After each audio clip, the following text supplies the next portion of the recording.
The sun veiled behind heavy clouds only revealed a faint pale rim along the horizon. Luo Qian led Nangongqin to the iron fence at the back hill of the base, where a tiny sapling struggled beside the mesh. The sapling that had been so vibrant the last time she saw it had now sunk into a dormant stillness. Most of its few leaves had dropped to the ground, leaving only a bare fragile twig reaching stubbornly toward the sky. Luo Qian knelt down and buried several fallen leaves carefully around its roots, as if tucking it in against the cold. Because of the brutal weather, all outdoor training at the grounds had been cancelled for the time being. The entire base except for the outermost refugee zone lay eerily silent, as though life itself had retreated inward. With all excursions suspended and nothing urgent to handle, Nangongqin took Luo Qian Yiling and the other three back to the villa early that day. Thick clouds smothered the sun, and in the darkened world snow began to rush down in an anxious flurry. Fine whispering flakes soon carried tiny shards of ice, and over 3 days the storm swelled to the peak of this era of extreme cold. The once minuscule pellets hardened into chunks the size of pigeon eggs, plummeting from the sky and thudding dully against the buildings. The outer walls pitted and cracked under the barrage, some unstable sections collapsing in an instant with a rumbling crash. Cooped up inside the villa for days, Luo Qian was bored out of her mind while Nangongqin tried to amuse the little fairy to ease her restlessness. Everything seemed normal with Luo Qian lively and bouncing about until one deep night when she suddenly developed a high fever, her whole body burning. By the time Nangongqin discovered it, the little fairy was already delirious from the heat, her consciousness drifting and unfocused. Fortunately, he had kept his habit of checking on her after work or before sleep, a quirk that might seem strange to others but now felt like a life-saving instinct. The little fairy's face was flushed scarlet, and a mere touch of her skin told him this was far beyond any normal human fever. The moment his fingers met her scorching skin, panic surged through him, hollowing out his composure. She was not human, so he did not dare to give her ordinary human fever medicine on a reckless guess. Yet the little fairy was already lost in the fever, and he had no way to ask her anything. A helplessness crashed over him like wave after wave. Like a headless fly, he darted from thought to thought, unable to find a path that did not feel wrong. He tried wiping her down with a wet cloth, attempting a simple physical cooling, but it had no effect whatsoever. Nangongqin sat cross-legged on the bed, wrapping the little fairy snugly in the quilt and cradling her in his arms, his heart pounding with anxious dread. In the end, he grabbed the bedside landline and called Xiao Yu, urging him to hurry up to the 3rd floor. Everyone in the Nangong family had undergone specialized training, and the few of them were drilled even more rigorously, including intensive study of medicine, in which Xiao Yu was the most proficient. Human medical techniques might be useless to a little fairy, but Nangongqin could think of nothing else, and he trusted no outsider with her. Xiao Yu knocked on the door, and at Nangongqin's murmur of permission, he pushed it open and stepped inside. Nangongqin sat there with a tightly wrapped burning figure curled in his arms, his face dark and his eyes like dead ashes. "Boss, what happened?" Xiao Yu asked, alarm threading his voice. "It's Luo. Her temperature is very high," Nangongqin answered hoarsely, forcing the words out. Seeing his state, Xiao Yu could only step forward himself and examine her directly. The little fairy, burning hot, had curled into a tight ball in Nangongqin's arms, as though that was the safest place in the world. With Nangongqin's reluctant consent, Xiao Yu gently touched Luo Qian's forehead, then hurriedly dug out a thermometer. How is this possible?" he breathed, staring at the thermometer that showed 45 degrees. Such a temperature was beyond human limits. An ordinary person would already be dead if they could even reach such a heat at all. Looking at Nangongqin utterly at a loss and Luo Qian already unconscious, Xiao Yu could not conceal the worry on his own face.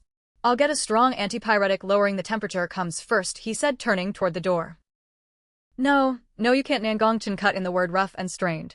Luo Qian was not human, and if the medicine reacted badly with her, it could be disastrous.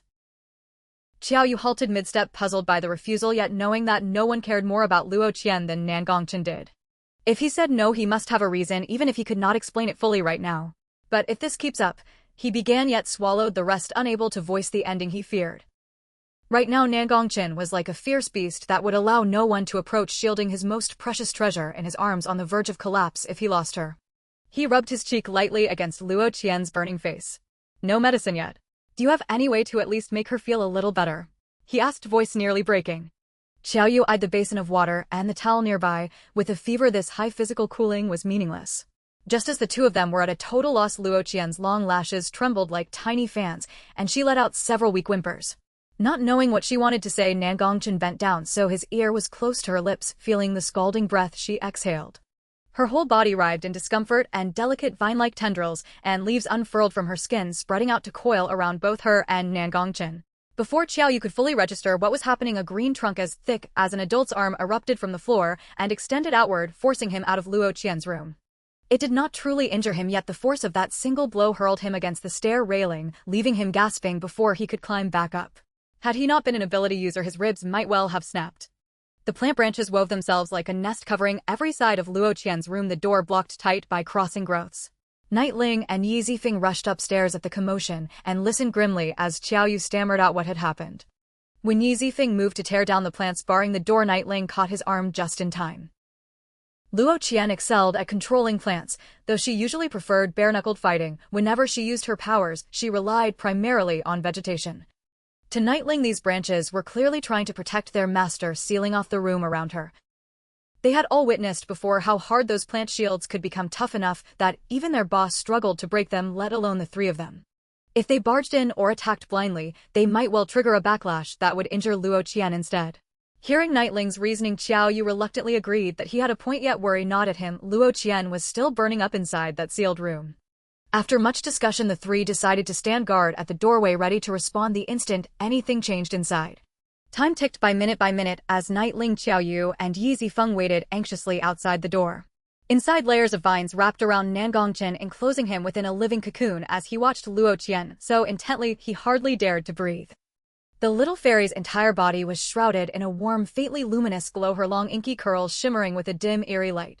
The flower buds that had fallen off her hair earlier due to the cold now reappeared at a speed visible to the naked eye, pushing out from her dark locks like tiny white bell-shaped blossoms emerging from lush leaves. Before Nangongchen could even marvel, the buds unfurled, slowly releasing a fragrance many times richer than before. The strange perfume seeped through the walls of vines, drifting all the way out so that even the three waiting outside could smell it clearly. Before his eyes, the petals on Luo Qian's head began to fall away one by one, leaving behind round little fruits that swelled from green to a rich red hanging among her hair. The little fairy in his arms remained burning hot, but before he could think further, a vine on the wall behind him stretched outward, a broad leaf sliding down to block his view like a curtain. Ever since learning that a level 1 crystal core could fill Luo Qian with spiritual energy, Nangongchen had never stopped feeding them to her, even slipping her a few higher-grade cores. Though it was not enough for her to truly cultivate, her spiritual energy had remained constantly abundant during this period. Outside, the world had plunged into deep cold, yet Luo Qian had stayed mostly indoors, and even when she went out she was wrapped so tightly she could not feel a trace of the chill. Now, at more than 1700 years old, the little fairy had finally entered her maturity under what her body deemed a safe and suitable environment.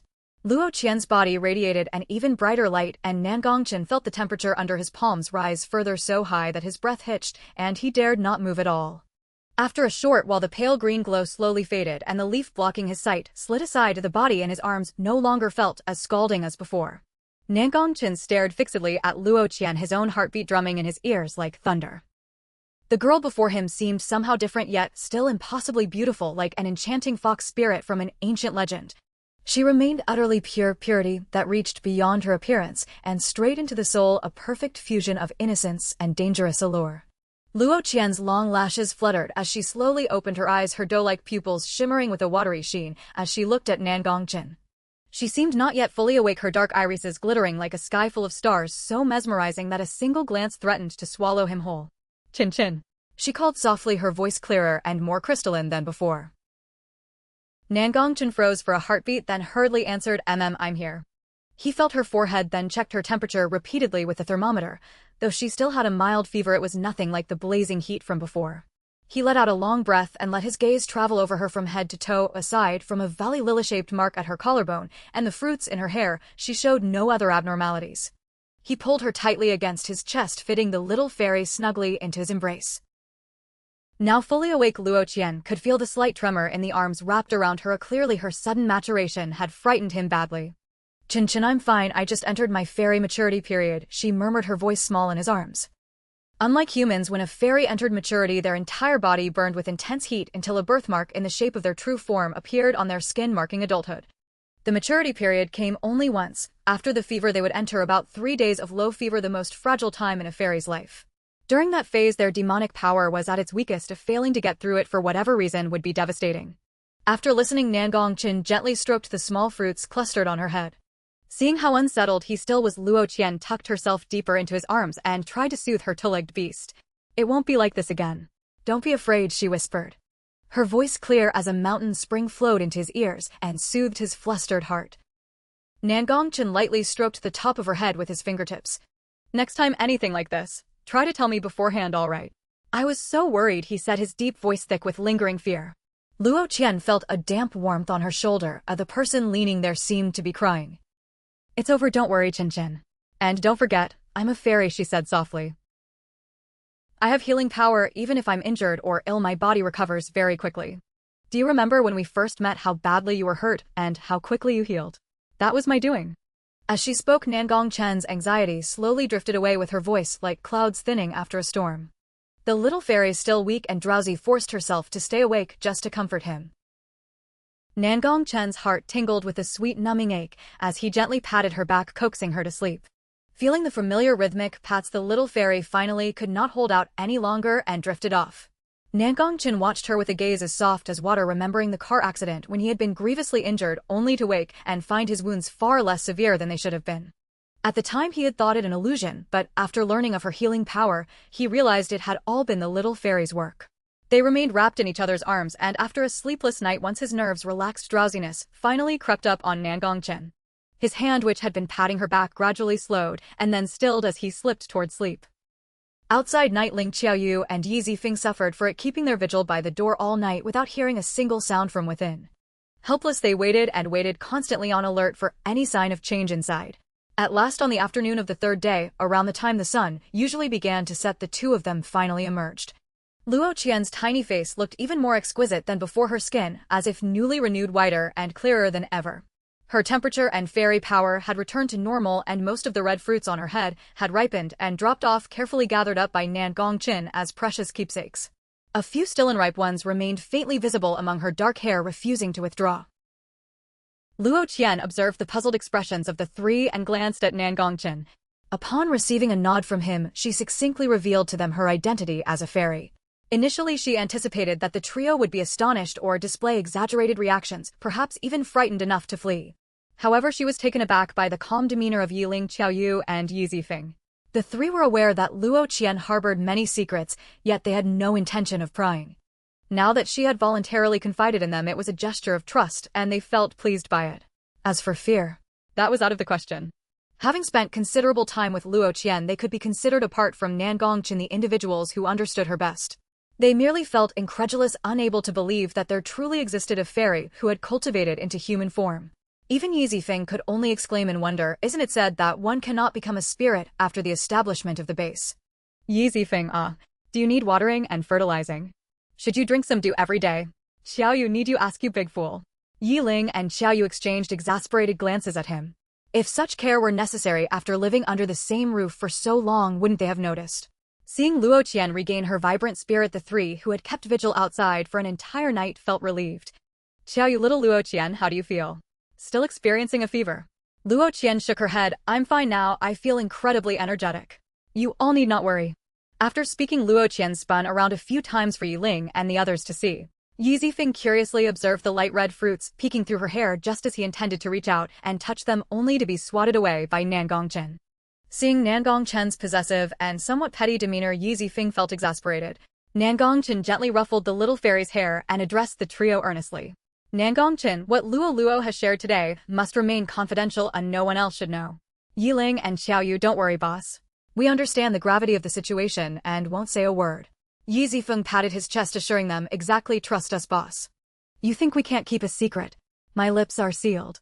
The three turned to him in unison, feeling somewhat speechless. How could he be the one they were least likely to trust with secrets? I mean it, I won't say a thing. My life depends on keeping it under wraps. Seeing their skepticism, Yi Zifeng reaffirmed his promise. Yi Ling patted Yi Zifeng's shoulder in a comforting gesture. Though he appeared unreliable, Yi Zifeng understood the seriousness of significant matters and wouldn't speak carelessly. Nangongchen naturally trusted the three, or he wouldn't have confided in them. He patted Yi Zifeng's straightened shoulder and nodded at Yi Ling and Xiaoyu, embracing the little fairy as they headed downstairs. Yi Ling, Xiaoyu, and Yi Zifeng hurriedly followed them down as they were all feeling a bit hungry. Having stood at the door for so long, they had only managed to grab a few simple snacks to stave off hunger, and now they were ravenous. The five of them were too lazy to cook. Luo Qian took out several sealed dishes from before the apocalypse, placing them on the table still steaming. After their meal, the group was chatting casually in the hall when Nan Yan knocked at the door with a subordinate. Yi Zifeng with a corn snack in his mouth opened the door and let Nan Yan in upon recognizing him. He had just received news that there had been an incident in the outer refugee zone of the base an hour ago. A heavy snowfall had caused buildings to collapse, burying many people beneath the snow.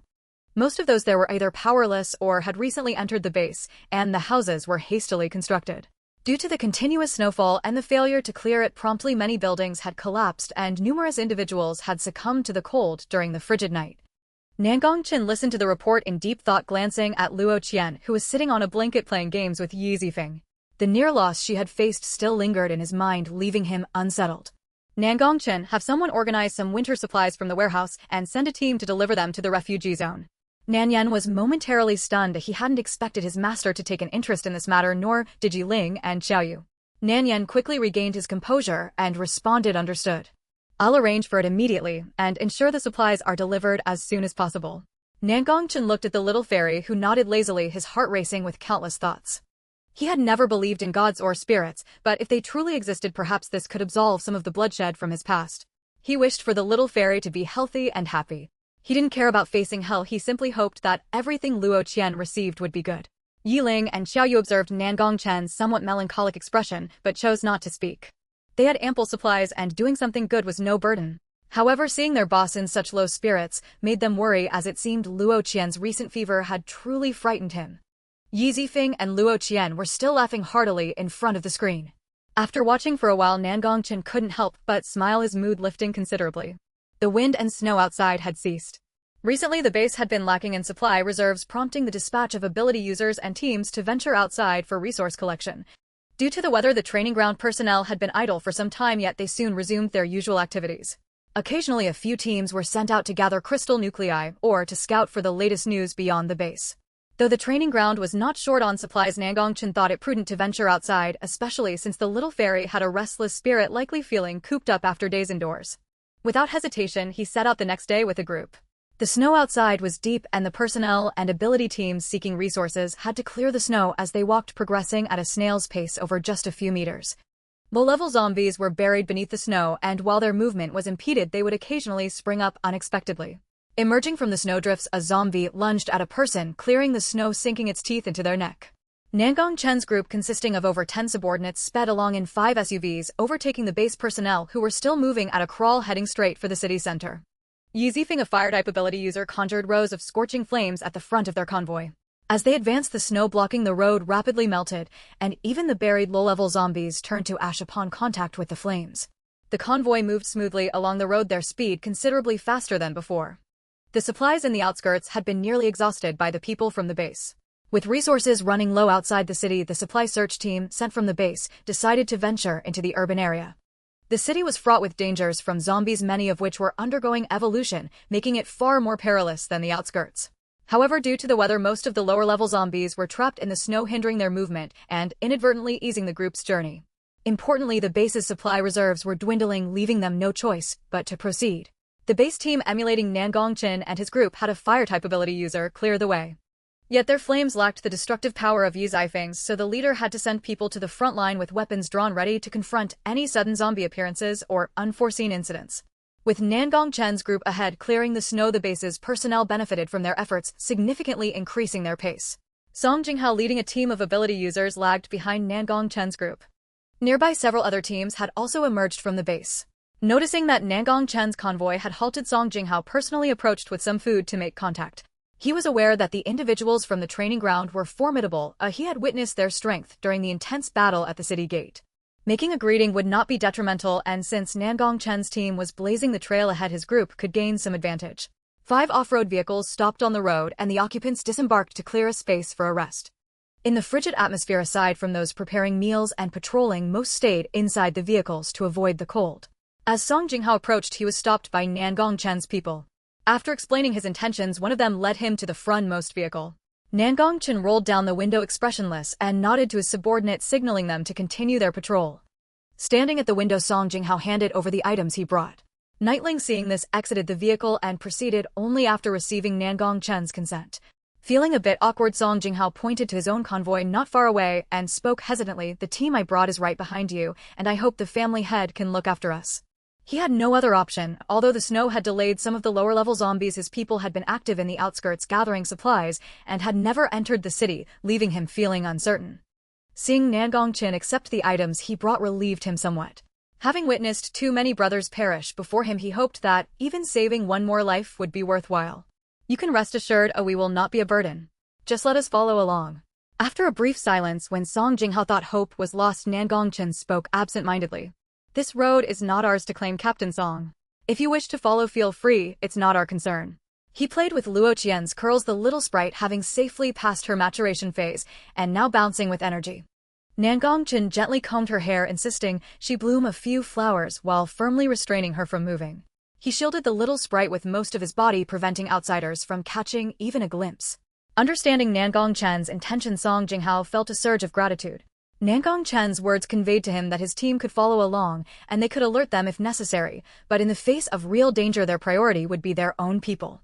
That alone was sufficient. Even a few words of warning could save many lives from being lost in vain. Having achieved his goal, Song Jinghao exchanged pleasantries happily and was politely seen off by Nightling. Through the car window, Nightling caught a glimpse of Nangongqin's profile. This Captain Song is quite interesting. Our convoy has so many opportunists following along, yet he was the first to come forward and greet us. Nangongqin's eyes were deep, lost in thought.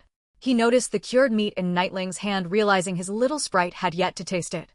Send that over and let today's cooking crew have a little extra. Nightling, puzzled, lifted the cured meat and walked away. Xiao Yu and Yi Zifeng had already disembarked when the convoy stopped and had wandered off somewhere. At this moment, only Nangongqin and Luo Qian remained in the vehicle. Luo Qian, feeling ashamed and indignant, struggled a few times, but Nangongqin's strength had grown significantly. Perhaps it was related to the increasing prowess of his abilities. She could once resist him, but now she had no means of combating him. Luo Qian's face flushed red and a few small white flowers blossomed from her hair. Nangongqin grinned mischievously, reaching out to touch her, his fingers gently kneading the petals. The flower buds that grew from her were part of her being, and as Nangongqin toyed with them, she could feel it causing her cheeks to redden even further. The little sprite shook her head, knocking a flower bud loose, which landed on the back seat of the off-road vehicle. Seizing the opportunity while Nangongqin was distracted, she opened the car door and dashed away.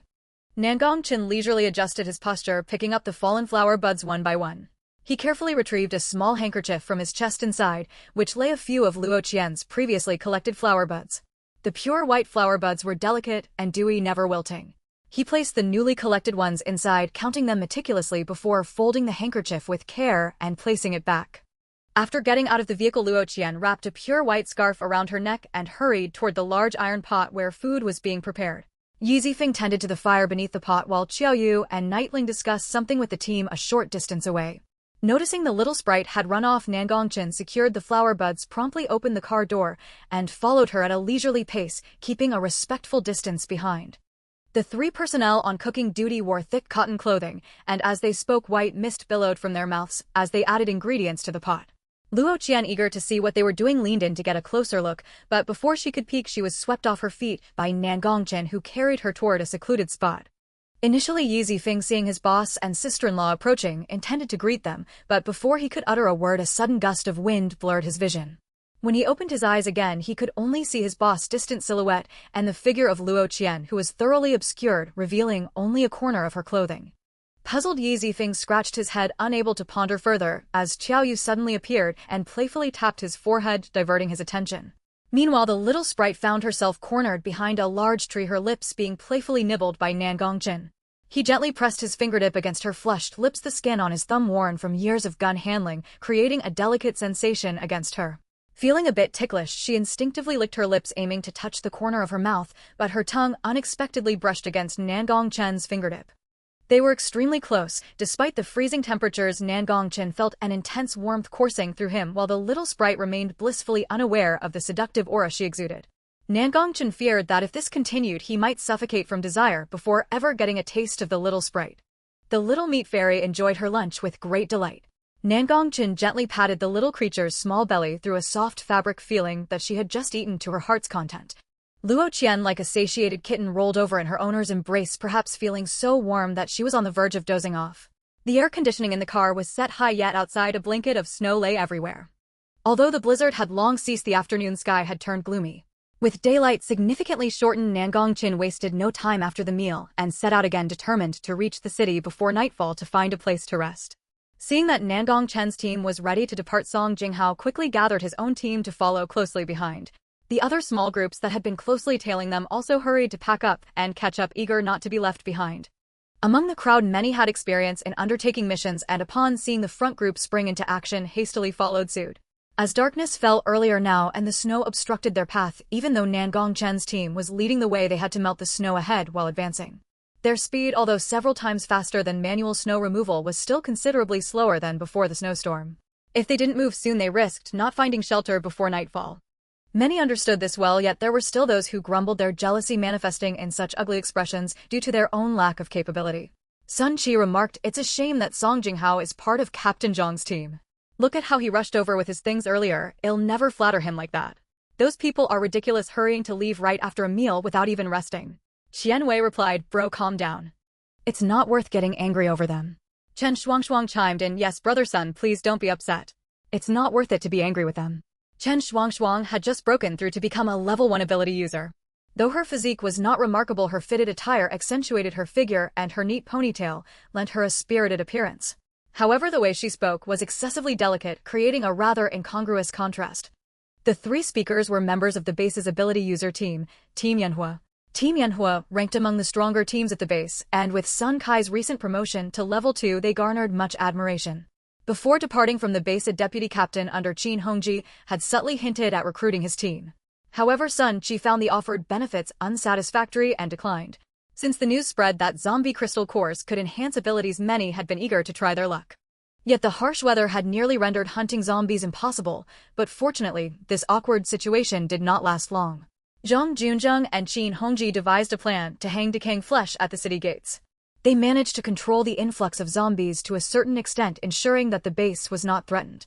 Thus the city gates, once cleared of zombies, suddenly attracted a significant number once more. However, the severe weather made it difficult for many to endure. As the snow accumulated, most zombies were buried, and once the visible ones were blocked by snow, the number of zombies dwindled, forcing the tactic of hanging decaying flesh to cease. Despite this, many took the opportunity to collect a good number of crystal cores. At the base, the strength of the ability users had greatly improved. It was said that several close aides to Zhang Juzheng and Qin Hongji had also broke through to level 2, with some even reaching level 3, though both factions kept this information under wraps. In addition to Zhang Juzheng and Qin Hongji's forces, numerous spontaneously formed ability user teams existed within the base. A scant few had advanced to level 2, and Sun Qi happened to be among them, his pride soaring. A convoy traversed the vast expanse of white snow. As they approached, the city, tall buildings began to emerge from the misty white, gradually becoming more apparent. After the apocalypse, the one majestic skyscrapers lay in ruins, cloaked in a fog of desolation, making the cold air feel even more empty and hollow. Yi Zifeng and the fire ability users, led by Nangongqin, melted the snow covering the door of a 2-story house at the edge of the city center, along with the lock hidden beneath it. As they pushed open the door, several level 1 zombies lunged at them. The Nangong family members, trained professionals, reacted swiftly and dispatched the zombies at the doorway in no time. Inside the residential building, besides numerous level 1 zombies, 3 had already evolved into level 2 and hid behind cover. Sensing Nangongqin's imposing aura, the evolved zombies instinctively sought concealment. During their journey, they discovered that while the snow hindered the movement of lower-level zombies, the evolution of the zombie population had not ceased. In fact, the predicament for humans seemed to be growing more severe. They shuddered to think how they would face the continuously evolving zombies without the snow as an obstacle. Many were deeply worried it was not only the ability users evolving, but also the zombies. Fortunately, the level 2 zombies were still a minority, with the majority being level 1. The team led by Nangongqin had encountered a few level 2 zombies along the way. Most of those trained had now broken through to level 1 and were hovering at the threshold of level 2. For them, aside from the 3 level 2 zombies, the level 1 zombies posed no challenge at all. Qiao Yu and Yi Zifeng were the first to charge in and deal with the hiding level 2 zombies. Yiling stayed close to Nangongqin, vigilant about their surroundings to prevent any surprises. After receiving permission from Nangongqin, the team surged forward. They acted swiftly and soon eliminated the zombies in the residential building. During the encounter, aside from Song Jingha's team, the others remained in their vehicles, watching the spectacle unfold. After disposing of the zombies, Nangongqin and his team paid little attention to the groups lingering around them. They parked their vehicles nearby, secured them, and proceeded to clean out a row of rooms on the second floor, assigning someone to guard the staircase and prevent anyone other than those from the training ground from coming up. Nightfall. The wind outside howled relentlessly, pounding against the glass, with a bang bang bang as snow lifted by the fierce gales danced in the air. After the emergence of the second-level crystal core, Nangongchen discovered that the little fairy, previously invigorated by the energy of first-level crystal cores, seemed to respond differently after absorbing the second-level one. After inquiring, he learned from the little fairy that the energy within Luo Qian was unlike that of their supernatural beings. She could cultivate using the power of the stars or by obtaining crystal cores of second level or higher to enhance her strength. At that moment, the little fairy was sitting cross-legged on the makeshift bed, diligently refining her abilities with the second-level crystal core. The sheets and blankets had been freshly replaced by Nangongchen himself. Sitting quietly beside her, he watched Luo Qian, who radiated a gentle glow without disturbing her. The little fairy had grown stronger. Should an accident occur, she would be better equipped to protect herself. Of course, he would not allow any accidents to happen. Having absorbed an abundance of crystal cores, the little fairy was brimming with spiritual energy. Since arriving in this world, she hadn't worked so hard in ages. Inadvertently, she had absorbed too many crystal cores, and now her head spun as if she were drunk. Nangongchen quickly studied her, noting in his mental notebook, next time control the number of crystal cores the little fairy absorbs. A cultivation must be moderate. Absorbing too much at once will leave her feeling dazed like a little drunk cat. With a smile in his eyes, he helped Luo Qian remove her outer garments, and then joined her, wrapping her in his arms and extinguishing the solitary candle flickering in the room. In the dead of night, the howling wind continued to rage. A pair of eerie blue eyes glimmered in the darkness, and shadows swiftly gathered around the residential building. Nangongchen had sensed the commotion long ago. Indifferent, he turned over with the little fairy in his embrace, tenderly ensuring she was wrapped snugly in her blanket. However, it wasn't long before a small team camped below the two-story residential building noticed the stir, their voices rising in alarm. The soundproofing of the building was poor, and the noise reached the second floor, waking the slumbering little fairy. Nangongchen knew Luo Qian had awakened. With irritation, he opened his eyes, furrowing his brow and soothing her gently. Initially, he hadn't taken it seriously. No matter how many people were trailing behind, they were of no concern to him. But now that this group had disturbed his little fairy, they had begun to irritate him. The people below huddled together, trembling. Each small team clung tightly to one another, nerves taut, ever vigilant of the outside. The howling winds scattered the cries and the occasional sounds of falling objects entering the building. The chaotic noises mingled with the wind, intermittent and unclear. Nangongchen, cradling the drowsy little fairy, looked down from the second floor at the quaking crowd below. Having heard the commotion, Yiling, Qiaoyu, and Yi Zifeng peered over the railing, yawning, waiting for Nangongchen's command. Suddenly, a muffled bang echoed. A shadow darted past, and a crack appeared in the window glass beside them. Cold sweat broke out among the people. The previously noisy chatter fell silent in an instant. Song Jinghao stepped forward, maintaining a semblance of calm as he glanced up at the five on the second floor. Yiling returned a reassuring look. As long as their leader remained silent, it meant there was no immediate danger. In the dark, silent movements tested the resolve of men's hearts. At last, someone could no longer hold out, summoning the courage to seek refuge. A young man in his 20s stammered, his frail frame trembling, his voice quivering. What? What kind of monsters are out there? We won't die here, will we? If I'd known, I wouldn't have come to the city center. Exactly. The outskirts are better. Though resources are nearly stripped, at least it's safer. We wouldn't lose our lives here. It's all the fault of the leader. If it weren't for them, we wouldn't have followed them here. Hearing this, Song Jinghao pursed his lips, furrowing his brow as he looked up at the building. Noticing that the people in the training ground showed no reaction to the crowd's words, he finally relaxed. These fools, they had come here hoping to scavenge more for themselves, seeking personal gain. Now faced with danger, they blamed those who had paved the way. No one had forced them to come. They seemed to forget how easily they had benefited while the others fought through hordes of zombies. The strongest in this vicinity were the individuals in the training ground, yet they continued to speak foolishly. He hoped this group wouldn't drag his own team down. To demonstrate that his team had no intention of associating with these fools, Song Jinghao quietly distanced himself and his team from them, preventing their intelligence from being compromised. With another bang, the already cracked glass shattered. Outside, darkness enveloped everything, illuminated only by the faint candlelight spilling from within. The onlookers finally caught sight of the figures surrounding the residential building. Those monsters had eerie blue eyes shining in the night, their thick glossy fur reflecting the slightest glimmers of light. Snow wolves towering at least half a person's height bared their teeth, howling at the food inside. The crowd stood frozen, staring at the countless wolves outside. The wolves' powerful limbs dug into the snow, their bodies crouched ready to leap through the shattered glass at any moment. Chen Shuangshuang, terrified, lost all composure. Her previously confident demeanor vanished as she shrieked and hid among the crowd. As a first-level Earth-type supernatural being, she was no match for these creatures, most of which were first-level, with a few second-level. Mutated animals were far more formidable than evolved zombies. Zombies with their stiff limbs only gained physical reinforcement upon leveling up. Supernatural beings could still handle them. But these were mutated animals, and in such great numbers, how could she possibly contend? If she did not run now, depending on that foolish and image-conscious Sun Tzu, she would be waiting for death. But where could she escape to? The wolf pack, previously observing, was provoked into attack by Chen Shuangshuang's scream. Many people glared at her with disapproving looks, silently cursing this brainless woman. Even the members of Chen Shuangshuang's own team felt a twinge of distaste for her. This Chen Shuangshuang had relied on her looks and close ties with Captain Sun Qi, often taking advantage of others to fulfill her tasks.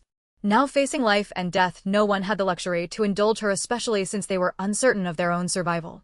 Sun Qi, noticing the peculiar glances from the crowd, discreetly distanced himself from Chen Shuangshuang. Their previous closeness now felt like a loss of face in such a dire situation. Snow wolves charged towards them one by one.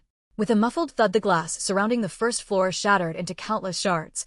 Seeing this, Song Jinghao hurriedly used his abilities to quickly construct hard earthen walls against the windows, preventing the wolf pack from entering. The wolves outside had already launched their attack, while those inside were embroiled in conflict. Qianwei stood not far from Chen Shuangshuang, his shrewd fox-like eyes darting around in a state of panic. Suddenly a glimmer of realization lit up his face. Right. The second floor. Let's hurry to the second floor and block the stairs. The wolf pack might not be able to come up. Chen Shuangshuang exclaimed, yes. We need to get up there, that's how we can save ourselves. Noticing that no one was paying attention to her, Chen Shuangshuang hurried to assert her presence, trailing behind Qianwei, but it seemed few cared for her input. One person standing beside her gave her a disdainful glance and retorted sarcastically. It's easy for you to say that. The second floor is manned by people from the training camp. Are you daring enough to go up? In this apocalyptic world, the strong bullied the weak had long become the norm.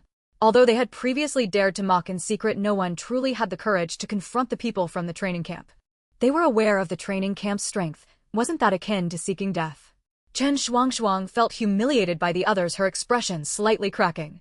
She was attractive, and usually these men would beg for her attention, yet now she looked down on them. Once they escaped this predicament, even if they begged her, she wouldn't spare them another glance. However, these people still held some utility. Even if the wolf pack broke in, it would benefit her if they died fighting for her. Moreover, she wasn't entirely without options. She knew these people well. A gentle prodding would easily lead them to foolishly step forward and take the lead. But we're at a life-and-death juncture. Besides, if it weren't for them clearing the path, we wouldn't have made it here. I heard earlier that the training camp donated supplies to the refugee area. Surely they wouldn't let us perish, right?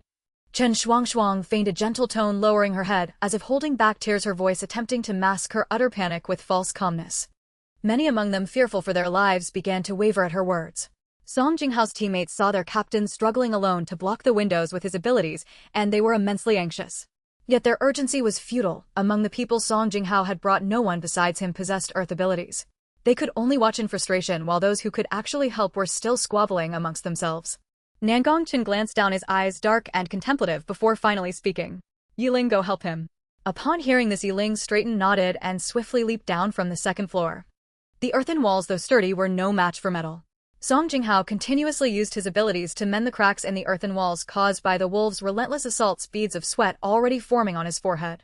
Just as he was about to exhaust his strength and the walls were on the verge of collapse, a metallic surface materialized at an imperceptible speed from the window, replacing the shattered earthen wall and sealing the broken window.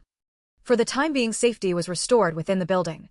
The crowd, previously embroiled in internal chaos, fell silent upon witnessing the intervention from the training camp. Their speculation that the training camp might help suddenly amplified. At last, someone couldn't hold back and was the first to voice a request to the training camp personnel.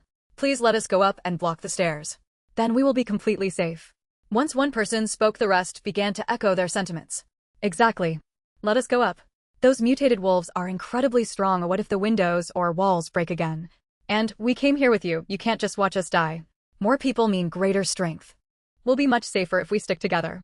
Yet whether this safety referred to themselves or everyone else, only the speaker knew. I heard before that the training camp sent supplies to the refugee area. It seemed the rumors were true. I knew the training camp wouldn't just watch us die. The training camp personnel listened to the cacophony of moral coercion from the crowd below, their thoughts directed at the ancestors of those speaking. Their willingness to send supplies to the refugee area was voluntary. Outsiders had no right to force them into taking actions they did not wish to nor to engage in unrealistic daydreaming. These people thought they could bully them because they remained silent. They simply understood one fact: reasoning with dreamers was futile.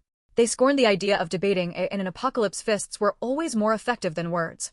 A small fireball descended towards the group, still chattering away, crashing into the ground. Though the fireball was diminutive, it left behind a sizable charred crater. The crowd stared incredulously at the second floor. The fireball clearly carried a threatening message and showed no regard for the people below. Had the nearby individuals not dodged in time, some would likely have suffered burns. If you don't want to die, keep quiet. Otherwise, I won't hesitate to send you out for those wolves as a midnight snack. Nangong Chen's voice was low and surprisingly calm. The crashing sounds from outside accentuated the stillness within. In an instant, the crowd fell silent, their fear creeping up their spines. Many within the base had heard of the head of the family's reputation, yet few had the opportunity to encounter him in person, let alone experience the palpable threat of the so-called Night Emperor. Ever since he had the little fairy by his side, Nangong Chen had gradually suppressed his former cold and ruthless demeanor. Little did he know, as time passed, this had led these people to develop a false sense of security. The residential building quieted down. Nangong Chen coated the walls surrounding the building with a layer of static electricity, ensuring the wolf pack paused their attacks before he returned to his room to take a nap, not waking until dawn. Due to the electrified walls, the wolves dared not approach, simply circling around, their eyes fixed hungrily on their chosen prey. After a simple breakfast, Nangong Chen summoned Yiling to gather the training camp's team, then retracted the electricity enveloping the building. He had already expanded his senses when the wolf pack first appeared. Behind the entire pack, a third-tier wolf king lurked among the larger group. Nangong Chen's target this time was it, the third-tier crystal core. As soon as the electricity binding the residential building dissipated, the crashing sounds resumed. Except for the training camp personnel, the others had spent the night trembling in fear. They huddled together in a corner, terrified, but silenced by Nangong Chen's warning, no longer daring to speak. The wolf pack burst through the door of the residential building. The tremendous force of the impact shattered the walls surrounding the door frame, collapsing them to the ground. Leading the charge, a mutated wolf fixed its ravenous gaze on the food before it. As the snow-deepened food became increasingly scarce, even the zombies, once abundant, were now trapped beneath the snow, making them difficult to spot. The appearance of this food at their doorstep sent the already famished wolves into a frenzy. With a howl from behind, the wolf pack surged forward as if receiving a command, engaging in a fierce battle with the individuals in the training ground. Witnessing the clash between the humans and the wolves, those who had been hiding in the corners scrambled up the stairs, eager to escape the desolate second floor. Seeing the conflict, Song Jinghao led his team in pursuit, following closely behind. Nangong Chen directed Yiling to stay with Luo Qian while he himself maneuvered through the throng of wolves, aiming directly for the third-level wolf king concealed behind the main pack. The wolf king, as the leader of the pack, posed a significant threat. Its demise would render the entire pack insignificant. Luo Qian, wielding a golf club, shoved aside Yiling, striking a snow wolf that leaped toward her with a powerful swing. The snow wolf was sent flying several meters away. Yiling silently retreated a few steps, his lips twitching slightly. Xiao Yu and Yi Zifeng had already begun their relentless assault amid the wolves. In an instant, various abilities erupted, blood splattered, and although being scratched by the mutated wolves wouldn't turn one into a zombie, even a few centimeters of those razor-sharp claws could inflict injuries. Watching the chaos unfold below, the individuals on the upper floor swallowed hard, oblivious to the snow wolf that stealthily climbed the stairs. It was Chen Shuangshuang who noticed the disturbance and cried out. Nearby Sun Qi rushed forward, rallying his team to toss anything they could find from the upstairs to block the wolf's advance, simultaneously hurling fireballs with his abilities to scare the creature away. Sun Qi instructed Chen Shuangshuang to erect several earthen walls on the staircase, using her abilities, only stopping her efforts when she was nearly exhausted. Observing the fierce battle below between the training ground personnel and Song Jinghao's team, he felt a sense of pride, thankful that his quick thinking had allowed him to escape to the upper floor, thus avoiding an encounter with the snow wolf. Nangong Chen was enveloped in crackling electricity bolts of dark purple energy cascading from the air, scorching everything in their path. He dispatched several second-level snow wolves near the third-level wolf king, coalescing a dense black current in his palm, directing it towards the wolf king. The wolf king reacted swiftly, dodging with a nimble leap. However, it did not anticipate that the lightning, seemingly possessing its own awareness, would follow in pursuit. Struck by the electricity, the wolf king staggered to its feet, its ghostly blue eyes locked onto Nangong Chen, its fur singed and emitting a burnt odor. Realizing it was no match for the man before it, the wolf king howled skyward, attempting a final desperate charge. Nangong Chen remained motionless, coldly observing the charging wolf king. A circle of electricity formed around the wolf king, the arcs of lightning radiating inward. Moments later, the surrounding electricity dissipated, leaving a pile of ashes and a glimmering third-level crystal core in the center. With the Wolf King defeated, the remaining wolves were thrown into disarray, scattering in panic as they fled. The little demon was in high spirits, having witnessed most of the pack being slain by the training ground personnel, feeling a tinge of regret as the wolves began their retreat. Flames ignited by Yi Zifeng danced wildly despite the frigid surroundings, consuming everything in their path. As the wolf pack fled, Yi Zifeng reluctantly extinguished the scattered fires with his abilities. Xiao Yu and Yiling watched the retreating wolves, their gathered energies dissipating in their hands. The once vibrant battlefield fell silent. Nangongchen approached Luo Qian, offering her the third-level crystal core. Luo Qian grasped the core in her palm, discreetly storing it away as the others remained oblivious. With the wolves repelled, the personnel from the training ground celebrated their resounding victory. Song Jingha's team observed the jubilant crowd, a wave of triumph swelling in their hearts, accompanied by a profound sense of gratitude. Had it not been for the training ground personnel during the fierce battle, their plight would have been far worse than mere disarray.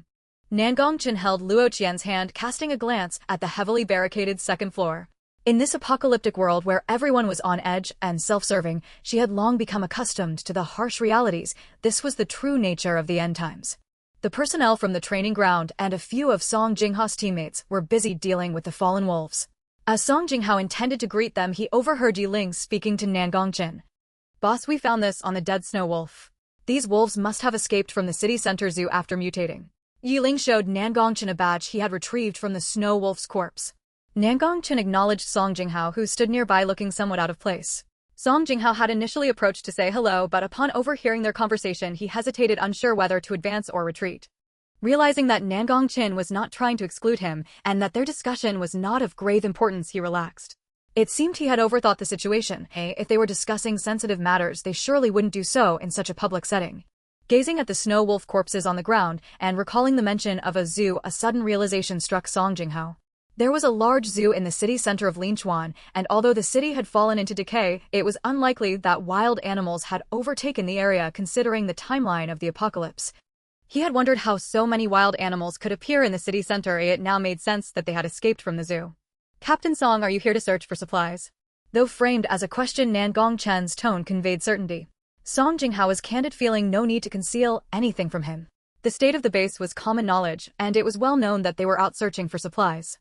"Yes, the food in the base's granary has been depleting rapidly. At this rate, we may not last much longer. With this dreadful weather showing no signs of abating, we had no choice but to venture out for supplies," Song Jinghao replied. Nangongchen responded, "We plan to head to the city center zoo next. If Captain Song is looking for supplies, I suggest checking out the nearby supermarkets and storage facilities. You may find something useful. You should have a detailed map of the Linchuan city area. It would be wise to gather supplies and return along the same route." After pondering for a moment, Song Jinghao nodded. There was indeed a supermarket storage facility not far from their location. The path they had taken was mostly cleared of zombies. In the cold, the corpses buried beneath the snow would remain dormant. Collecting supplies now and returning to the base would be the best course of action for them. Nangongchen's reminder was currently the safest choice for them. Song Jinghao contemplated for a moment and made up his mind. "All right, thank you for the advice. Many animals in the zoo have likely mutated, so please stay safe. Farewell." After finishing his words, Song Jinghao turned and left, instructing his team to pack their gear for the journey ahead. Nangongchen and his group seemed eager to head to the city zoo to gather more crystal cores. Watching the corpses of the snow wolves scattered on the ground, Song Jinghao realized that venturing into the city zoo would be tantamount to courting death for him at this moment. However, the training ground posed a much lesser risk. While it was regrettable that they couldn't collect plant and animal crystal cores as pure as those from zombie survival was the priority in such an environment. Nangongchen watched his retreating figure, knowing that Song Jinghao had taken his advice to heart as he took the little fairy's hand and boarded the vehicle. He could only offer this reminder of how much supplies they would bring back depended on their own abilities. The people at the training ground moved swiftly. Those hiding on the second floor, seeing the lack of fighting below, finally mustered the courage to come down. Noticing that both the training ground and Song Jingha's group were preparing to leave, they wanted to inquire about the situation. However, before they could ask, all that was left for them was the rear of a vehicle and a face full of exhaust fumes. Nangongchen, who had been resting his eyes, suddenly opened them, sensing something. "What's wrong?" asked Yiling. Nangongchen scratched the little fairy's palm, then closed his eyes once more. "It's nothing. Let the convoy continue." The teams from the training ground and Song Jinghao quickly vanished from sight, leaving behind a crowd unsure of their next move. They turned to Sun Qi, who was relatively strong in this chaotic group, asking, "What should we do?" Now that everyone has left, where do we go? We came from the suburbs to the city center because we heard you say, follow the strong, wait for them to find supplies, and we'll benefit. Now that they're gone, what do you suggest we do? Sun Chi's mood soured, growing irritated by their incessant questioning. How the hell should I know where to go? I didn't ask you to follow me. It's your own greed that brought you here. Get lost and stop bothering me. The cacophony of their complaints surged one after another. No one noticed a snow wolf having circled back, lurking behind a snowdrift by the residential building, intently observing them. If they had left on time, perhaps they could have escaped. But they remained blissfully unaware. Nan Gongchen's group steadily approached the heart of the city, reaching the vicinity of the zoo by noon. From a distance, the occasional cries of animals could be heard. Scattered across the thick layer of snow were various animal tracks. In such cold weather, these animals seemed to be unaffected. It appeared that most had mutated and survived. Yi Ling instructed the team to set up a large pot and personally took charge of cooking. Xiao Yu and a few subordinates assisted with chopping vegetables nearby. Yi Zifeng, along with 2 fire-type ability users, stood guard over one of the pots amidst the sounds of 3 people bickering. Xiao Yezi, I said you can't turn the fire down. It's turn it down, not extinguish it. Yi Ling glanced at the fish in the pot, half-cooked yet charred on the outside, as he lectured Yi Zifeng. Holding his breath, Yi Zifeng increased the flames, but mismanaged it and ended up causing an explosion that sent the pot flying. Damn it. I didn't mean for you to burn me too. Caught off guard, Yi Ling didn't have time to dodge and ended up with a face full of soot. Xiao Yu, who was washing vegetables, saw Yi Zifeng leap up, his clothes ablaze, and quickly used his ability to douse him with a jet of water in the freezing cold. Yi Zifeng shivered uncontrollably, his speech a stutter. You little slippery ball. I'm a fire type ability user. I'm not afraid of fire. How could I burn myself? Why did you douse me with water instead of the out-of-control flames? I just tied your shoelaces together while you were sleeping yesterday. Is this how you repay me? Despite the cold, Yi Zifeng continued to chatter. Xiao Yu, feeling guilty for splashing him with water in a moment of panic, faded into the background. He knew it was that mischievous boy who had tied his shoelaces together, causing him to trip when he woke up. Looking at the disheveled trio, the assisting subordinates stifled their laughter, their shoulders shaking with suppressed mirth. Luo Qian sat in the off-road vehicle, curiously observing Yi Ling, Xiao Yu, and Yi Zifeng outside. Chin, what are they doing? How did they all end up so dusty in just a short time? It's nothing. They're just performing acrobatics. Don't mind them. Nan Gongchen nonchalantly pulled the little fairy back into the cabin and shut the window. He feared that foolishness might be contagious. The little fairy was already not very bright and could not afford to catch their idiocy. Nan Gongchen's group left the vehicle behind. A dozen of them quietly approached the zoo's entrance. The expansive ornate iron gate had been battered down by external forces and lay in ruins, half buried in snow. They formed an oval formation, walking while observing their surroundings. The various facilities in the zoo had been ravaged. The slightly taller bushes were half hidden by snow, their withered branches veiled in white, creating a starkly desolate scene. During the onset of the apocalypse, the zoo was closed for maintenance due to the sweltering heat. It was unsurprising that there were no hordes of zombies. However, the eerily quiet zoo that should have been teeming with animals felt overwhelmingly vacant, with occasional sounds echoing, yet no living creature in sight. Suddenly, a rustling noise broke the silence. Nan Gongchen summoned a bolt of lightning, incinerating a second-level zombie clad in a uniform, turning it to ash. From its attire, it appeared to be a staff member from the zoo. Luo Qian obediently followed behind Nan Gongchen. As they walked, she noticed a trail of small, delicate footprints. Following the direction of the prints, she spotted a little squirrel hiding behind a branch laden with dry twigs.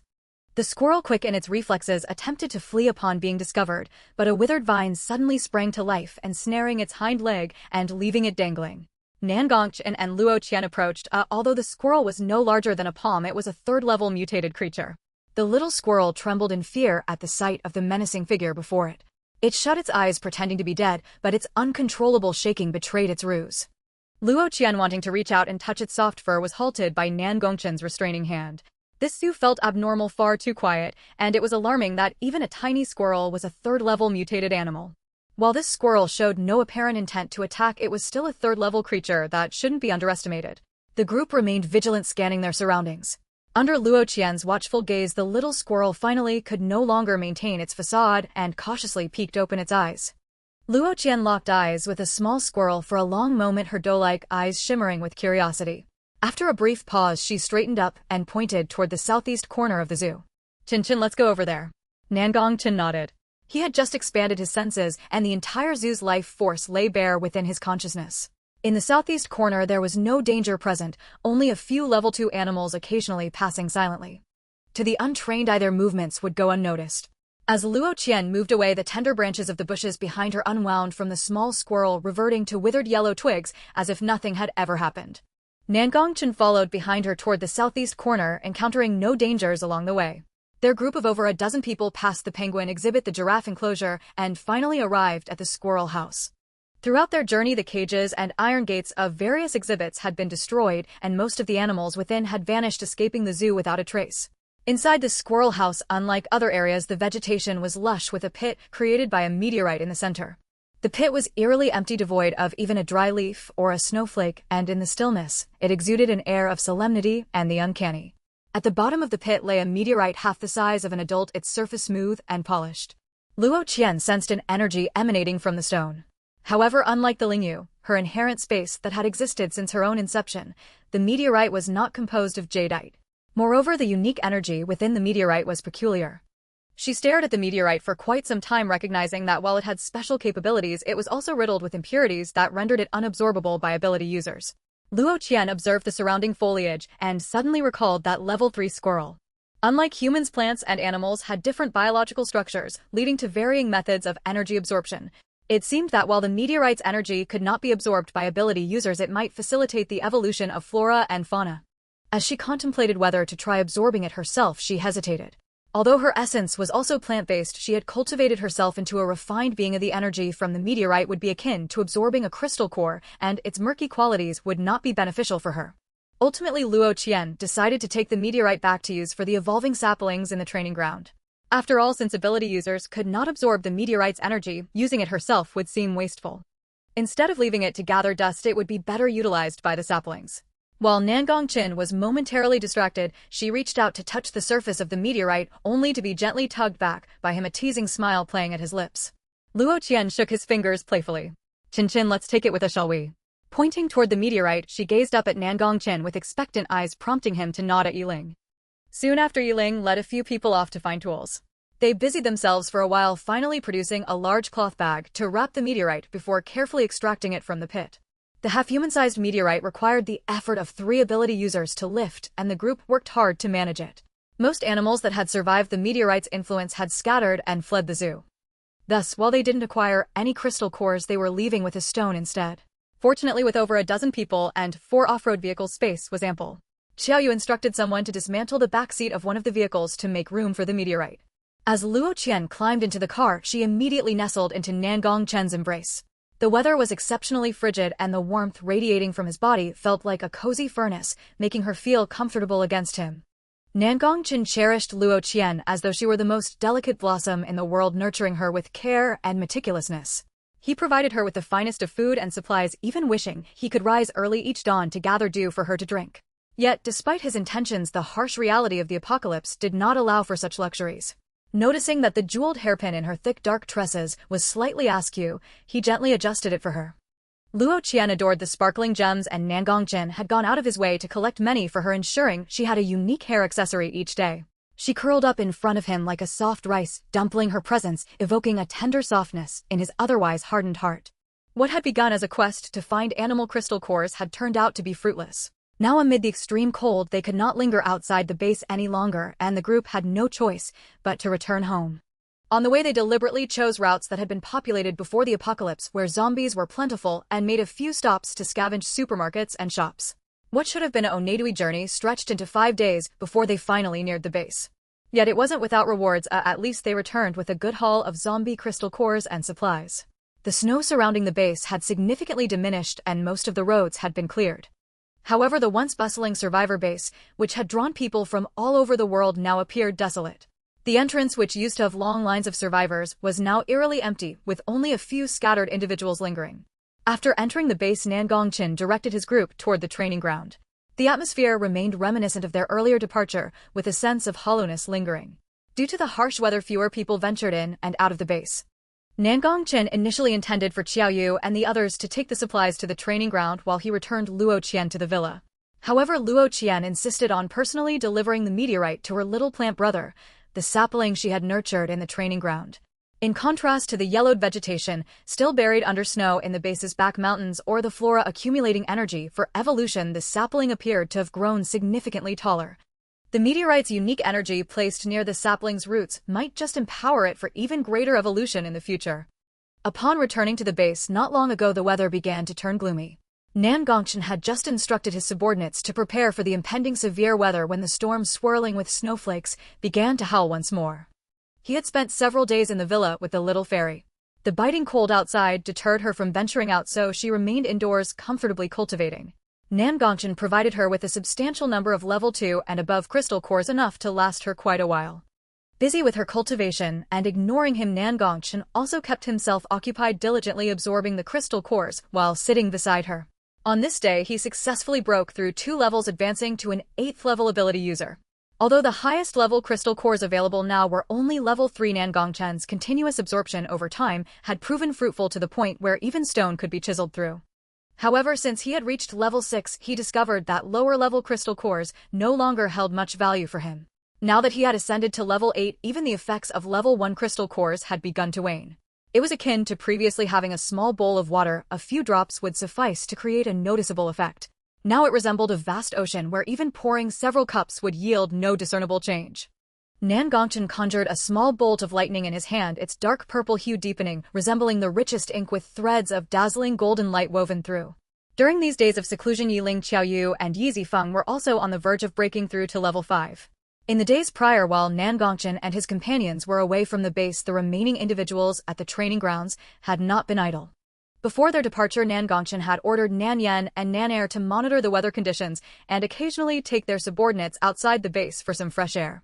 This served not only to enhance their abilities, but also to keep them in touch with current events.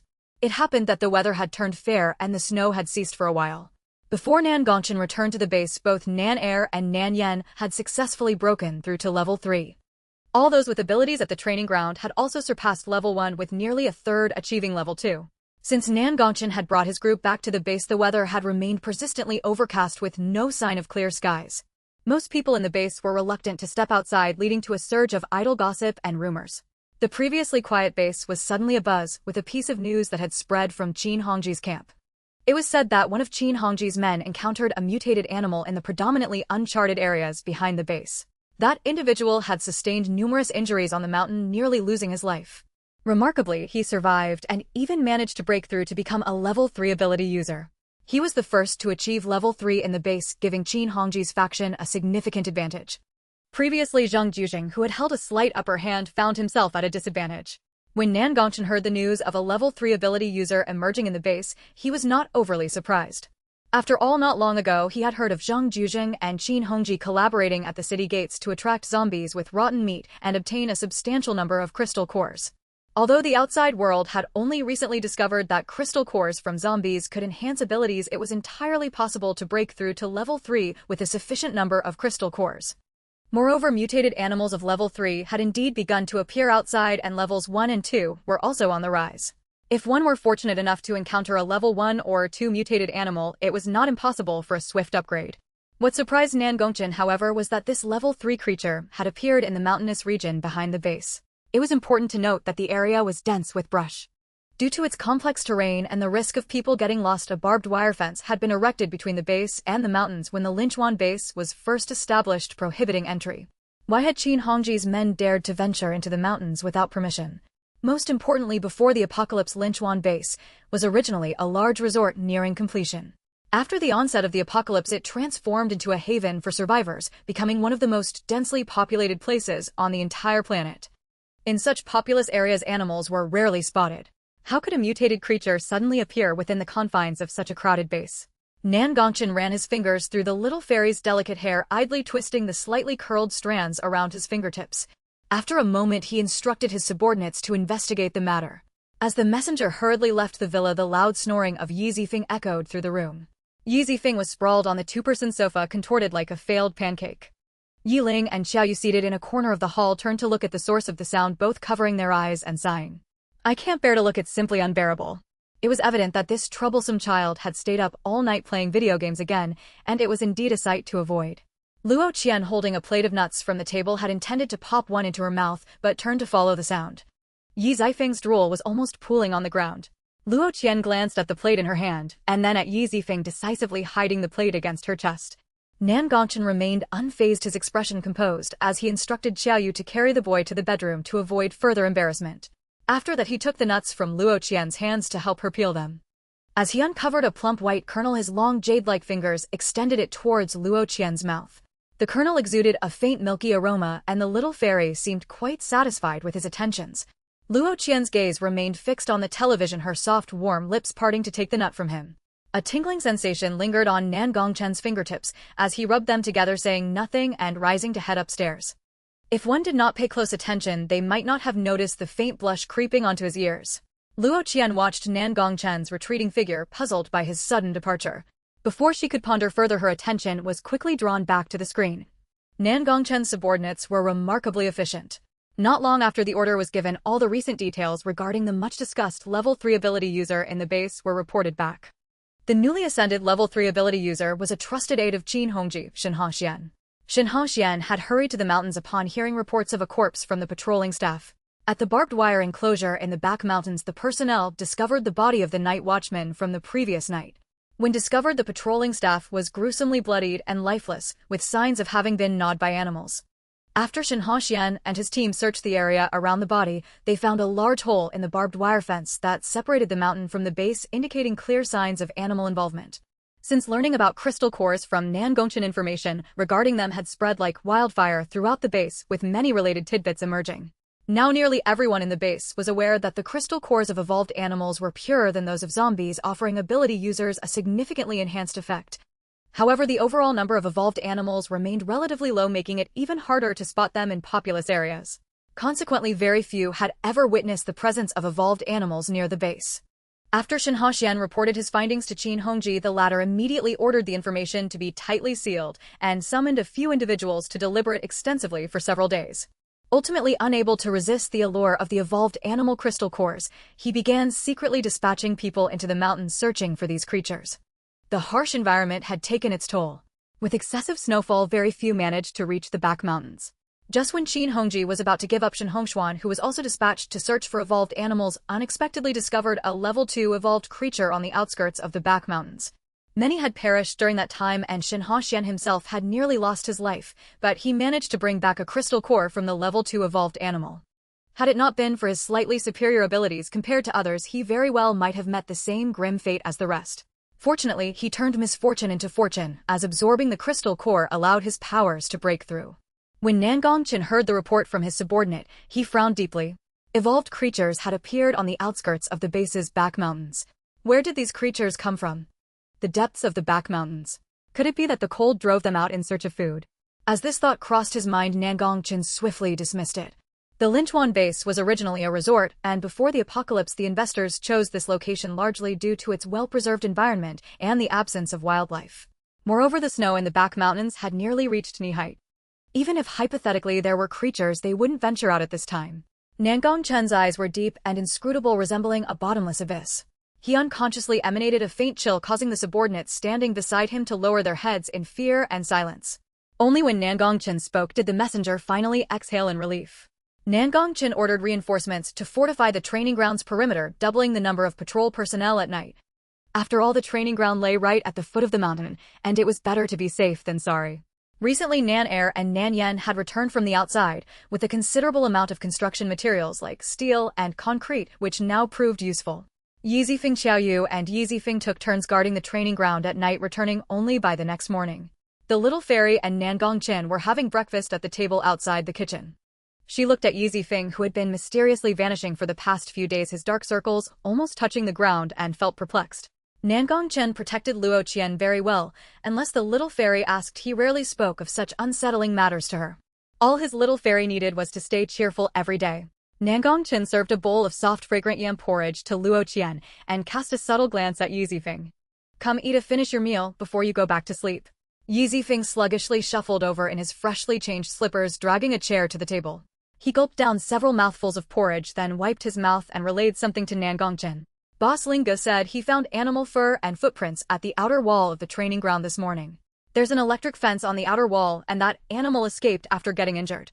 Yi Zifeng had rushed back with the news from Lingu, who had arrived at the training ground early. He had instructed Yi Zifeng, who was on night duty last night, to take the news back to the villa, while he remained at the training ground to handle the situation.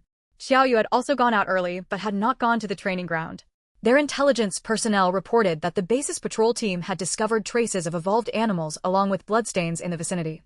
To prevent panic among the base's inhabitants, Zhang Juzheng and Qin Hongji suppressed the news. However, a secret cannot be kept forever. Within 2 days, the entire Linchuan base was abuzz with the rumors.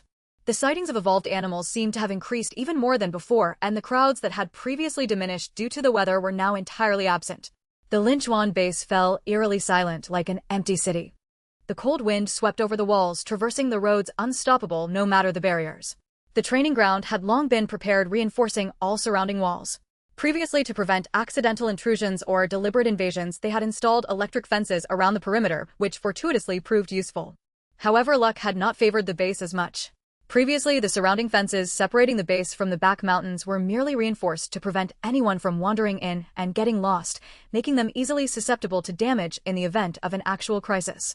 Recently, the incidents of evolved creatures appearing from the back mountains had become increasingly frequent, with casualties mounting. Numerous individuals had vanished into the night, never to be seen again. Nangongchen personally visited the training ground. 3 level 3 evolved creatures had attacked the electric fence. Due to their enhanced physiques, the electric fence merely stalled them temporarily, and it was already beginning to tremble. The level 3 evolved creatures lingered outside the wall, unwilling to leave, while Yi Zifeng and Xiaoyu had arrived at the training ground first. By the time Nangongchen the little fairy and Yi Zifeng arrived, the two had already dealt with the 3 creatures. They were 3 robust evolved black bears, and on one of their bodies Xiaoyu discovered a nearly unrecognizable damage tag. The tag bore the faint inscription of the words Zoo. Nangongchen gazed at the worn tag in his palm, instantly understanding where the wild animals frequently appearing on the outskirts of the base had come from.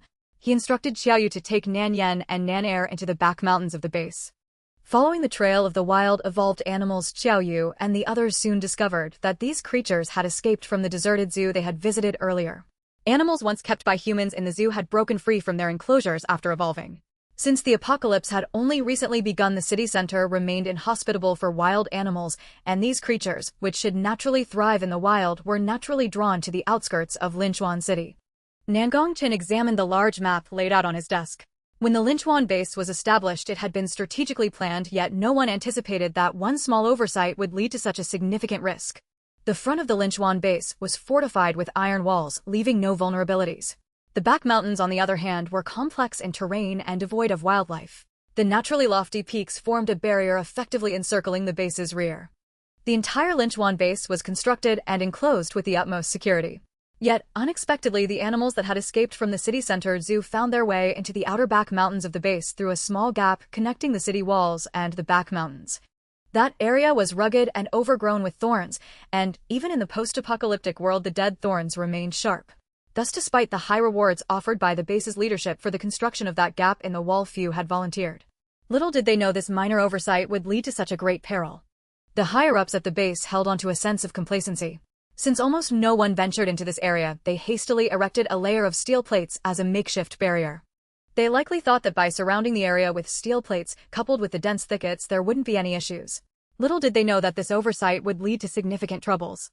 The terrain near the breach was uneven, overgrown with thorns, and even the base's patrol personnel seldom ventured there, leaving the steel plates connecting the back mountain and the base wall unnoticed, already destroyed by mutated animals. After all, while these makeshift steel barriers were difficult for wild animals to breach, they posed no challenge to the mutated creatures with their infinitely enhanced physiques. The environment at the back mountain of Linchuan base was the most pristine and natural, making it the preferred choice for animals.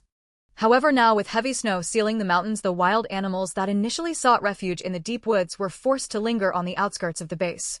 Nangongchen instructed someone to take the tags found on the wild animals to Zhang Juzheng and Qin Hongji. As long as the mutated animals at the back of the base remained unresolved, they posed a considerable threat to the training grounds. Zhang Juzheng and Qin Hongji had long been distressed by the emergence of mutated animals on the outskirts of the back mountain. Upon receiving the news, they regretted their previous inaction and quickly sprang into action. When they initially chose this location for the clinical base, they were drawn by the advantageous natural environment of Linchuan base. Indeed, the terrain of Linchuan base had provided them with numerous conveniences and benefits, yet no one anticipated that unforeseen circumstances would arise, leading to such an unexpected situation. After discussions, the group decided to forcibly drive all wild animals out from the interface of the city wall and the back mountain of the base. Subsequently, they would unite all Earth-type and Metal-type abilities to swiftly construct a massive and sturdy wall at the breach. Zhang Juzheng and Qin Hongji first dispatched a large number of trusted aides to clear a path. They directed numerous ability users to work together to carve a passage through the thickets. The entire rear of the base was to be surrounded with robust walls, replacing the originally simple fencing to prevent wild animals from invading during their operations. Since neither Zhang Juzheng nor Qin Hongji were ability users, they could only send their trusted aides to accompany Nangong Chen's team to gather the scattered wild animals around the back mountain. On the same day, 3 factions set out from the outskirts of the back mountain of the base. Nangong Chen stood in front of the vehicle, helping the little fairy adjust her clothing, shielding her head as he assisted her into the car. He glanced at Zhang Juzheng and Qin Hongji, who were passionately delivering speeches not far away, frowning slightly at the noise. These two often clashed fiercely, but in critical moments their intelligence remained intact. At least this time they didn't act foolishly, recognizing what was crucial and what was secondary. After all, if the base were to fall, the power struggle between the two factions would cease to exist. In critical times they understood the importance of retreating from the spotlight. Nangong Chen's team was the first to move.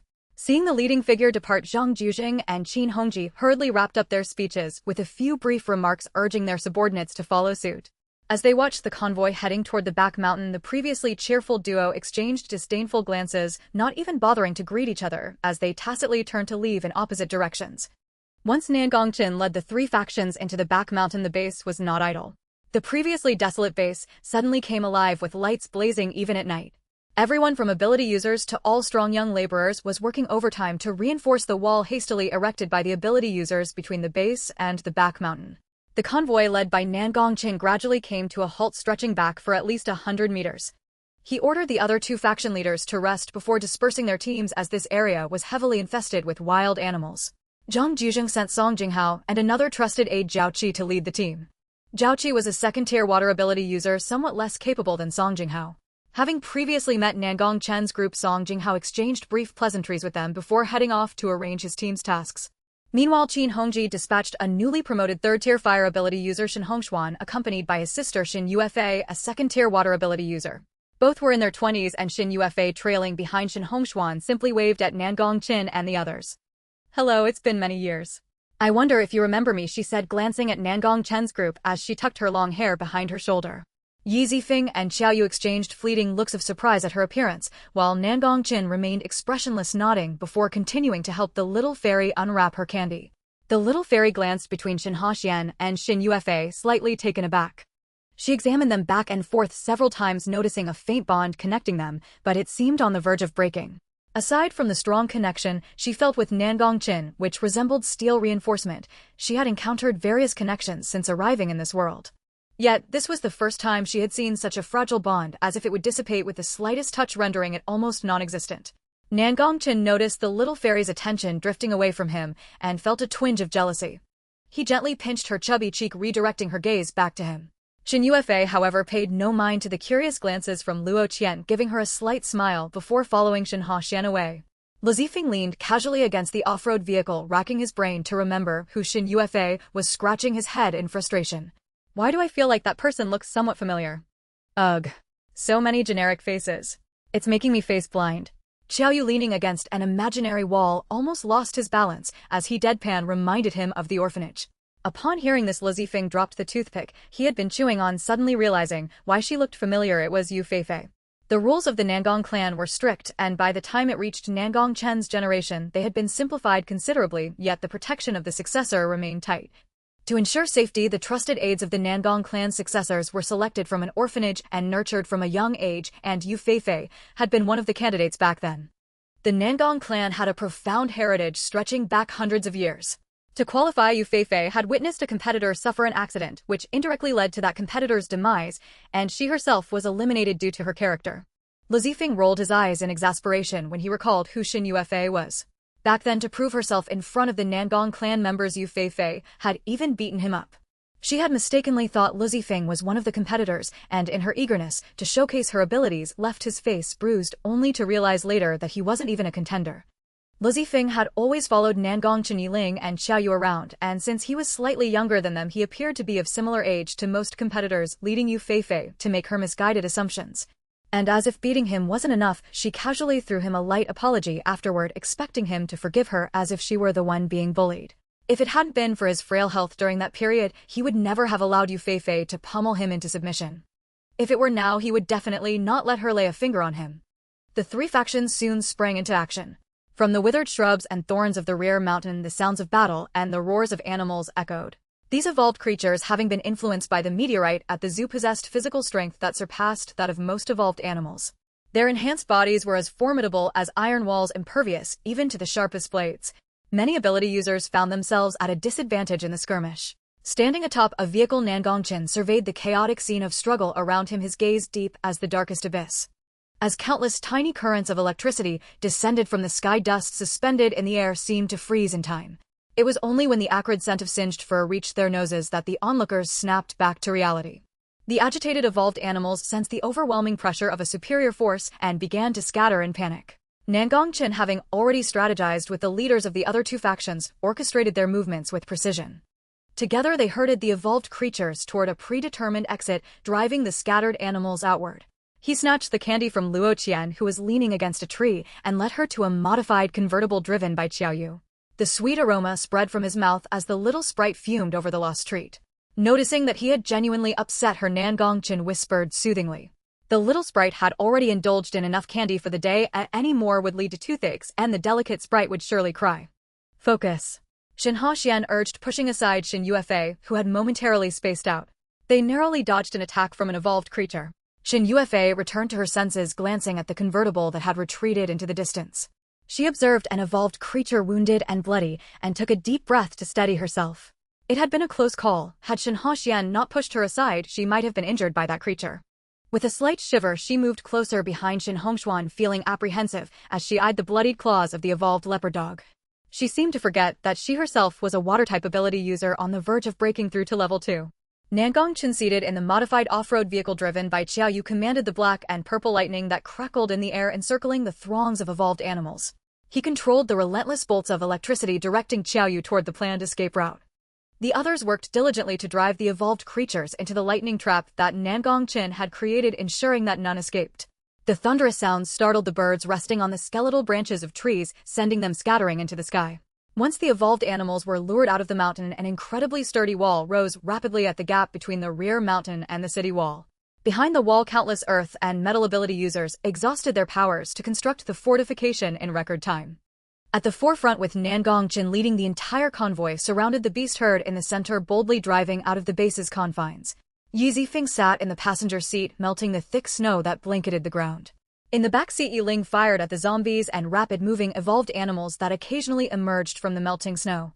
The newly erected walls of the base gradually shrank into the distance, fading into the vast expanse of white. Amidst the animal roars and the roaring engines, gunfire echoed in the open air, creating a cacophony that seemed to shake the earth itself. After successfully distancing the evolved animals from the base, the three factions dispersed, leading the creatures into different territories. After an entire afternoon of relentless pursuit, Nangongqin's team managed to shed the beast herd and return to the base. Due to traveling in a convertible, the biting wind whipped through the icy landscape. The speeding wheels kicked up snowflakes, which danced in the air like a fresh snowfall. Nangongqin wrapped Luo Qian's scarf tightly around her, protecting her under his coat. By the time they returned to the base, the sun had already set, and the little sprite was sleeping soundly in his arms. In the vast expanse of white snow, only one bright light remained lit at the base's gate. Nangongqin's group had driven the furthest from the beasts, so by the time they returned, the other two factions had already made it back before night fell. The guards at the wall recognized Nangongqin's group by the lamplight, hurriedly opening the gate and sending someone to summon Zheng Jujing and Qin Hongji, who were waiting in the resting room on the wall.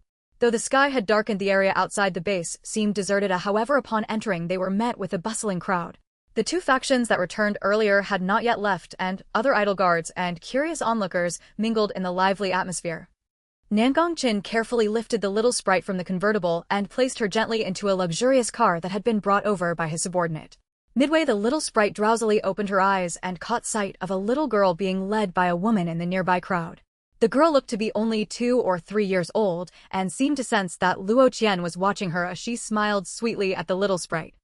Nangongqin exchanged a few pleasantries with Zhang Jujing outside the car and asked Yiling and Xiaoyu to keep the shrewd old foxes entertained while he drove the little sprite and Yi Zifeng back to the villa. Shinufa stood behind Qin Hongji, watching Nangongqin's retreating figure. The corners of her mouth, which had fallen, quickly lifted upon hearing Shin Hongshuan's voice. Xiaoya, what's wrong? What are you looking at?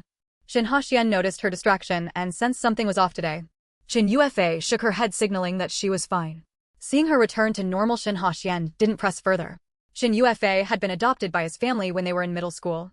After the apocalypse, Shin Hongshuan's parents fell victim to zombies, but fortunately their family had long-standing ties with Qin Hongji, which facilitated their stay in the base. Growing up together, Shin believed she was quite reliant on him, and their relationship seemed more akin to childhood sweethearts than siblings. He comforted Shinufa with a reassuring pat on the shoulder, then resumed chatting with those around him. Yiling and Xiaoyu took Nangongchen's place at the celebratory feast. They ensured the two old foxes got thoroughly intoxicated before returning home, only arriving at the villa by midnight. Nangongchen instructed the kitchen to warm up some porridge, but did not prepare any hangover soup. He understood that the two old foxes would not be able to hold their own against Yiling and Xiaoyu. After finishing the porridge, Yiling and Xiaoyu headed to their rooms to rest. The base cafeteria, which had been bustling with activity for the celebratory feast, finally quieted down in the dead of night. The moon, emanating a dark purple glow, once again dimmed. According to past experiences, each arrival of extreme night in the post-apocalyptic world seemed to be accompanied by an extraordinary disaster or a drastic change in weather. The chilling wind began to howl through the night, and unlike before, this extreme night appeared to last indefinitely, as if the sky would never regain its light. For the past few days, Luo Qian felt an abundance of energy surging within her, a comforting sensation akin to being fully charged with crystal cores. However, it was strange, she hadn't absorbed any crystal cores during this time. Even Nangongchen noticed that the little fairy seemed somewhat excited lately until he observed the unusual moon in the sky. It turned out that during this extreme night the moon had not vanished, but transformed into black. The moon, radiating a dark luminescence, blended seamlessly with the overcast night sky, making it difficult to discern without close observation. No one noticed the moon's anomaly until the black moonlight became increasingly pronounced, at which point many began to sense something was amiss. Yet this phenomenon seemed to have no immediate impact on daily life. Thus, aside from the researchers at the base, few paid it any heed. Nangongchen was uncertain how the moonlight might affect the little fairy, but for now it seemed to pose no harm to her. The little fairy could absorb the power of the stars, and with the emergence of the black moon her body had begun to unconsciously draw in its energy. The power of the black moon was far denser than that of ordinary stars, and she found her cultivation elevated significantly without her realizing it. Moreover, in her excitement, the little fairy noticed that many plants around her were thriving under the illumination of the black moon. Her spiritual awareness spread outward, allowing her to perceive that numerous nearby plants were awakening their own consciousness. She speculated that the ethereal glow emitted by the black moon might influence the evolution of plants. Except for the ancient locust tree she had encountered previously, the flora on this planet could not absorb the power of the stars. Perhaps this was why she was capable of absorbing such energy, making the moonlight's effect on her considerably more potent, thus facilitating her cultivation advancement. News arrived at the villa from the training ground that the sapling had exhibited some peculiarities in recent days. Consequently, Nangongchen took Luo Qian and set off for the training ground that very night. Almost as soon as they arrived, someone reported that an intruder had breached the training ground's perimeter. It was common knowledge that anyone entering the base was known to nearly everyone.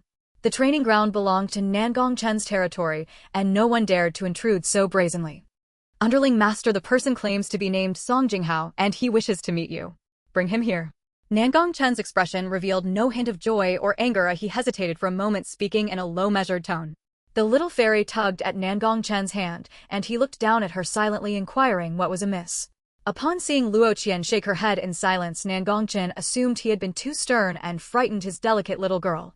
He gently squeezed her fingers before leading the way to the office. When Song Jinghao was brought in, he appeared disheveled and covered in dust. Under the extreme night, visibility was practically non-existent, and the base faced a power shortage, limiting the areas illuminated by light. Due to the electricity crisis, Song Jinghao had arrived holding a torch for illumination, but the cold weather and intermittent gusts extinguished it multiple times. Nangongchen waved his hand, signaling those behind him to withdraw. Song Jinghao stood still, seemingly grappling with something internally, remaining silent for a long while. The spacious office held only the two subordinates stationed by the door, with the sound of a clock ticking echoing in the silence. After a moment, it seemed Song Jinghao finally resolved to speak. Please help me. He lowered his head, looking troubled, as if weighing how best to articulate his request. I'm looking for a specific medicine, a special medicine. As Nangongchen listened to his explanation, a dark glimmer flickered in his eyes, as if he sought to peer into the very depths of Song Jinghao's being. Though Song Jinghao kept his head bowed, he still felt a chill run down his spine. Yet, steeling himself, he pressed on. Please save my child. She is still very young. She has fallen ill, running a high fever and needs medication. It's serious, but she is too young. Ordinary medicine won't suffice. The doctor sent by Commander Zhang said that a special medicine is required. I have searched everywhere in the base. If it cannot be found here. Song Jinghao's words became increasingly incoherent, his voice dwindling to a mere whisper as if he were speaking to himself. He knew he shouldn't have barged in so recklessly today, but she was his child, a child raised in the apocalypse. Nangongqin regarded him, his abyss-like gaze rarely tinged with scrutiny, before finally responding. It's possible. Nangongqin's voice was low, yet in the quiet office it rang out distinctly. As the words fell upon Song Jinghao's ears, he thought he might have misheard. Only when Nangongqin summoned someone to retrieve what he needed did he snap back to reality. As he stood at the door, still in a daze, Song Jinghao finally managed to express his gratitude. He bowed deeply toward Nangongqin, saying little, yet his eyes seemed to convey a resolute determination. Once the office was devoid of outsiders, the little fairy clambered slowly onto Nangongqin. He embraced her waist, holding her firmly against him. Don't squirm. With a sigh, Nangongqin secured her in place. The simple-minded little fairy huffed, burying her face against his neck in a display of discontent. She resembled a squirrel deprived of its food, cheeks puffed up, prompting Nangongqin to indulgently pinch her cheeks. After Song Jinghao was led out of the office, he was guided by specialized personnel to a small room. The room was empty save for the personnel who had accompanied him. He sat on a chair, anxiously awaiting until Nan-er entered with a bag. Inside the bag were specialized medications for children, including some rare treatments that were nearly impossible to find in the post-apocalyptic world. Beneath the dim moonlight, the cold wind began to exhibit a restless vigor. In such weather conditions, driving had become perilous. Nan-er personally escorted Song Jinghao out of the training ground. As Song Jinghao tucked the package into his coat, preparing to leave, Luo Qian suddenly appeared from nowhere. Young madam, how did you get here? Master would be very worried if he couldn't find you. Nan-er was somewhat taken aback upon seeing Luo Qian. Just moments before, when he had been tasked by Nangongqin to fetch medicine for Song Jinghao, Luo Qian had been in the office, snuggled up with her master. How had she managed to venture from the heavily guarded interior of the training ground to its outermost layer in such a short span of time? Qinchin was called away, and I got bored, so I came out for a walk. Qinchin asked Brother Nanyan to follow me. It's fine. Nan-er let out a sigh of relief upon hearing this. With extreme night upon them, everything was shrouded in darkness. Although there were many patrolling the training ground, it was better to be safe than sorry. If anything were to happen to Luo Qian, their master would surely be frantic. Upon learning that master had instructed Nanyan to accompany her, Nan-er began to scan around for him. After a while, he finally spotted Nanyan panting as he caught up with two subordinates. Nan-er couldn't help but give a thumb up in his mind. Truly, their young madam was remarkable. Nanyan had always ranked among the top 3 in physical training at the training ground, yet here he was bested by their young madam. Recalling the recent scene in which Luo Qian had sought out someone to fight at the training ground, Nan-er couldn't help but scratch the back of his neck. It seemed they would need to enhance their training from now on. Otherwise, if it came down to protecting master and young madam, they might only be able to cower behind their master, trembling in fear. Luo Qian gazed at Song Jinghao, who was about to leave. She glanced at the bag he was holding tightly with both hands. It contained the medicine brought to him by Nan-er. Luo Qian remembered that during her last return to the base, she had seen Song Jinghao's wife and child near the entrance.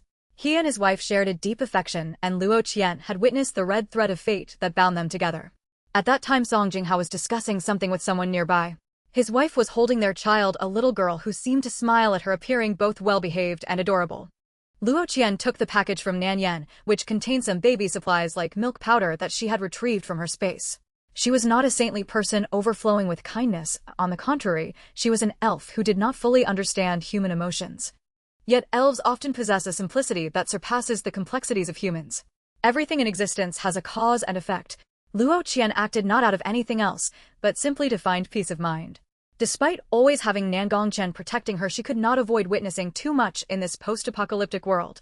Such genuine emotions were indeed rare. A thunderous sound startled many onlookers at the training ground.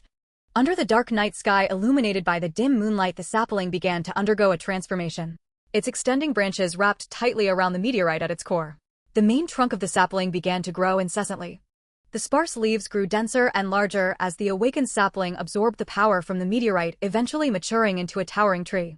Its roots extended to every corner of the training ground, even reaching the villa where the little elf resided, rapidly growing in size and enveloping Nangongqin's territory for protection. It was only half an hour later that the sapling's transformation ceased under the cover of darkness. While those at the training ground witnessed the shocking change, the inhabitants of the base only realized the silent yet monumental evolution after the longest night passed. Having finished his tasks, Nan Gongqin arrived at the location of the sapling. By the time he arrived, Luo Qian was already standing before the sapling. The tent she had originally set up to shield the sapling from the cold had vanished without a trace. The completely awakened and evolved sapling with its sprawling branches extending across the entire training ground had a trunk so thick that 5 or 6 people would struggle to wrap their arms around it. Now the sapling was even larger than the old locust tree Luo Qian had seen when she first arrived on the planet, yet it was much younger. Luo Qian took a step closer and gently stroked its trunk. She slowly lifted her head and beneath the dark night saw the faint glow of green fruits hidden among the sapling's canopy. The sapling was quite affectionate towards Luo Qian, calling her sister and promising to protect her, even saying it would bear sweet fruits for her to eat. Luo Qian gently scratched the branches curling around her arms. For some reason, while feeling the sapling's affectionate demeanor, she also sensed a profound awe emanating from it towards her. Not just the sapling, but all the awakening plants seemed to share the sentiment. As the long night began, she vaguely sensed that the plants were about to celebrate.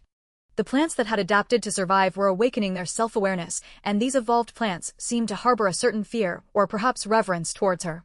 Nan Gongqin stepped forward and brought Luo Qian back to his side just as Nan Er rushed over, his voice laced with urgency. The previous scene had been too shocking, and he was just now regaining his composure. Nan Er, Master, what? What is this tree? Nan Yen, should we gather personnel to prevent any surprises? Nan Er, yes, Nan Yen is right. Master, we don't know what further changes this tree might undergo. It's better to summon people in advance and prepare. The changes in the sapling had been too astounding. Having faced numerous challenges in the apocalypse, they could not determine whether this evolved plant was friend or foe.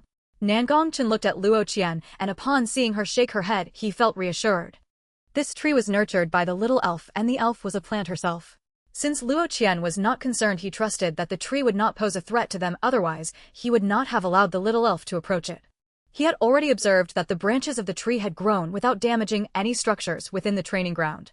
Moreover, its circular growth had enveloped and protected the entire training ground and his territory like a sturdy wall built around his domain. No need, everything will proceed as normal. This tree will protect the training ground, and we will assign someone to take care of it. At his words, both Nan Er and Nan Yen looked momentarily astonished. Before they could respond, Nan Gongqin took the little elf and departed. Initially, Nan Gongqin had only come to check on the sapling due to reports from his subordinates about its unusual activity, not expecting to encounter pressing matters. Now that everything was resolved, he intended to return home with the little elf. 3 days later. After 5 days and nights of relentless darkness, the long night finally passed, and the dark moonlight quietly receded, allowing dawn to break once more. As people rejoiced that they had safely weathered the long night without incident, those who ventured outside suddenly realized that the true danger had already infiltrated their lives under the cover of night.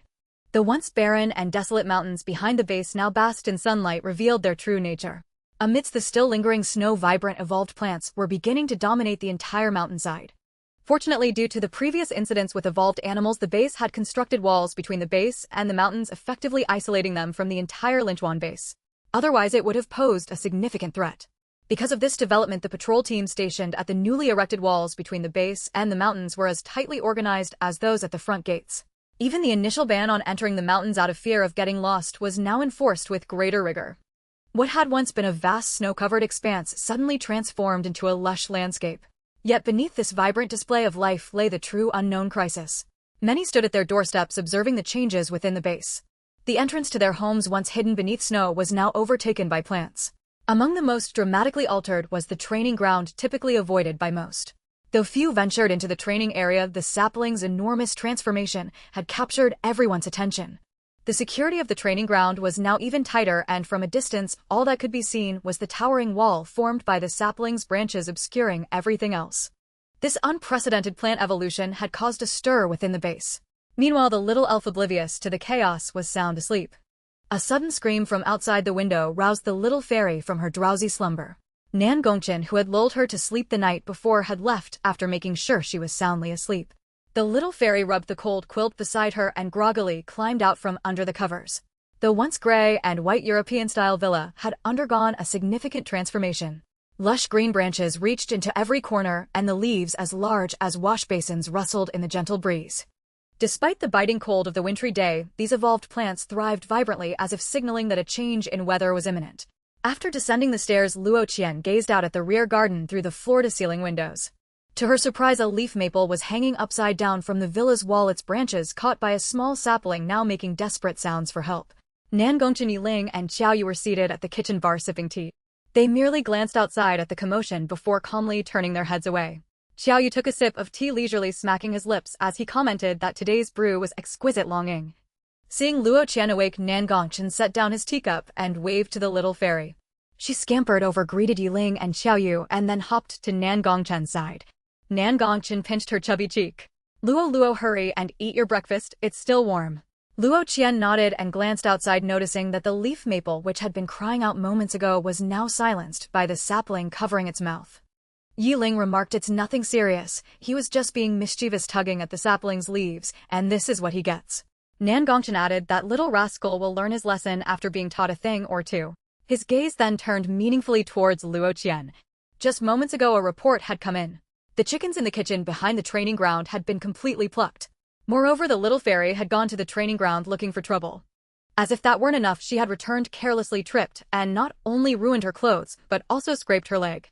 For his delicate little flower, no matter how much trouble she caused, he would ensure she never suffered harm. But injury was a different matter entirely.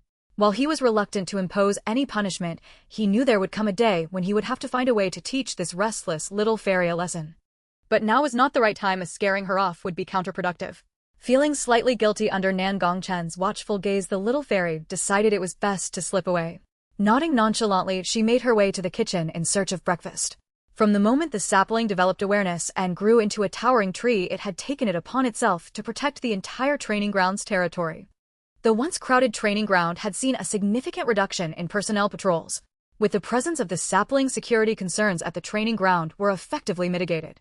The sapling extended its branches throughout the training ground, acting as its eyes, instantly detecting any disturbances and responding with swift action. On this day, the sapling's branches reacted defensively at the entrance of the training ground. When Nanair and his men arrived, the sapling had already ensnared a person with its branches. Shinufa struggled against the confinement of the sapling's limbs, but their evolved flexibility only tightened her restraints the more she fought. Seeing someone finally emerge from within the training ground, she called out for help. Come quick. I'm trapped. Nanair approached, speechless, as he regarded the woman before him. She had recklessly intruded into the training ground, oblivious to whether she was friend or foe. If she had come, she should know where she was. This was the territory of the Nangong family. Everyone in the base knew of their strict rules and the consequences for trespassers' death. I am here on behalf of Qin Hongji, sent to see the family head. When Nanair remained unresponsive, Shinufa had no choice but to invoke Qin Hongji's name. In truth, Qin Hongji had not sent her here, she had come of her own volition. She was well aware of Nan Gongchen's reputation, but given that Qin Hongji was a leading figure in one of the two major factions at Linchuan base, she believed Nan Gongchen would grant her some courtesy. Nanair glanced at the woman suspended by the sapling's branches. This woman was merely a level 2 water elemental ability user. She posed no significant threat, so he ordered her to be released. What business do you have here? I am here to see the head of the Nangong family. Shinufa straightened her clothes as she spoke. After the polar night, the climate seems to be shifting again. Recently, there have been reports of melting snow across various areas. The sudden temperature changes could easily lead to disasters due to the rapid melting of accumulated snow. Your training ground is located at the foot of the mountain behind the base, so I came to assess the situation. Furthermore, as she spoke, Shinufa glanced at the branches that the sapling had just retracted. The training ground has unexpectedly been surrounded by this evolved plant. I am concerned and wanted to check if you need assistance. After all, this is an evolved plant, and we cannot predict the potential dangers. Nanair frowned as he listened to Shinufa's words. Every statement she made was truthful, yet it felt unsettling. It was as if she assumed she was the owner here, and her overly familiar tone was somewhat excessive. The training ground, located at the foot of the rear mountain, indeed faced a higher probability of danger from melting snow than other areas of the base. However, due to their timely management of snow removal, even if the snow melted now, it would not cause significant inconvenience. Moreover, with the sapling's presence, adverse situations were even less likely to occur. The sapling's advanced root system absorbed and stored all the melted snow. Not only that, but in the event of an avalanche or landslide from the melting snow above, the sapling's branches and walls would provide ample protection. Surely outsiders would not know this, but he certainly did.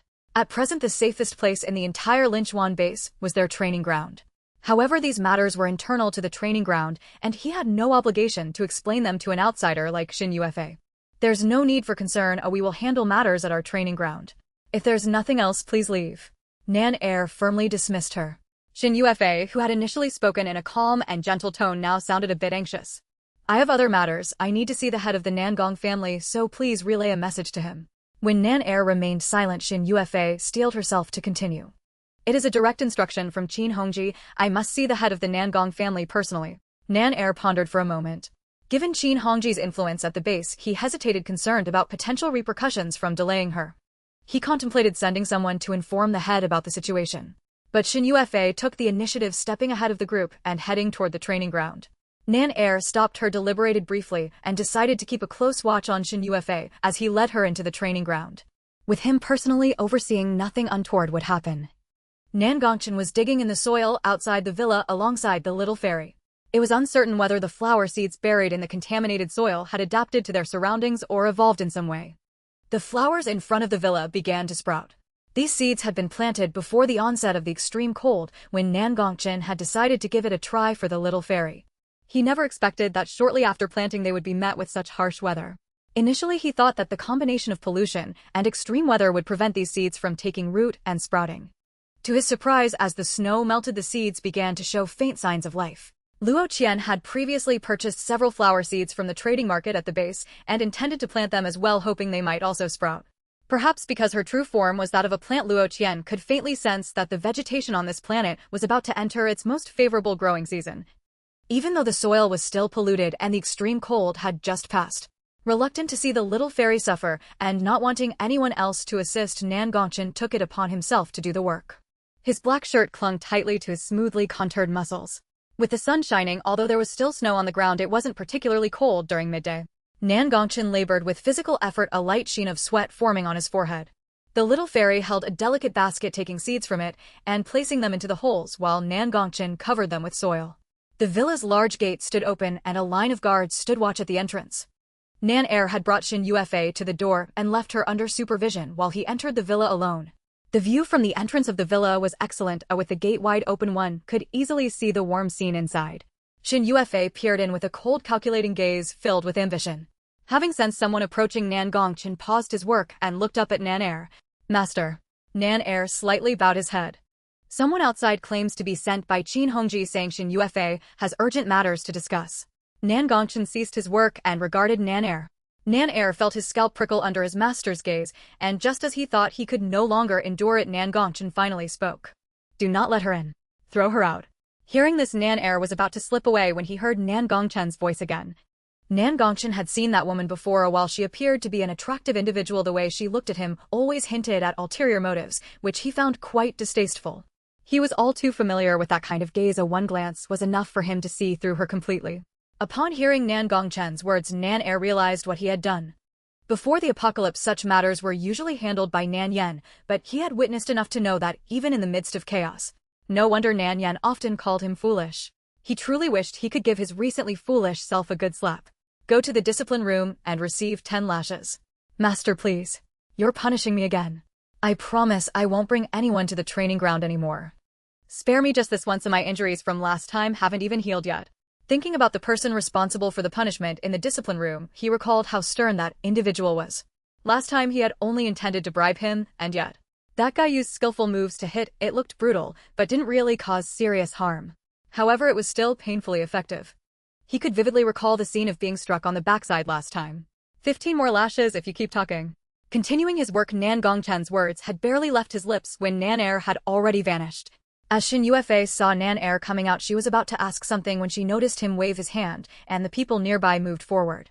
Shinufa seemed to guess the outcome. Realizing she was about to be thrown out, she quickly grasped at a last straw, calling inside with a flustered expression yet maintaining a composed tone. Head of the family, I come today with a request.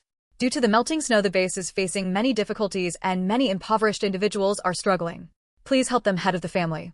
Shinufa had heard that the Nangong family had donated supplies to the refugee area at the base and had even assisted the base on several occasions. Coupled with what she had witnessed during the recent incident with the mutated animals, she believed that although Nangongchen appeared cold and unapproachable on the surface, he might still possess some compassion within. What she had just said was not only to showcase her own kindness, but perhaps to leave a special impression on Nangongchen. After all, in this self-serving apocalypse, her benevolence could be considered quite rare. Unfortunately, Shinufa had miscalculated from the very beginning. Not only did she miscalculate, but she was gravely mistaken. Nangongchen was not benevolent. On the contrary, he could be described as cold-hearted. The titles of Night Emperor and Coal-Faced Yama were not exaggerations, but rather an accurate depiction of his true nature. The reason Nangongchen assisted the base was simple. It had nothing to do with selflessness. He merely wished to provide the little fairy with a quiet and comfortable living environment in this chaotic world. He and the group of subordinates who had grown up amidst bullets and chaos could adapt to any environment without concern. But the delicate little fairy was entirely different. Shinufa's words did not elevate her in Nangongchen's eyes. Instead, they made him perceive her as hypocritical and foolish. Perhaps it was due to his upbringing, but he had never believed in the inherent goodness of humanity.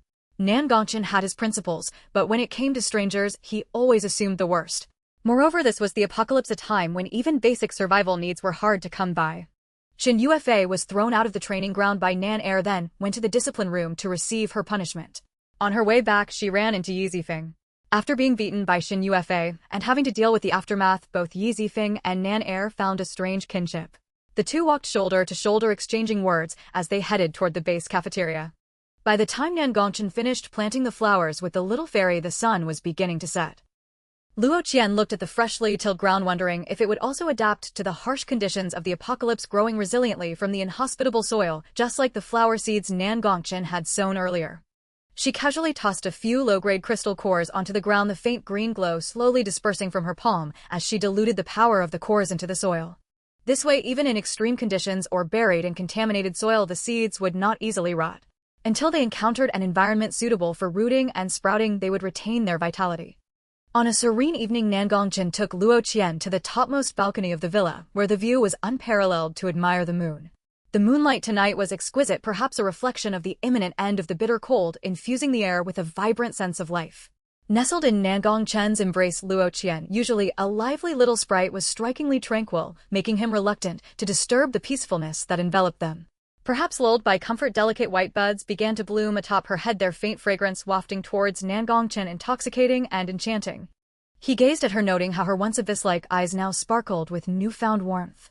His little flower bud appeared so fragile and exquisite, as if it could shatter at the slightest touch. Yet this seemingly delicate being was the first to declare her intention to protect him, and she had indeed fulfilled that promise. She had safeguarded him more than once.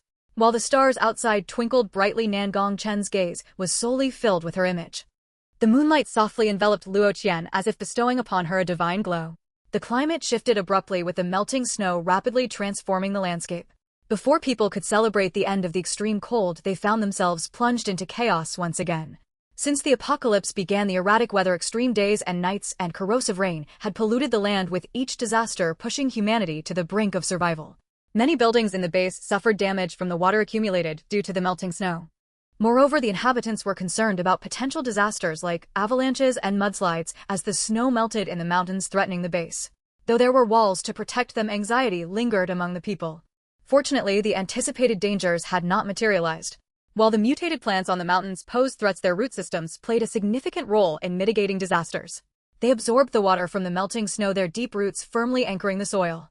Recently, the sun had been making frequent appearances, dispelling the once pervasive gloomy rain, greatly facilitating the reconstruction efforts at the base. Since the day she was sent away from the training grounds, Shinufa had been restless. When Shinufa called her for the third time, she finally snapped back to reality. She filled a water tank with water intended for the construction workers to quench their thirst. Noticing her distraction over the past few days, Shinufa suggested she take a break. Shinufa shook her head, gesturing for him not to worry, and moved on to the next tank to fill it.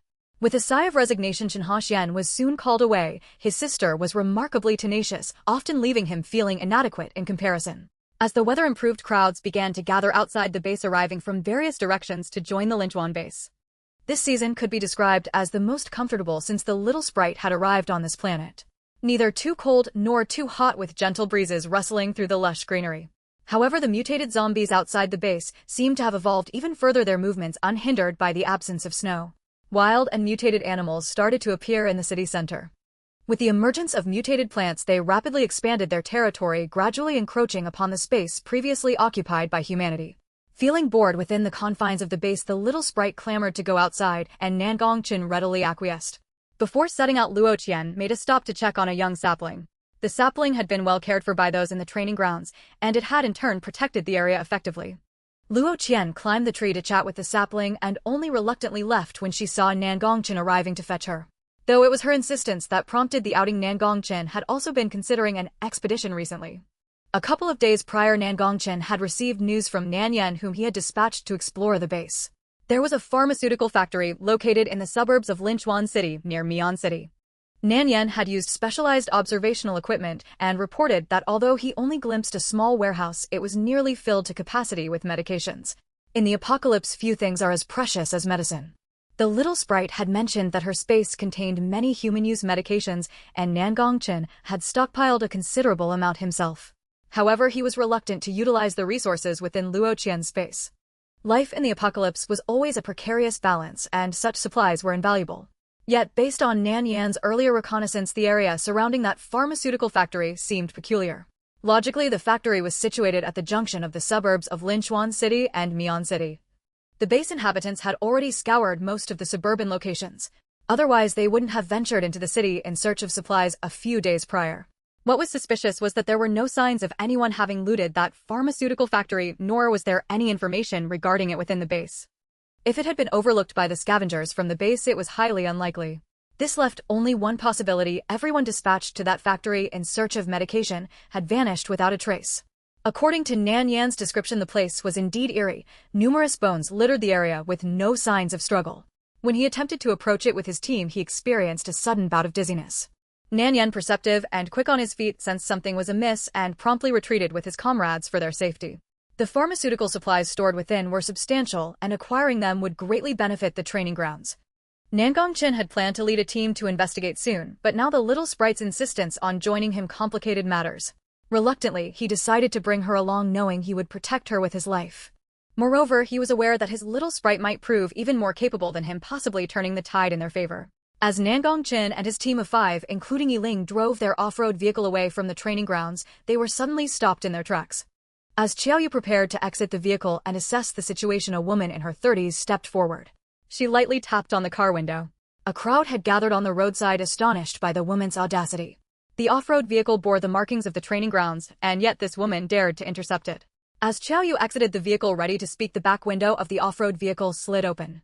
The little sprite poked her head out, and upon seeing the woman with a little girl, smiled at them. Luo Qian remembered the girl. She was the woman and child she had seen at the city gate that day, the wife and daughter of Song Jingho. "Why are you stopping the car?" Qiaoyu looked warily at the person before him, a fake smile plastered on his face. Although his smile was as warm as the spring sun, it always carried an undercurrent of chill. "Brother Qiao, they seem to be Captain Song's wife and daughter," Luo Qian whispered, peeking her head slightly out of the car window to remind him. Upon hearing this, Qiaoyu nodded at the woman, recognizing their identity, and relaxed his guard slightly. It was no surprise in the apocalypse there were many who had hearts as savage as beasts. Cannibals roamed about, and if one were not overly cautious, they would have long been devoured by ghosts and monsters. He had grown accustomed to this vigilance even before the world fell apart. "I'm sorry for the intrusion. I am Shinji, Song Jingha's wife.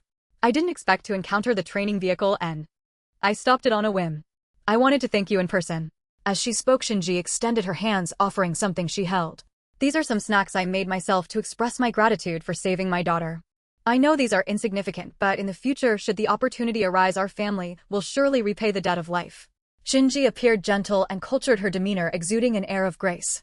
When she spoke, her tone was composed and earnest, infused with a persuasive charm. "No need for repayment. The boss will provide medicine for Captain Song. I simply think he is a gentleman," Qiaoyu responded, recalling that he had heard about Song Jingha's visit to the training ground for medicine. Shinji continued to hold out the basket, and after a moment's contemplation, Qiaoyu took it. "Thank you." With that, he returned to the vehicle, and the engine of the off-road vehicle roared to life. As Shinji watched the rear window crack open, she caught a glimpse of the girl inside and momentarily lost her train of thought. Regaining her composure, she was about to smile at Luo Qian when the vehicle had already sped away.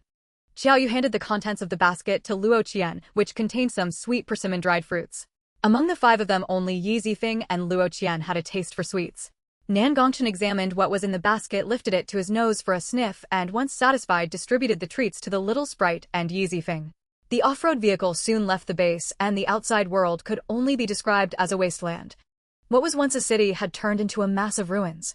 After the snow melted, many areas had been washed away by mud and stones. Towering plants climbed up skyscrapers, wild animals emerged from deep forests, wandering among the streets and shops accompanied by swarms of zombies drifting through. Not long after the vehicle drove along the overgrown highway, it was forced to come to a stop. The vegetation was so dense that vines extended from the soil by the roadside onto the asphalt. The ground was riddled with cracks, and due to the entangling weeds, the vehicle's wheels could not turn. A rush of water circled around, and all the zombies surrounding the off-road vehicle were dispatched with a single blow to their heads. The 5 of them got out of the car while Nangongchen and Yiling inspected the vehicle's condition. Given the state of the road, it was nearly impossible for the off-road vehicle to proceed. If they chose a narrower path, slightly larger vehicles could not pass through. Yi Zifeng exclaimed, "Boss, what do we do? Are we to walk from here?" The group fell into a moment of uncertainty. Just a few days prior, the roads had been passable. It was surprising how quickly the plants had grown, completely overtaking the highways and town roads in just a day or two. Luo Qian, feeling a bit distressed with her face scrunched up at the thought of walking, suddenly waved her hand and 4 motorbikes appeared before them. She had almost forgotten that she had collected various items during her scavenging. Though she couldn't ride, she had hoarded a few bikes after watching people on television riding them with flair, and now they proved to be quite useful. Nangongchen helped Luo Qian with a helmet, ensuring to protect his delicate little flower. With a roar, the 4 motorbikes sped off down the road. They rode along a small path all afternoon, finally reaching the outskirts of Linchuan City before sunset. The 5 of them found an abandoned gas station, which seemed to have been visited recently as there were remnants of a fire in the small shop. Yi Zifeng took down a few zombies that had gathered together. Yiling opened the shop door, finding it empty of zombies, likely having been cleared out previously. He stepped closer to inspect the remnants of the fire. The fire has cooled down completely, but judging by the burn marks, it seems relatively fresh. They must have left not long ago. Nangongchen nodded in agreement, and Xiaoyu entered after closing the door, patting Yiling on the shoulder. "The zombies are taken care of. This place is safe. Should we eat something first?" "Sure." Yiling nodded. They had been out for a while and hadn't had a chance to eat, and they were starting to feel hungry. They looked to Nangongchen and, upon seeing he had no objections, began to take out food from their bags, planning to prepare a simple meal. The couch nearby was somewhat worn out. Nangongchen found a clean cloth and laid it down before allowing the little sprite to sit. Yi Zifeng rekindled the fire at the previous site. Before long, Xiaoyu had grilled fresh corn. Yiling was washing some vegetables, intending to make dumplings later. The little sprite was happily munching on corn when the sound of someone entering the gas station echoed through the air. Outside, seeing that the shop door was locked from the inside, the newcomers knocked a few times. The glass door made it easy to see outside. Xiaoyu stepped forward to look at the visitors and was surprised to find familiar faces. Shinha Xian and his sister Shinufa, along with a few others he didn't recognize, but whom he had seen during the previous expulsion of mutated animals from the mountains. Shinha Xian was equally astonished to see Xiaoyu. Turning to Nangongchen, Xiaoyu noticed Nangongchen nodding slightly before he opened the glass door of the shop. "What a coincidence to find Mr. Qiao and the head of the Nangong family here," Shinha Xian said as he walked inside. Nangongchen pretended not to notice him, ignoring his remarks. Yiling set down what he was holding and stepped forward to engage with Shinha Xian. "We've been cooped up in the base for too long, just out for a stroll. But Mr. Shin, what brings you here?" Shinha Xian looked at Yiling, his gaze revealing the shrewdness befitting a subordinate of Nangongchen. Yiling squinted, his lips curved in a smile, yet his demeanor resembled a snake ready to strike. The two exchanged glances, and the air around them seemed to freeze in tension. It was Shinha Xian who eventually broke eye contact, bringing an end to their silent standoff. He glanced towards the glowing fire not far away, evading the core of Yiling's inquiry. "We were resting here earlier and have come back." Nangongchen scrutinized Shinhongshuan, his gaze piercing, as if he could see through a person's heart. Just when Shinha Xian thought the legendary head of the family might say something, Nangongchen simply turned his attention to Yi Zifeng. "Lower the fire, or you might burn yourselves." Shinha Xian sat in a corner of the small shop, secretly observing Nangongchen and his companions.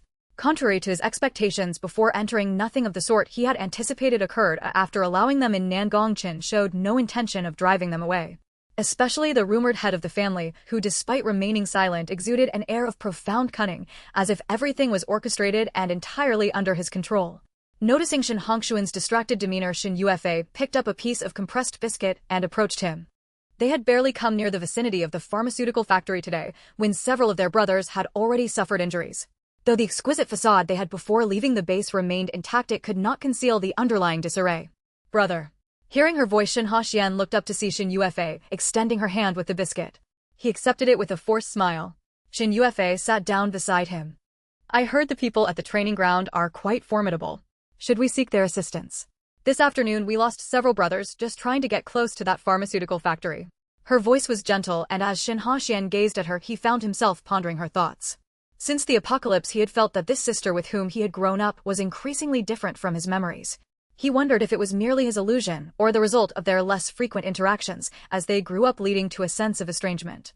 Shinufa replied that might not be wise. Qin. Both Shinufa and his sister along with the others they had brought were under Qin Hongji's command. Before they set off, Qin Hongji had emphasized that the fewer people who knew about this matter the better. After all, resources were scarce now, especially medications, and this news should not reach outsiders. The pharmaceutical factory was previously designated within Qin Hongji's search perimeter. If it weren't for his clever tactics that led Zheng Jujing to believe the factory had little to offer, the medications would have long been taken. Yet plans often went awry, and upon encountering extreme cold, by the time they managed to respond and reach the factory to collect supplies, they were met with unforeseen calamities. None of those sent by Qin Hongji to investigate the pharmaceutical factory had returned alive. Brother, we've already lost several people. Do you want to watch them? Seeing Shinufa's hesitance, Shinufa glanced at the few individuals seated opposite them. They were acquaintances who had accompanied Shinufa from the base to collaborate. Shinufa did not wish to lose lives in vain. Her brother, though overly rigid, always prioritized that absurd sense of loyalty. As long as he was confronted with the lives of these brothers or so-called friends, his eventual agreement would be inevitable. Moreover, this would provide her the opportunity to interact with that head of the family. Shinufa looked at Luo Qian, who sat beside Nangongchen. The gemstone hairpin adorning Luo Qian's head reflected a fluorescent glow under the moonlight. She acknowledged that the woman was indeed stunning. But so what? As long as that man was involved, he would undoubtedly prefer beautiful women, yet a vase is merely a vase. Someone in Nangongchen's position ultimately needed a clever and capable partner, not just a pretty face. Shinufa shifted her gaze back to Shinufa, her eyes revealing a mixture of yearning and pleading. Yi Zifeng patted his swollen belly, a toothpick dangling from his mouth. Yiling and Qiao you could hardly bear to watch.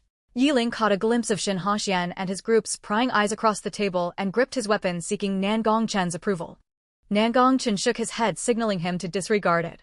From the moment Shinufa appeared, Nangongchen had surmised much of the situation. However, since they had come here, it was evident that the pharmaceutical factory's resources could not have been entirely squandered, and whether they could take anything away depended on Shinufa's capabilities. Given their rather disheveled appearance, it was likely they had retreated in defeat. Shinufa observed the 5 individuals across from him, then glanced at his subordinates, who were resting with their eyes closed. After a moment's hesitation, he approached them. Shinufa had been closely watching Shinufa's movements. Seeing him take action, she knew her plan had succeeded. She stood up and tugged at Shinufa's sleeve. Brother, I want to go with you. Shinufa looked at his sister with pride, thinking that she had finally grown up. It's fine, I can go alone. You stay here and wait for me. After all, this was a matter of seeking help, and he did not want her to accompany him. Shinufa sighed in resignation, looking at Shinufa. But she was indifferent to his self-important sentiments. What mattered to her was whether she could survive. Or rather, whether she could live better than everyone else, garnering their envy, even if it meant stepping over their corpses. I still want to go with you. I'll accompany you, brother. Shinufa regarded her for a moment, then ruffled her hair and said, all right then. As someone approached, Yiling put down the rope and short knife he had been holding. Mr. Shin, how may I assist you? Apologies for the intrusion. Hearing this, Shinufa nodded to Yiling, positioning Shinufa behind him before turning to face the seemingly indifferent Nangongchen. The true decision-maker among them, the head of the Nangong family, Nangongchen. Head Nangong, you are here for the resources in the pharmaceutical factory, correct? To be honest, we also came here on Mr. Qin's orders to search for medications and assess the situation. Given your capabilities, I assume you've already pieced together most of what's happening here. However, I have information that I believe you might not be aware of. Shinufa paused, allowing the weight of his words to settle. Nangongchen lifted his eyes, initially expecting most of Qin Hongji's subordinates to be similar in intelligence. To his surprise, one among them appeared to be rather astute. Nangongchen gently squeezed the soft palm of the little fairy beside him, encouraging Shinufa to continue. It seems there are still survivors within the pharmaceutical factory, and there is a peculiar plant surrounding the factory that can induce disorientation. Oh, is that so? Nangongchen casually arranged the little fairy's hair as she mindlessly stuffed food into her mouth. Yi Zifeng watched in exasperation, feeling stuffed just by looking at her. Luo Qian observed how petite and delicate she was, yet she consumed so much.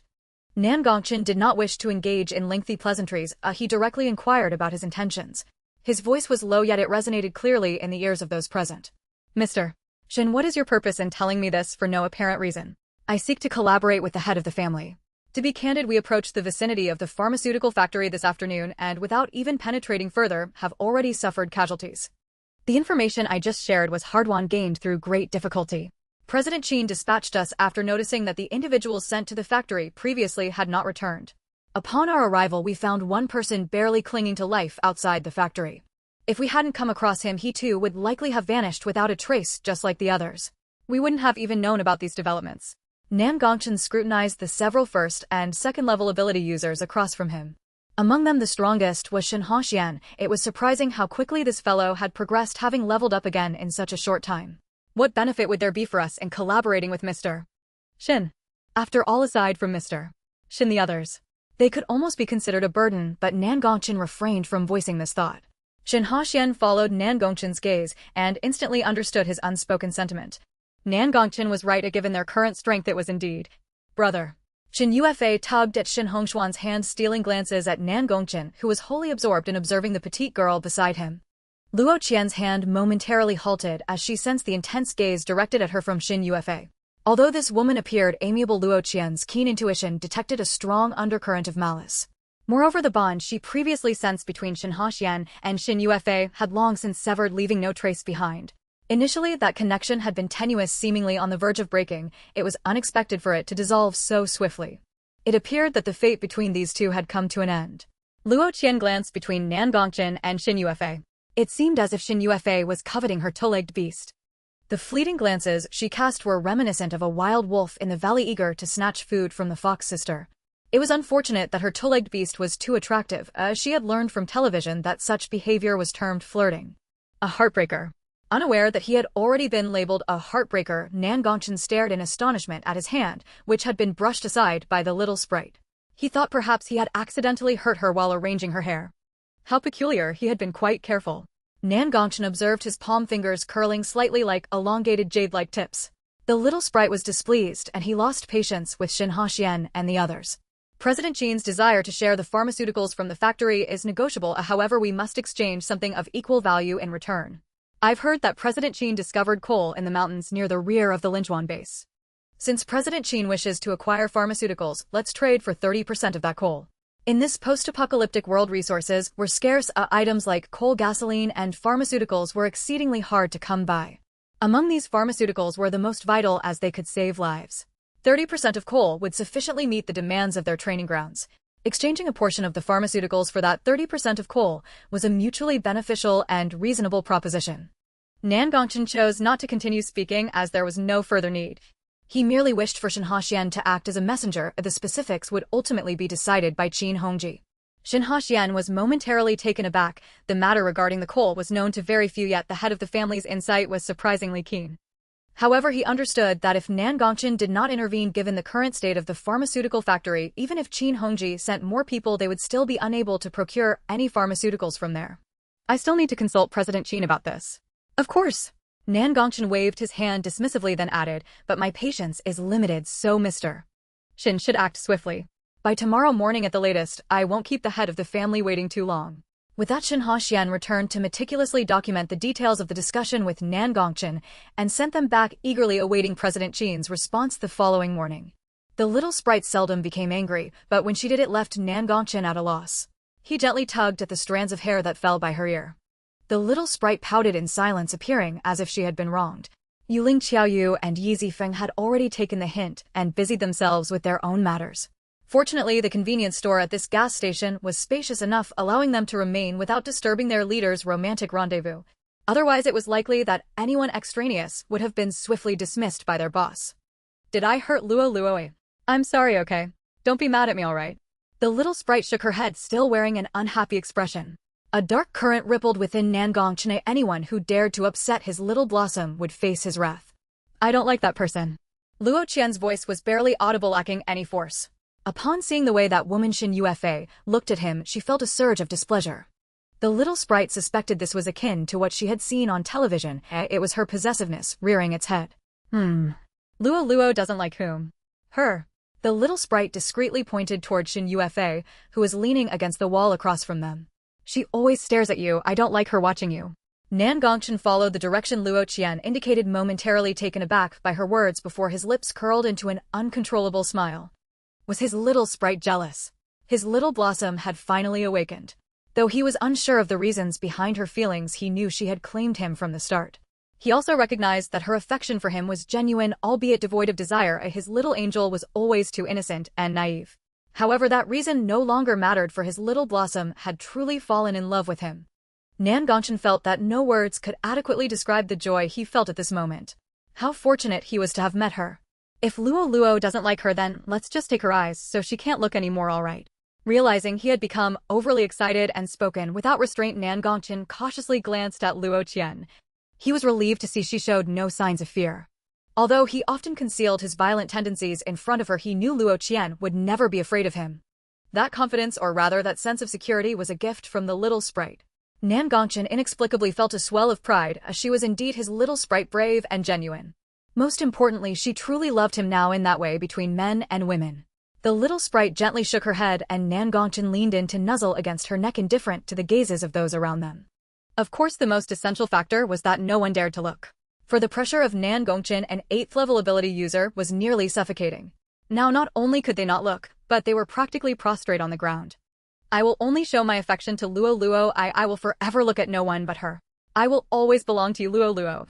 Luo Qian replied softly, her previously clouded heart lifting when she heard the two-legged beast declare he belonged to her. So this was the feeling of love that Sister Bailing had spoken of. It felt strangely wonderful. Nan Gongchen gently comforted the little sprite, and upon noticing her growing drowsiness, he carried her into the newly erected tent for some rest. Having suppressed his feelings for so long, Nan Gongchen nearly lost control upon realizing that Luo Qian loved him. However, they were currently outdoors, and he was unwilling to let go. But the next morning, as the little sprite noticed the circles of red marks around her neck, she felt a bit gloomy. Were the mosquitoes on this planet really that fierce? The news from Qin Hongji arrived. He agreed to exchange 30% of the coal from the mine for some medicines. After all, if the training ground remained inactive, given the fate of those sent there, not only would they lose the medicines, but the previously dispatched superhumans would also be wasted. Shinufa asked, "Is there anything we need to do to assist you?" Nan Gongchen replied, "No need for assistance. You were at the vicinity of the pharmacy yesterday, just lead the way." After arriving here the previous day, Qiao Yu and Yi Zifeng had surveyed the surrounding area. With the melting snow, many roads had been washed away by mudslides. Since Shinufa and his group had already traversed the outskirts of the pharmacy, it meant they had cleared a more accessible path. The group quickly organized their gear and headed towards the gas station outside. The road was difficult to navigate, so Nan Gongchen held Luo Qian's hand tightly, concerned she might stumble. Noticing that Luo Qian was snacking continuously, Yi Zifeng approached her to ask for some food. Generously, she shared a pile of dried fruits, and the two food lovers enjoyed munching as they walked. Shinufa led the way while Shinufa lingered at the back.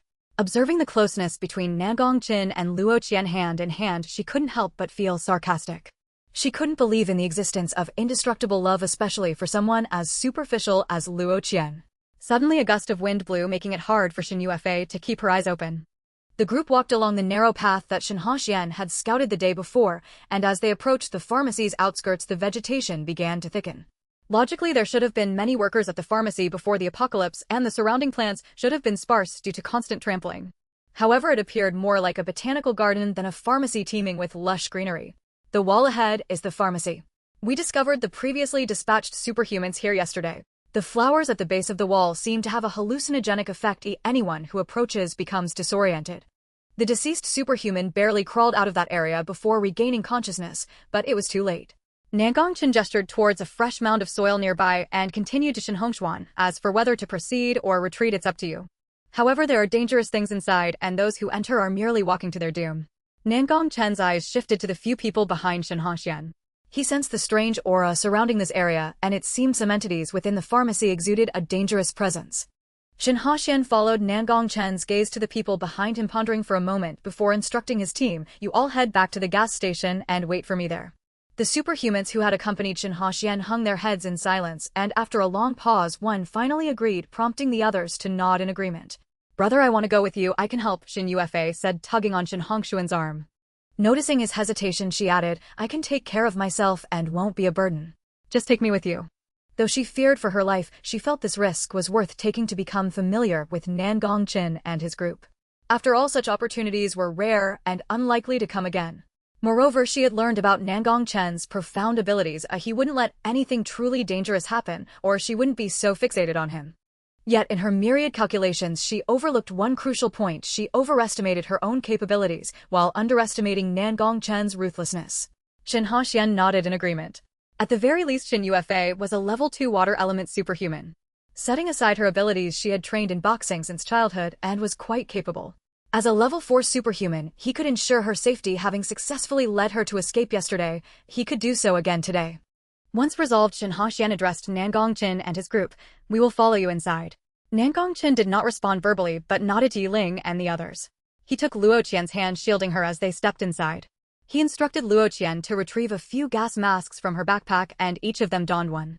Shin warned, "When we approached here yesterday, we were attacked by vines that came from somewhere. Everyone be cautious." Those vines were formidable. Despite the number of people he had brought, they barely escaped. With his short blade at the ready, Shin advanced cautiously. Nangong Chen and his group strolled in leisurely, as if they were wandering through their own garden. As they neared the pharmacy's walls, they noticed a dense thicket of bizarre flowers at the base. These evolved flowers, although low in level, displayed unique colors, dark muted grays that hinted at death while exuding an enthralling aura. Had they not been vigilant and equipped with masks, they would have undoubtedly succumbed to the allure of the flowers. The intrusion of Nangong Chen's group startled the plants, and spiny vines shot out from the interior of the wall, swiftly attacking them. This was an evolved wisteria. Unbloomed buds fell as the vines extended and unexpectedly exploded, strong enough to pierce human skin like a blade, though not as powerful as a bomb. Yiling, Xiaoyu, and Yi Zifeng dodged the attacking vines. Shin swiftly pulled the unprepared Shinufa out of harm's way.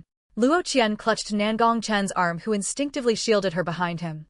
However, he soon realized that the evolved wisteria did not seem interested in attacking him, or rather it appeared to fear him. While the vine's level was not high, its numerous tendrils were covered in thorns, and any misstep could lead to injury. Its relentless assault continuously drained the energy of those it targeted. Superhumans had limited abilities, and over time, even those with considerable strength could be overwhelmed. Moreover, the seemingly harmless dark gray flowers at the base could obscure one's mind. It was no wonder that those who ventured near had vanished without a trace. Nangong Chen instructed Luo Qian to wait aside while he assisted Yiling and the others. A flash of black electricity coursed through the air as he severed the attacking vines. Yet, in the blink of an eye, new tendrils sprouted from the burnt wounds. It seemed they needed to locate the main root of this evolved wisteria, otherwise its branches would never be eradicated. The evolved plants still retained their fear of fire. Yi Zifeng ignited the dark gray flowers at the base. Surprisingly, while the main plant was burned to death, the alluring pollen from the dark flowers only intensified. "Cover me," Nangong Chen instructed as he observed the situation and charged towards the wisteria's main stem, while Xiaoyu, Yi Zifeng, and Shin grappled with the side branches. In the heat of battle, no one noticed that Shinufa had stealthily crept closer to Luo Qian. Luo Qian sensed someone approaching and was about to turn her head when she heard Shinufa's voice coming from behind. Shinufa spoke to divert Luo Qian's attention, and in the instant the little fairy turned around, a barely visible thin stream of water rushed towards her. Luo Qian reacted swiftly, but during her evasive maneuver, the strap of her gas mask was severed by the sharp water stream. The sound of the mask hitting the ground was accompanied by a loud crash. The main vine of the wisteria was struck by a black lightning bolt, turning to charcoal, while the secondary vines lost their vitality and fell to the ground. Nangong Chen instantly appeared beside Luo Qian, having teleported from several meters away. The others had yet to comprehend what was happening, but Nangong Chen, ever vigilant of the little fairy, was the first to take note, although he was still a moment too late. The pressure emanating from Nangong Chen sent Shinufa flying several meters away. He reacted quickly, preparing to remove his mask to place it on her head. Luo Qian held his hand down, shaking her head to indicate that she was fine. She had originally worn the mask to remain inconspicuous, and the pollen from these flowers might be harmful to humans. However, she was a fairy who had cultivated for over 1,700 years. Even if the fragrance of the flowers had intensified due to burning, it would not affect her in the slightest. Moreover, if there truly were danger, she had spare gas masks in her space. Revealing her space was not an option, and she would not let any bipedal beasts fall into peril from inhaling the pollen. "I'm fine, this fragrance won't affect me," she said softly, her voice soothing Nangong Chen's suddenly tense nerves. He finally nodded and lowered his hand, ready to unfasten his mask. Nangong Chen's glare was vicious as he fixed his eyes on the culprit sprawled on the ground. Shinufa hadn't expected her seemingly inconspicuous actions to be discovered by the combatants. Yiling picked up the mask that Luo Qian had dropped. Seeing the subtle cut on the strap of the mask, which an experienced person could easily identify, Shinufa attempted to defend herself. I saw a vine attack my brother and wanted to help him, but I didn't expect to accidentally hurt someone. Xiao Yu and Yi Zifeng, who had rushed over, found her explanation utterly ridiculous. It was hard to believe this woman, who appeared quite clever, could actually be this foolish. Shin Hongxuan, standing several meters away, could tell from the absence of any watermarks on Luo Qian that the attack on her had merely been a water blade the size of a silver needle. Others might be unaware, but Xiao Yu, also a water-type ability user, understood perfectly.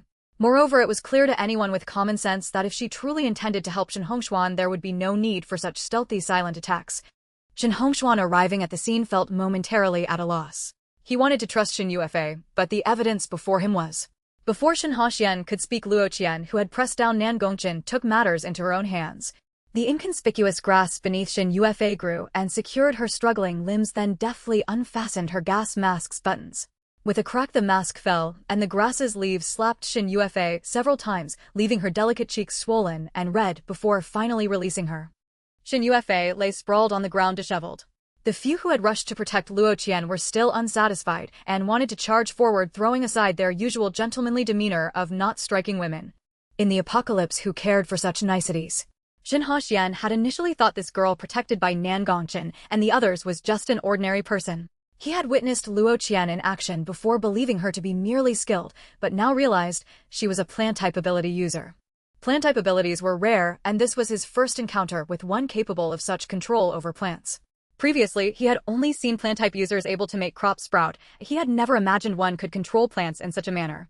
Shin Haxian speculated that this girl must be of a high level, attributing her ability to manipulate plants to a high-level plant-type ability, unaware that even high-level plant users could not manipulate plants like she did. However, it was fortuitous that Shin Hongxuan's misunderstanding cleverly concealed Luo Qian's uniqueness. Noticing the fiery glares from the men beside him, he hurried to shield Shinufa. Everyone seems to have a misunderstanding. Xiao Yu wouldn't intentionally harm anyone. Moreover, my sister is already injured. If you all are truly upset, I can take the blame. Shin Haxian knew he was no match for any of the men around Nan Gongqin, but still stood protectively in front of Shinufa, his so-called sister he had grown up with. Yiling and the others remained silent regarding Shin Haxian with expressions of incredulity. This Shin Haxian had some backbone, he just didn't know if his so-called sister was worth it. Shin Haxian was about to turn and help the unconscious Shinufa, who was nearly delirious from inhaling the pollen, intending to offer her his gas mask. However, Shinufa suddenly looked at him in terror and scrambled backward. Her hands were raised defensively in front of her expression, as if she had succumbed to the fragrance's effects. Shin Haxian clenched his hands, initially thinking that it was the short blade he hadn't had time to conceal that frightened Shinufa. He quickly hid the blade, raising his hands to signal her that he had put it away. Just as he was about to approach, Shinufa screamed in panic. Don't kill me. Don't kill me. Shin Hongxuan, don't kill me. It's not my fault. I didn't mean to hurt Mom and Dad. They deserved it. Why did they stand in my way? I just pushed them a little. If I hadn't locked them outside to draw the zombies' attention, I might have been bitten too. It's not my fault. You can't kill me. If you must blame someone, blame that nagging old couple for their bad luck. Don't blame me.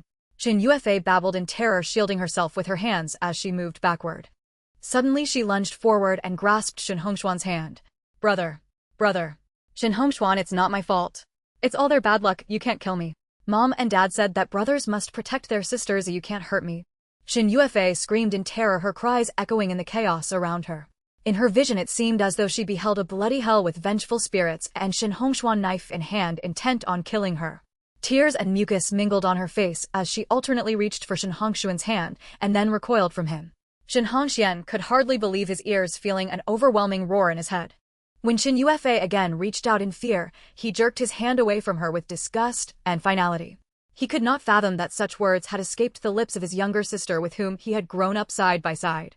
From the moment their parents adopted Shinufa, they had treated her with utmost kindness, showering her with love as if she were their own flesh and blood, showing no difference between her and him. Never did he expect that they had raised a wolf in sheep's clothing. He thought that perhaps it was his own absence, being preoccupied with his business outside, and seeing her less often, that had led to this strange behavior from his sister. He never imagined she was harboring guilt. After the apocalypse, when he rushed home, he was too late. He found his parents had already turned into zombies, and there was Shinufa hiding in fear and sorrow behind the door. He always felt guilty towards Shinufa, imagining how terrified she must have been to hide in a world filled with zombies. So he treated her with nothing but kindness. After the apocalypse with their parents gone, he reflected on her suffering and the shared grief of losing their parents, which only led him to indulge her more, and Shinufa, indeed, began to show signs of maturity. He even felt a sense of relief that his once rebellious sister had become more understanding, thinking it would surely bring comfort to their parents' spirits. But, all of this turned out to be a facade. The Shin family had truly raised a treacherous wolf, a wicked creature clad in human skin.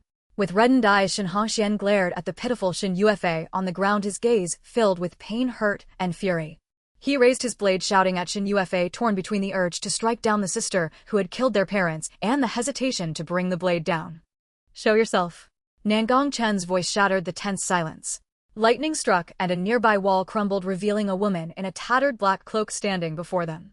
Her long hair, a disheveled mix of black and white, hung loosely, clearly unkempt for a long time. Beneath her cascading locks, her face bore the twisted scars of acid burns. Her voice was hoarse, rough, like that of a man, each word slipping out with a rasp akin to sandpaper grating against wood. "Kill her. Kill her. She's the one who caused your parents to die tragically at the hands of zombies. What more compassion do you need to muster? Eliminate this vile woman and avenge your parents' deaths." A moment of silence enveloped the crowd as they stared at the sudden arrival of this strange woman. Then a flash of lightning struck beside her, prompting everyone to remain on guard. Surprisingly, the woman showed no sign of alarm. Nangongchen regarded the cloaked figure with an inscrutable gaze. "Have you been lurking here all this time, enjoying the spectacle?" His casual tone belied a dangerous undertone. The woman staggered back a step, emitting a chilling chuckle. She bent down, clearing away charred flowers and foliage to reveal skeletal remains beneath. "Don't be so agitated. See these beautiful skeletons." These flowers, which emit an enchanting fragrance, were carefully cultivated from their remains. After the apocalypse, with the soil contaminated and the water sources dried up, these wildflowers were on the brink of death. It was only by accident that I watered them with a narcotic solution from a pharmaceutical plant and nourished them with these filthy human bones, allowing them to survive. Not only did they survive, but they evolved as well. After the long night, they became even more vibrant, their fragrance nearly suffusing the entire pharmaceutical plant under the black moonlight. I was quite troubled for a time. Fortunately, after the long night, they not only grew stronger, but learned to control the fragrance they emitted. What a pity. You all burned them to ashes. The woman sighed in regret, then turned her gaze back to Shinha. Her bloodshot eyes, hidden beneath her tangled hair, bore into him, sending chills down his spine. This enchanting flower reveals the darkest fears of those who encounter it. But rest assured, they are all rooted in reality. Ha ha. How delightful. What are you waiting for? If you don't kill her, why hesitate? Act now. If you are a coward, let me assist you. Before her words could fully settle, a sharp iron needle pierced Shinufa's limbs, severing her tendons. Nangongchen and the others quickly evaded the attack. The needle twirled through the air, grazing Shinhangshuan's cheek as Shinufa continued to scream in terror. Shinufa met a gruesome end, facing her deepest fears.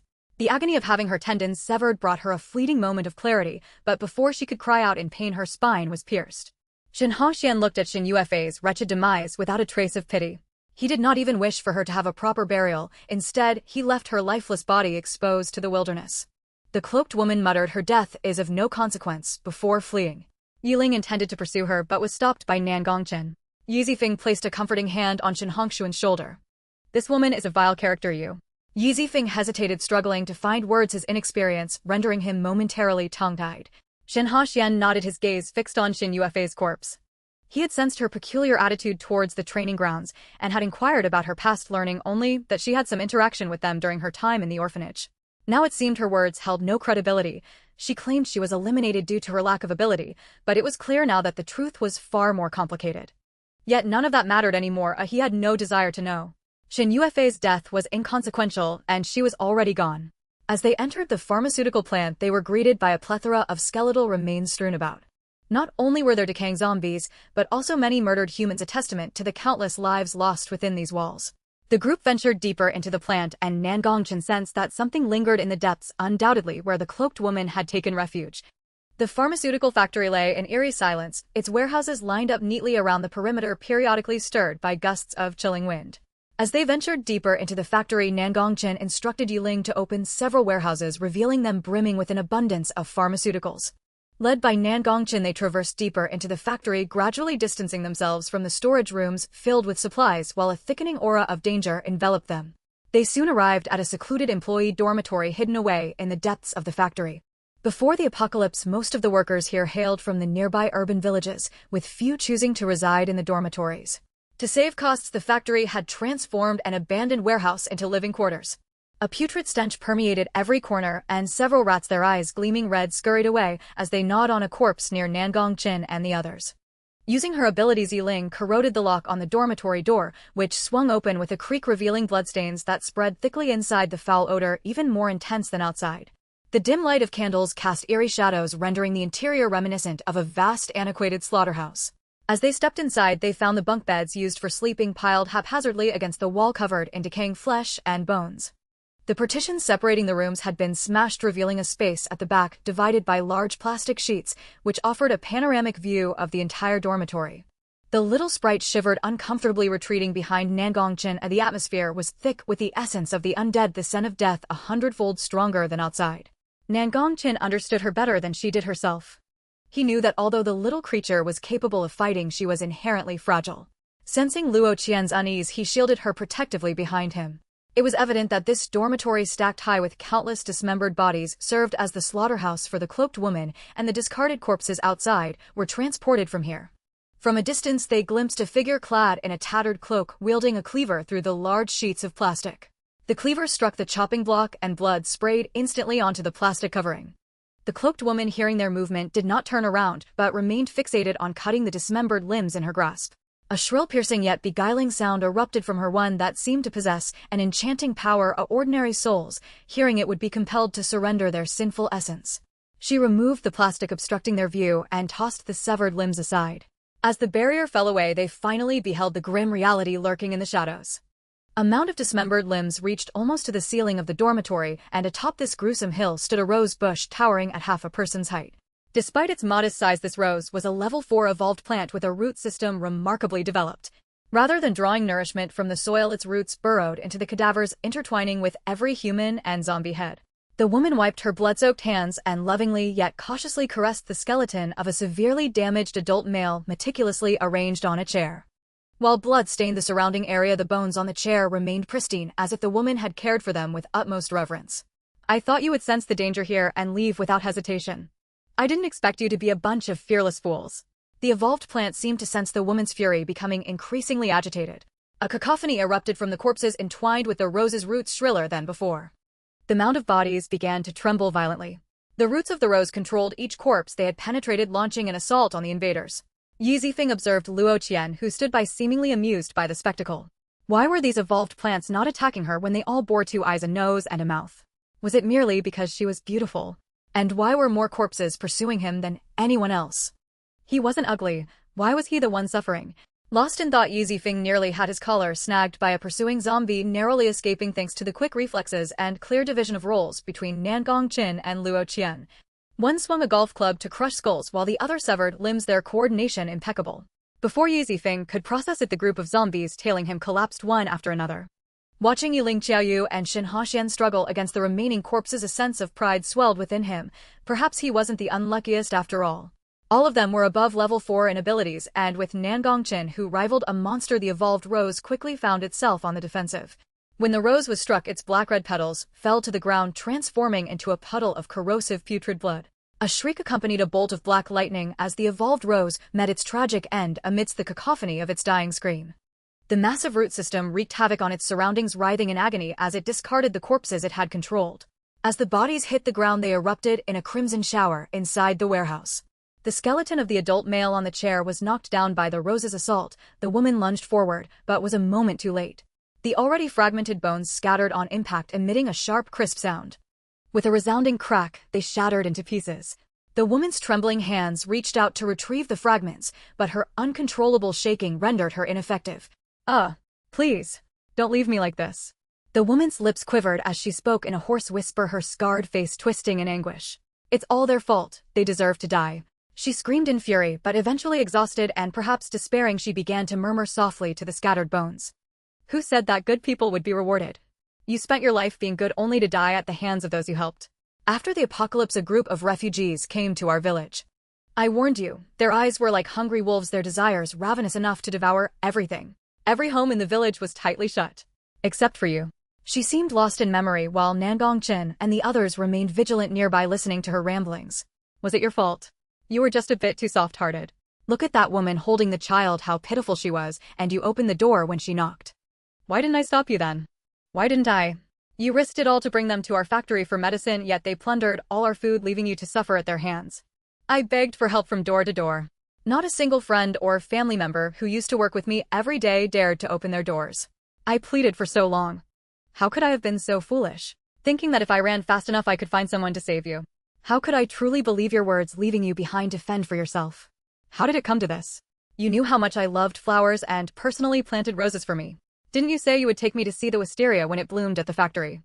The wisteria has blossomed, yet you didn't keep your promise. Didn't we agree to see the wisteria together? You were so good to me. Why did you break your promise this time? The woman's tone was eerily calm, but her mind seemed shattered, devoid of any fear as she spoke. I avenged you. I killed the villagers and those who caused your demise. They deserved it, didn't they? You wouldn't blame me, right? I came to find you. Please wait for me. The woman slowly gathered the scattered bones into her arms, cradling them tenderly. A bloodstained knife flew across the table and the woman, still holding the male skeleton, gazed out the window, where a glimmer of light leaked in before it extinguished completely. Nangongchen held the little fairy tightly in his arms, his palm securely covering her ears, enveloping her, completely aware of her keen hearing. He instructed Yiling and Xiaoyu to bury the woman and the bones she carried together, then ordered Yizifeng to set the entire warehouse ablaze. After sending Shen Haxian away to meet his teammates at the gas station, he arranged for Xiaoyu and Yizifeng to return to the base with him to gather people to transport the medicines. Once he confirmed that there were no outsiders nearby, Nangongchen allowed the little fairy to collect nearly half of the medicines from the factory. After Xiaoyu and Nan Er arrived to finish moving the remaining medicines, he took the little fairy back to the base. The day after their return, Qin Hongji eagerly sought him out to sign an agreement trading 30% of the coal from the mine for some medicines. The person Qin Hongji sent for the exchange was Shen Hongshuan, who appeared significantly affected by recent events, looking quite weary. Just days ago he had been content with his sister, but everything had changed so abruptly. In this dog-eat-dog apocalypse, he had become a true loner. Back at the base, the group focused on cultivating their abilities. Nangongchen had recently leveled up his lightning abilities, reaching level 9. Yiling, Xiaoyu, and Yizifeng had all broken through the 6th-level threshold, although it had become increasingly difficult to advance further. Moonlight streamed through the balcony into Luo Qian's bedroom. Nangongchen was coaxing the little fairy to sleep, but she kept wriggling in his embrace, seemingly testing his patience. Qin, will you leave me? I won't, never. The little fairy had been feeling down since returning to the base, and despite Nangongchen's attempts to comfort her, she remained unsettled. Lo Luo, you don't need to worry about anything. I will always be with you. As long as I'm here, no one will bully you. Little flower bud, just be happy. I will protect you from now on. Luo Qian peeked out from under the covers, extending her finger. Let's make a pinky promise. All right, pinky promise. Forever unchanged. Finally, a hint of a smile broke through the little fairy's gloomy demeanor. Nangongchen captured her mischievous hand, pressing his cool lips gently against her cherry blossom cheeks. The little fairy blushed deeply, gasping for breath, and he reluctantly released her. Flustered, she hid in his embrace, murmuring that she felt unwell, her eyes brimming with unshed tears. Don't cry, my dear. How about I help you? Nangongchen brushed away the tears clinging to her lashes, his voice low and tender. Upon hearing her muffled mum, he could no longer contain himself. He gently plucked his little flower bud, savoring its sweetness, becoming utterly entranced. The little fairy, worn out from a night of being toyed with by the ravenous wolf, felt as though she might fall apart before the mischievous beast finally relented. Despite her own exhaustion, Nangongchen appeared radiant. Feeling a bit shy, the little fairy buried herself deeper under the covers, refusing to come out. Nangongchen placed the porridge he had painstakingly prepared, learning from Yiling and experimenting multiple times on the bedside table. Kneeling beside the bed, he gently rubbed the small mound beneath the blankets. Come on, eat something. You haven't had breakfast all morning. You'll starve. Nangongchen patted Luo Qian's back with one hand while the other slipped beneath the covers to coax her out. Seeing her still rosy cheeks, he smiled warmly and pressed her back onto the bed, insisting that she show him her blooming beauty. Annoyed, the little fairy tossed the fallen flower bud from her head into Nangongchen's arms, pushing him away in frustration. Okay, I'm sorry. I won't tease you anymore. How about some porridge? Noticing that he was close to truly irritating her, Nangongchen hurriedly offered her the food, personally feeding her 2 bowls of porridge before coaxing the sleep-deprived little fairy into slumber, finally feeling at ease to head downstairs. In the living room, Yiling was mixing drinks, Xiaoyu was cleaning weapons, and Yizifeng was gaming. They were taken aback by Nangongchen's noticeably cheerful demeanor, feeling as if they were dreaming. Why did they think Nangongchen's smile appeared so lewd, teasing the curious little fairy? They must have been hallucinating from a lack of sleep. They needed to catch up on their rest. But before they could retreat to their rooms, Nangongchen, watering the flowers in the back garden, called them to the training grounds for some hard labor.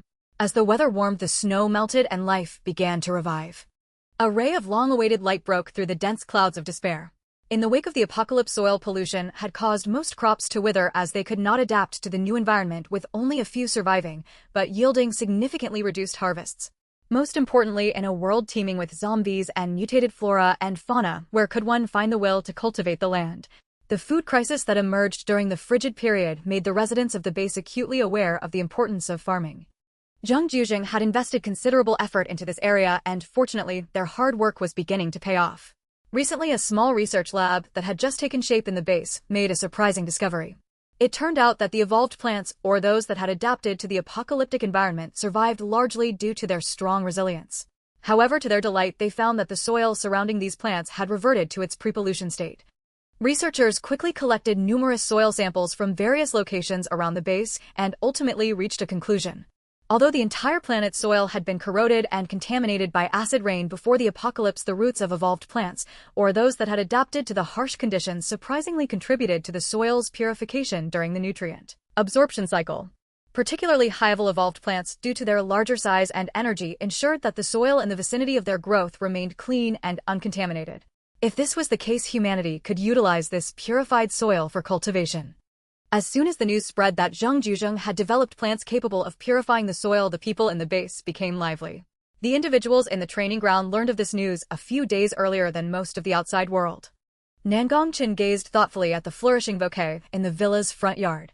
It turned out that these flowers blossomed not because the seeds they had previously sown adapted to the polluted soil or evolved, but rather because the soil of the entire training ground had been purified. It seemed that this was all thanks to the saplings influenced by the meteorite they had brought back from outside. The evolutionary level of these saplings surpassed that of most plants currently known. The size of the saplings was such that their trunks and vines could easily encompass his entire territory, and it was easy to imagine how developed their root systems must be. The underground of the entire training ground was likely filled with the roots of these saplings, and the soil there must have been thoroughly cleansed by them. No wonder. A few days prior, the little Sprite had wanted to plant crops in the base. Nangongchen had thought it was just a whim sparked by the sight of the flowers blooming in the villa's front hall. At that time, although he believed it was unlikely anything would grow, he still indulged her excitement and followed along. Now it seemed that Luo Qian had sensed something long before. Yet it was unclear how to articulate it, or if it was something that should not disturb this world. Within the base, many began searching for areas where evolved plants had survived, but they soon encountered new difficulties. There were hardly any high-level evolved plants within the base, only a few ordinary plants that had adapted to the environment and were growing relatively well. However, once plants evolved, they would awaken a certain level of consciousness. Any unfamiliar intruders that wandered into their territory would easily face aggression, particularly from high-level evolved plants. Most importantly, humans could not harm them. They had to coexist peacefully. This was because the purification of the soil relied on the roots of these plants. In other words, if the plants were to perish, their root systems would no longer be able to purify the soil. Moreover, it was possible that the surrounding soil, once purified, could again be tainted by the surrounding polluted earth. Thus, to cultivate around evolved plants, humans and nature had to coexist harmoniously. Unfortunately, humans were unable to communicate with the evolved plants, placing them in a predicament. Currently, the available cultivable land mostly lay in areas where ordinary plants had thrived within the base, but such locations constituted only a small fraction of the base. The arable regions were exceedingly scarce, yet they were still a significant improvement over the previously unusable polluted land. Even if it was minuscule, it offered humanity a glimmer of hope for survival. Previously, the roof of the parking shed in the outdoor training ground had collapsed under the weight of accumulated snow. Due to the extreme cold, it had remained unbuilt, and now that the weather was warming, preparations were underway. With the help of the saplings whose vines spread to every corner of the training ground, the construction process was significantly expedited. The personnel of the training ground worked in concert with the saplings. The vines of the saplings lifted heavy materials onto the roof, making the construction progress several times faster than before. Nangongchen, Yizifeng, and Nan Er had gone to handle matters. The little Sprite, exhausted from brawling with the training ground's personnel, rested under the sunshade that Nangongchen had arranged. She lounged leisurely on a deck chair sipping tea, while not far away a group of defeated men and women lay sprawled on the ground in disarray. A jeep drove in and Yiling and Xiao Yu disembarked, heading toward Luo Qian. As they passed by the sprawled subordinates, they disdainfully commented on their lack of prowess. The exhausted group murmured softly, "Easier said than done." As if those two could take on our little mistress. Xiaoyu took a few sips of the tea that Luo Qian had handed him before sitting down on a nearby chair with Yiling following suit. The two had just been outside the training ground discussing matters with Zhang Juzheng regarding the newly established small research facility. Luo Qian had eavesdropped on their conversation earlier. It seemed that Nangongqin and the others were aware of the little sprite's aversion to anything resembling a research facility, so they seldom mentioned it in her presence. Nangongqin had sent Yiling and Xiaoyu to negotiate with Zhang Juzheng, intending to insert their influence into the small research facility. Although the establishment of the facility would take some time, it was beneficial for their training ground. Moreover, with the research equipment provided by them, the old fox Zhang Juzheng would likely acquiesce. Nangongqin vaguely understood the little sprite's reasons for disliking the research facility, which made him all the more eager to grasp the situation there. After all, only by keeping things under his watchful eye could he better control them, reducing any chances of interference with the little sprite. Yiling asked, "Is the boss in the office?" Luo Qian nodded obediently. Xiaoyu pulled a few candies from his pocket and offered them to Luo Qian. "Don't tell the boss, or he'll get another beating." Luo Qian carefully tucked the candies into her pocket, patting it to reassure him that she wouldn't say a word. Just as Yiling was about to inquire further, a commotion suddenly erupted from the construction shed in the distance. Someone had almost been struck by an improperly placed wooden plank, but fortunately the sapling's vines had swiftly lifted the plank away. Yiling rushed over to address the situation, advising the construction crew to be more cautious. Xiaoyu exchanged a few words with Luo Qian, finished his tea, and followed after. A celebration was to be held at Linsuin Base, marking the end of the extreme cold and the arrival of hope. After the apocalypse, the base, which had seldom seen lively gatherings, was suddenly bustling with unprecedented fervor. Upon hearing about it, the little sprite was eager to take a look. In recent days, the personnel in the training ground seemed particularly busy, and Nan Yen, who usually accompanied and protected the little sprite, had temporarily stepped away for some matters. Seeing that no one was paying attention to her, the little sprite decided to sneak away. She expertly made her way to the wall near the entrance of the training ground, clearly not her first time doing so. However, just as she reached the entrance and was about to breathe a sigh of relief, the sapling's vines snaked up the wall and ensnared her. "What are you doing? Let me down quickly, or I'll be discovered." The defenses of the training ground were stringent. Even sneaking out would require considerable effort. "Is that so? Is Luo afraid of being discovered by someone?" Luo Qian heard a voice and turned to see Nangongqin looking at her with a half-smile. "Where are you going, Luo?" 2 days ago, Luo Qian forgot to inform Nangongqin before heading out. By the time Nangongqin finally found Luo Qian, she was covered in dirt, looking as though she had just crawled out of a chicken coop. Nangongqin couldn't bear to scold her, but he had been sulking for quite some time. For the past couple of days, he had been worried about the little sprite venturing out alone. After all, the training ground was not his territory, and it wasn't safe outside. He looked at the little sprite, who had been obedient for several days, and sighed while gently ruffling her hair. "Do you want to go out?" "Yes, Brother Zifeng said the base would be lively today, and I want to see it." "All right, I'll take you." Nangongqin tapped her lightly on the head. "Next time you go out, remember to tell me. Don't sneak off, I will worry." The world was different now, especially in this post-apocalyptic environment. And with his little flower bud being so beautiful, it was hard not to be concerned. "I know." The little sprite felt a wave of joy at the thought of being taken out by the two-legged beast, even happier than if she had gone out alone. Luo Qian held Nangongqin's hand, spinning around him, and a smile crept onto his lips. As night fell, the base was unusually bustling. Unlike other nights, every streetlight was brightly lit, and many people set up stalls in front of their homes. In this post-apocalyptic world, such days were rare. Aside from essential personnel left at the training ground, everyone else had come out to enjoy the evening. Yiling, Xiaoyu, and Yi Zifeng had already disappeared with others, not knowing where they had gone. Nangongqin strolled along the street holding Luo Qian's hand, buying anything that piqued her interest. Not far away, there was a stall selling gemstones and jade ornaments. Many passers-by only glanced briefly before moving on. In such survival conditions, it was hard for ordinary people to spare any thoughts on these luxuries. Nangongqin assessed the items and, seeing their good quality, bought them all, changing them for his little flower bud to wear. The base had become much more organized compared to its early days. At least there was gradually a sense of order. Wandering around the base in this post-apocalyptic setting didn't carry the same risks as it did at the outset, where sudden fights could erupt. As Nangongqin walked slowly with Luo Qian, it seemed there were also fewer hungry individuals on the roadside. "Qinchin, I don't want to walk anymore." "Then how about I carry you?" Nangongqin handed the items he had bought to Luo Qian and crouched down in front of her. Luo Qian took a few steps forward and slowly climbed onto Nangongqin's broad back. In the distance, fireworks burst in the starry sky, and their silhouettes gradually faded into the crowd of onlookers. The warmth of the two-legged beast was always comforting.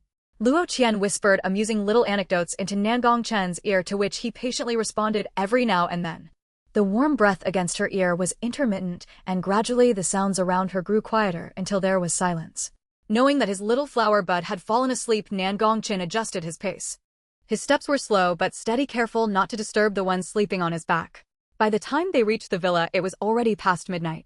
Nangong Chen gently placed the little sprite on his bed, then washed up and lay down next to her, pulling her tightly into his embrace. Feeling the familiar warmth, she nestled closer to him. With deep satisfaction, Nangong Chen held his little sprite while the soft moonlight outside cast a serene glow over them. "Where's the boss? Why isn't he in his room?" Early the next morning, Yi Zifeng rushed down the stairs from the second floor, speaking as he ran toward the two at the bar. Having not returned from the training ground the night before, he hurried back this morning, rushing to the master bedroom on the second floor, only to find no one answering after knocking for a while. Yi Ling and Xiaoyu exchanged glances, feeling speechless. This kid had no idea what he was doing. He had been out all night and immediately dashed upstairs to knock on the master bedroom door. This single-minded boy probably didn't even realize their boss had long since left the second-floor master bedroom, which had been vacant for some time. He was oblivious to the fact that their boss was no longer there. Although they didn't know when the master bedroom had become unoccupied, it was obvious where their boss was. But without Nangong Chen's permission, no one dared to go up to the third floor. "Xiao, you said you haven't had breakfast yet, so eat something first." Yi Zifeng slowly walked over and sat beside Xiaoyu while Yi Ling handed him the breakfast he had prepared. "Hurry up and eat while it's hot. What's with the rush this morning?"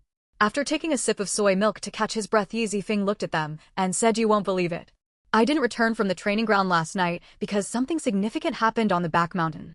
There was a huge commotion that caused quite a few rocks to tumble down. Once dawn broke, I went with some people to check it out. The fallen rocks landed on the wall between the base and the back mountain. The wall has cracks now, but thankfully some small saplings shielded it." Yi Ling and Xiaoyu's expressions turned serious upon hearing this. After the extreme cold past, mutated plants thrived, and the vegetation on the back mountain was no exception. For safety reasons, the base had declared the area beyond the wall between the base and the back mountain a forbidden zone, with no one daring to enter. Did the people in the base notice the commotion? The patrolling personnel last night did notice and sent someone to inquire. But because the area where the rocks fell is within our training ground, there were no other abnormalities elsewhere. The patrollers didn't dare enter our training ground's jurisdiction. I told them there were fireworks in the training ground, and they seemed half convinced, but I managed to brush them off with some perks. Yi Ling nodded, thinking that those people likely didn't have the courage to approach the training ground without their knowledge. Moreover, the training ground was heavily fortified. Even if they got close, they would be discovered immediately. And even if hypothetically they possessed extraordinary skills and were lucky enough to evade the patrols with the small saplings in place, the people from the base wouldn't have a chance to approach. As the three discussed the potential situation, Nangong Chen lazily descended the stairs. "What's going on?" Nangong Chen's voice was hoarse from sleep. Upon seeing him, Yi Zifeng rushed over, forgetting to wipe his mouth. Nangong Chen deftly sidestepped and sat down at the bar to eat breakfast, nearly causing Yi Zifeng to trip over himself. Yi Ling quickly updated Nangong Chen on the situation, and after swallowing his food, Nangong Chen nodded. "You and Xiaoyu go check it out, and I'll come by this afternoon." "Okay, boss." The training ground at the wall that separates the base from the back mountain. A 10-meter-tall wall loomed before everyone, its cracks resembling an intricate spider web. This wall had been erected to fend off the wild animals that invaded the back mountain. Constructed in a short span using supernatural abilities, the wall was significantly sturdier than ordinary weapons and equipment forged by earth or metal abilities. However, due to the massive boulders that had rolled down from the back mountain, the wall was now riddled with cracks. It was evident that a considerable disturbance had occurred, yet no one knew what exactly transpired on the back mountain last night to cause such a commotion. When Nangong Chen arrived with the recently awakened Luo Qian, a crowd of training ground personnel had gathered at the base of the wall. "Master, young lady." The previously scattered conversations hushed as the crowd turned to greet Nangong Chen and Luo Qian. "What is the situation now?" Upon arriving at the base, Yi Ling had been pulled away by Nan Yen to deal with other matters. Xiaoyu and Yi Zifeng stepped out from the crowd to respond. "Boss, we don't know yet, but we've observed the surroundings. Apart from the fallen boulders, there are no other signs." Nangong Chen nodded and Luo Qian waved her hand beside him. Behind the crowd, another wall, previously constructed in the training ground and entwined with the branches of young saplings, came into view. This wall was even taller than the base wall, with a vine extending its reach. The vine slowly grew, lifting Luo Qian from the ground. Using the branches of the sapling, Luo Qian climbed up to the wall of the base. Perched atop the 10-meter-high wall, Nangong Chen, though silent, kept a close watch on Luo Qian's movements. It wasn't until she pointed towards the back mountain that he effortlessly leaped up to the wall beside her. Unlike before, the back mountain after the extreme cold was now covered in lush vegetation teeming with various shrubs competing for every bit of space, while towering canopies jostled for sunlight. Standing beside Luo Qian, Nangongchen followed her gaze and noticed a particularly massive tree crown amidst the greenery. The half-vibrant, half-withered reflection was strikingly unusual and eye-catching. That is a cherry tree. Nangongchen had barely completed his thought when Luo Qian answered his question. She gazed at the cherry tree puzzled. Although it appeared to be withering, it strangely seemed to be rejuvenating. Rather than a mere flicker of life, it resembled a resurrection. What could possibly be there that would cause an ordinary plant to exhibit such a phenomenon? Chen, I want to take a look. All right, I'll go with you.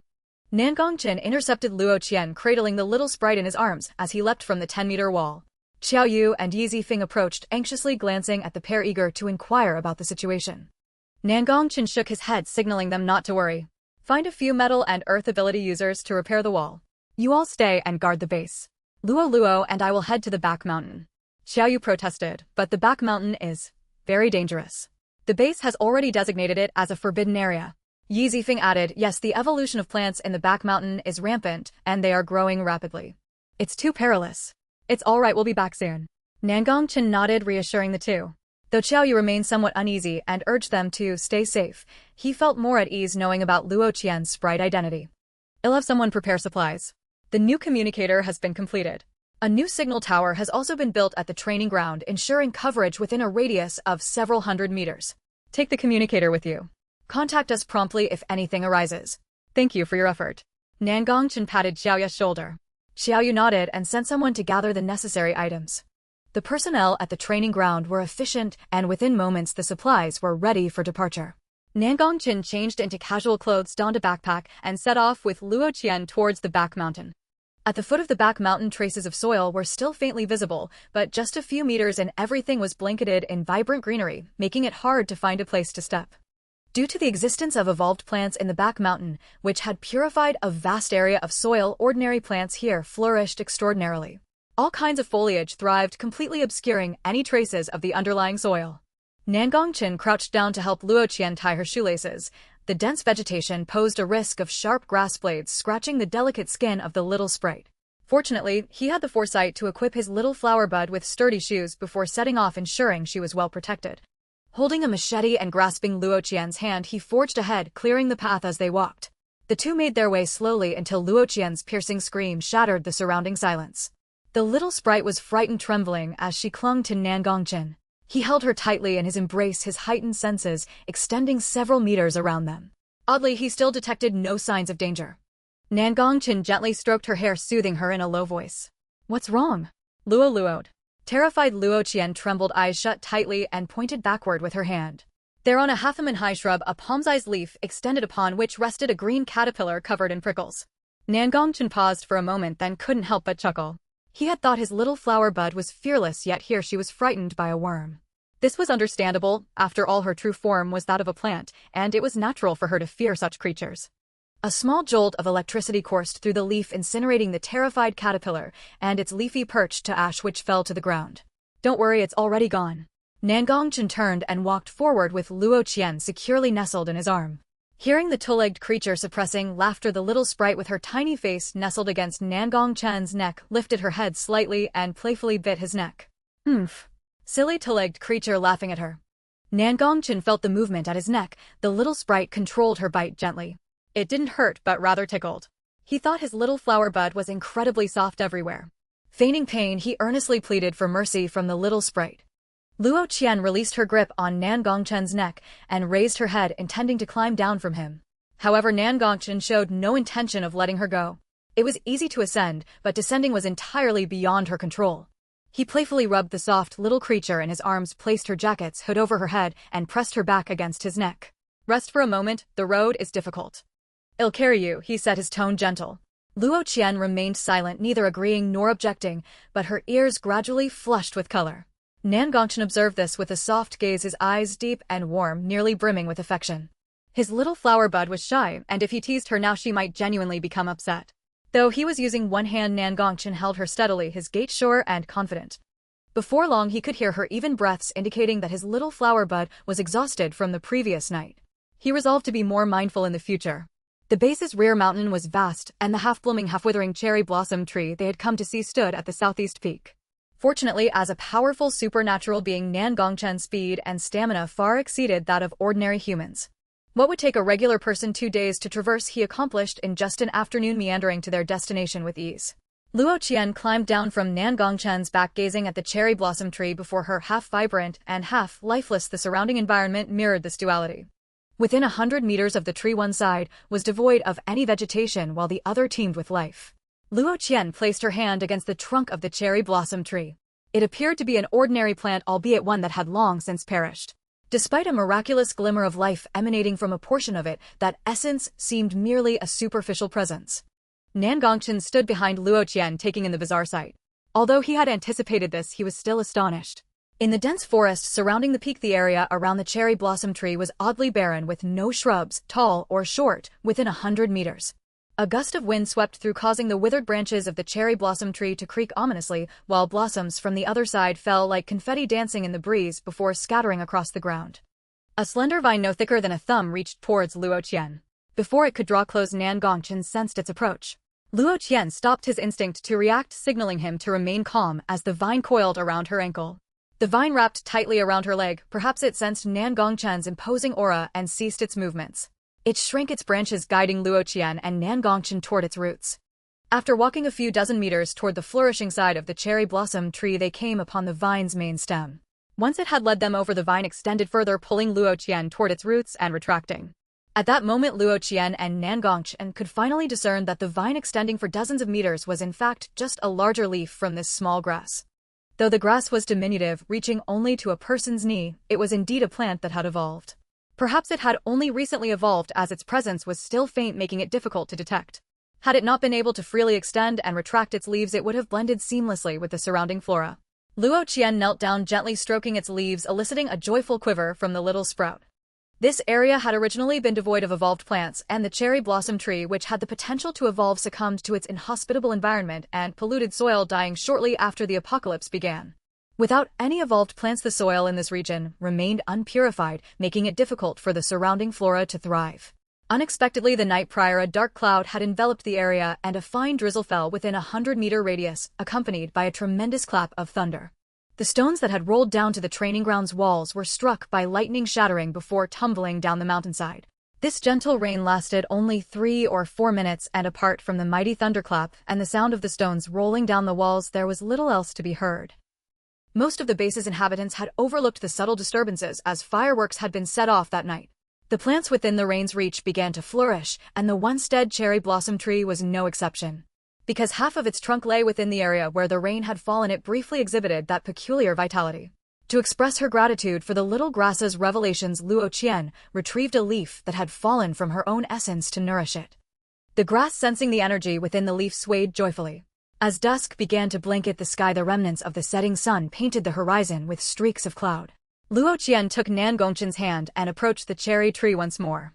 She stepped forward and placed her hand on the trunk. A faint ethereal glow shimmered at her fingertips, causing the previously withered side of the tree to gradually sprout leaves and pale pink buds. The branches became densely adorned with blossoms, as if the tree's life was accelerating in its bloom. Buds grew and opened, eventually falling away, leaving the tree bare once more. Luo Qian granted it one final flourish. The ground was carpeted with fallen buds, whispering stories of the life it once bore. Nan Gongchen gazed at Luo Qian, who seemed like an angel descended from the heavens, pure and unblemished. Though his heart was shrouded in darkness, he couldn't help but desire to taint her. Night had fallen and danger lurked in the deep woods. Nan Gongchen swiftly carried Luo Qian on his broad back, racing down the mountain at top speed. He held her securely, reaching the foot of the mountain in a little over half an hour. Yi Zifeng awaited them at the base, having kept watch for their return. The cracks in the city wall had been repaired and the fallen stones cleared away. "Boss, you're finally back," Yi Zifeng exclaimed, rushing over, his voice filled with excitement. He had been waiting there, and when Xiaoyu was called away, he had felt a rising panic as darkness threatened to engulf the sky. Nan Gongchen calmly nodded and set Luo Qian down from his back. "Boss, did you find out what happened on the back mountain?" Nan Gongchen replied with a nod. "We'll discuss it when we return." Yi Zifeng looked at Luo Qian, saying, "You must be hungry. Dinner is all prepared." Before he could finish, Luo Qian's stomach protested loudly. Nan Gongchen's lips curled into a subtle smile, his voice light. "Let's go eat first." During this period, Yiling Qiaoyu and Yi Zifeng had been diligently training at the training ground. Today, they managed to return together just in time for dinner, a rare occurrence. The scene of the five of them sitting together for a meal seemed to belong to a week ago. Dinner was once again packed from the cafeteria at the training facility. Luo Qian took out several dishes from the pre-apocalypse era, which she had packed from various restaurants. The food was still steaming hot and exuded an enticing aroma. Yi Zifeng couldn't help but drool at the delicious scent. Yiling appeared unfazed while Qiaoyu calmly handed Yi Zifeng a napkin. "Boss, what happened on the back mountain? Last night, a light rain fell there." Nan Gongchen recounted the message he received from the little grass on the back mountain to Yiling Qiaoyu and Yi Zifeng. Luo Qian swallowed the vegetables in her mouth and reached for the ribs nearby. "That rain seems like a harbinger. There should be more rain to come." "How do you know that?" Hearing this, Nan Gongchen and the others turned their gazes toward Luo Qian. Yi Zifeng, unable to hold back, was the first to ask. Their curiosity had built up over time, and they couldn't resist anymore, especially since Luo Qian had a knack for predicting the weather accurately. Luo Qian looked at the four of them in confusion and countered, "Can't you bipedal creatures sense it?" Yiling Qiaoyu and Yi Zifeng responded in unison. "Sense? Sense what?" Luo Qian replied, "The weather. In the place where I lived before, many creatures in nature could sense changes in the weather beforehand, though their sensitivity varies. I have cultivated for over 1700 years, and as I have grown stronger, natural disasters have almost ceased to pose a lethal threat to me, so my sensitivity to weather changes has diminished. Now I can only perceive it before a climate shift. Don't you bipedal creatures know this? I thought you all were so weak that you would be able to sense it." After all, in a post-apocalyptic world, being forewarned about erratic weather would place them in a significantly advantageous position. Luo Qian spoke casually, unaware that her words stirred a storm within Nan Gongchen and the others. Faced with Luo Qian's nonchalance, they were unsure whether to admit to knowing or not. To say they knew would be to concede their weakness, yet to admit ignorance seemed equally troubling. Nan Gongchen placed the peeled shrimp into the porcelain bowl in front of Luo Qian. "Humans differ from many animals and plants in nature. We cannot sense extreme weather changes with our bodies. However, we possess wisdom, and the experiences of our ancestors allow us to predict and understand the patterns of nature." The arrival of the apocalypse shattered all this, but he believed that if humanity could accomplish it once, they could do it again. Luo Qian, as a little sprite, grasped only part of what Nan Gongchen said, but she nodded at the earnestness in his eyes. Nan Gongchen picked up a handkerchief to wipe his hands and gently ruffled Luo Qian's inky soft hair, speaking to her as one would to a cherished child. "Don't call us bipedal creatures." "Humph. But you often called me little thing before."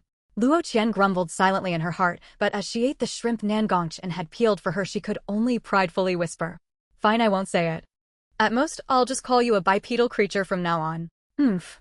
I'll note it down in my little book. You stinky bipedal creature bullied me again." Luo Qian's voice was soft, but as an ability user, Nan Gongchen heard her clearly. A smile crept onto his lips, his heart swelling with joy. His little butt was truly adorable. The rain came suddenly. That night, a rumbling thunder accompanied a light rain. Luo Qian, startled by the thunder, curled up in Nan Gongchen's embrace, who gently soothed her by running his hand along her back. According to Luo Qian and the little seedling on the back mountain, this rain would symbolize rebirth. Upon receiving the news, Nan Gongchen had instructed those at the training ground to expose all the various fruits and vegetables, retracting the special tarpaulin that had been used to shield them from corrosive acid rain. This new rain would undoubtedly help the previously planted crops thrive even more.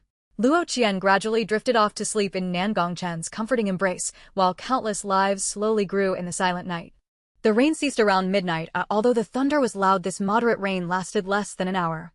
Nan Gongchen tucked the blanket around Luo Qian and then rose from the bed, pacing to the balcony. He opened the glass door slightly before he could look outside. The branches of the little seedling from afar coiled around the door, closing it shut.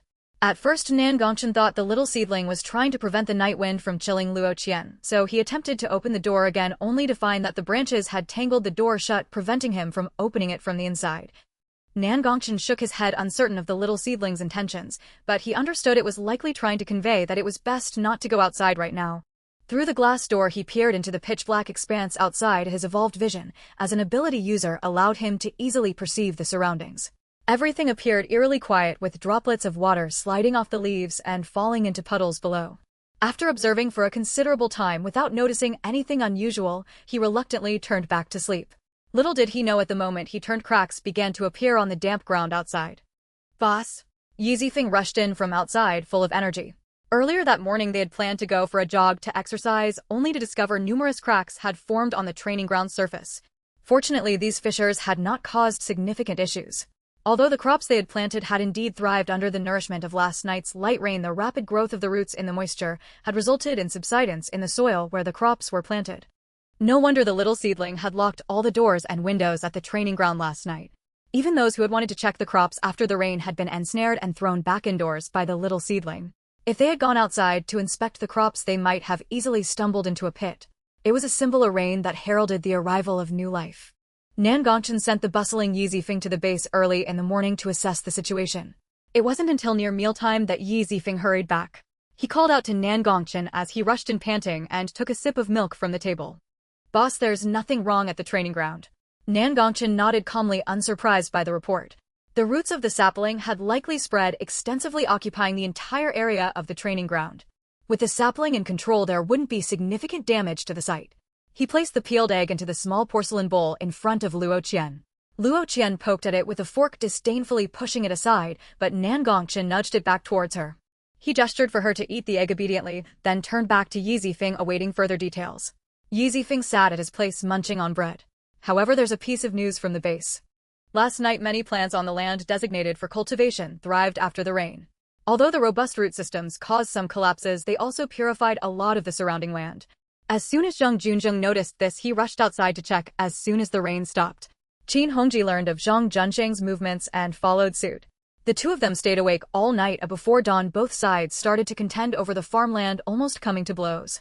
Nan Gongchen nodded easily, imagining the current chaos between the two factions reminiscent of the last time when they nearly clashed over the ownership of a warehouse. It seems the base will be in disarray for a while. Inform the people at the training ground to stay in as much as possible during this time. Should we reduce our team's outings from the base? No need, carry on as usual. Yiling nodded in understanding. After Qiao Yu finished his meal and wiped his hands, he was about to leave when the shattered glass door leading to the back garden was quietly pushed open by the branches of the sapling. The branches brushed past Xiao Yu's face. Had he not reacted quickly, the sapling would have knocked him over. It was clear that the sapling was quite excited, almost overly so. Its tender green branches and leaves swayed around Luo Qian's wrist, as if urging her to follow it. The little sprite, still not full, did not wish to leave. She brushed the sapling's branches away from her wrist. Immediately the sapling drooped its leaves to the ground beside her, as if to say, "I'm unhappy now." Seeing its dejected demeanor, Luo Qian felt a pang of sympathy. "I'll play with you after I finish eating." Upon hearing this, the sapling immediately began to sway around her. Yi Zifeng, observing the sapling's intelligent behavior, couldn't help but wonder. Will this little sapling one day cultivate into a humanoid like Xiao Luo Qian? Unlikely. Xiao Yu calmly dispelled Yi Zifeng's fantasy. Why not? Yi Zifeng pressed on, but Xiao Yu merely sighed. After the establishment of the nation, no one is allowed to become a spirit. As for Luo Qian, she might be a gift from the heavens to their boss. From their daily interactions, it appeared that Luo Qian was quite unfamiliar with their world, or perhaps she did not even belong to this realm. But as long as Luo Qian remained silent, they would not pry further. After the meal, Luo Qian was eagerly led away by the sapling to the training ground. The dense branches and leaves of the sapling shielded her from view within its canopy. Standing amidst the thick branches, the trunk beneath her feet measured a full meter in width. She gazed at the fruits concealed by the sapling, which had transformed from green to a ripe golden hue. No wonder the sapling had not changed drastically after being nourished by last night's gentle rain. It had channeled the rain's power to nurture its fruits. The sapling bore only 3 fruits, yet the energy contained within them was rich enough for Luo Qian to sense their presence even from a meter away. The sapling gently plucked the 3 fruits, wrapping them in its branches before presenting them to Luo Qian as a token of reverence and gratitude. It thanked her for saving it and for nourishing it with her fallen leaves. The 3 fruits were the culmination of the sapling's absorption of nutrients from the soil and sun. It was uncertain how many years it would take for it to bear fruit again. Luo Qian placed the fruits into her space, resting her hands on the sapling's canopy, from which a faint green light emanated from her fingertips.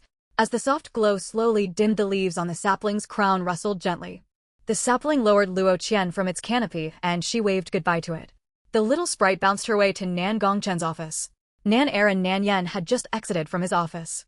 Ever since the sapling had protected the entire training ground, Nan Gongchen had seldom allowed anyone to accompany her within that area.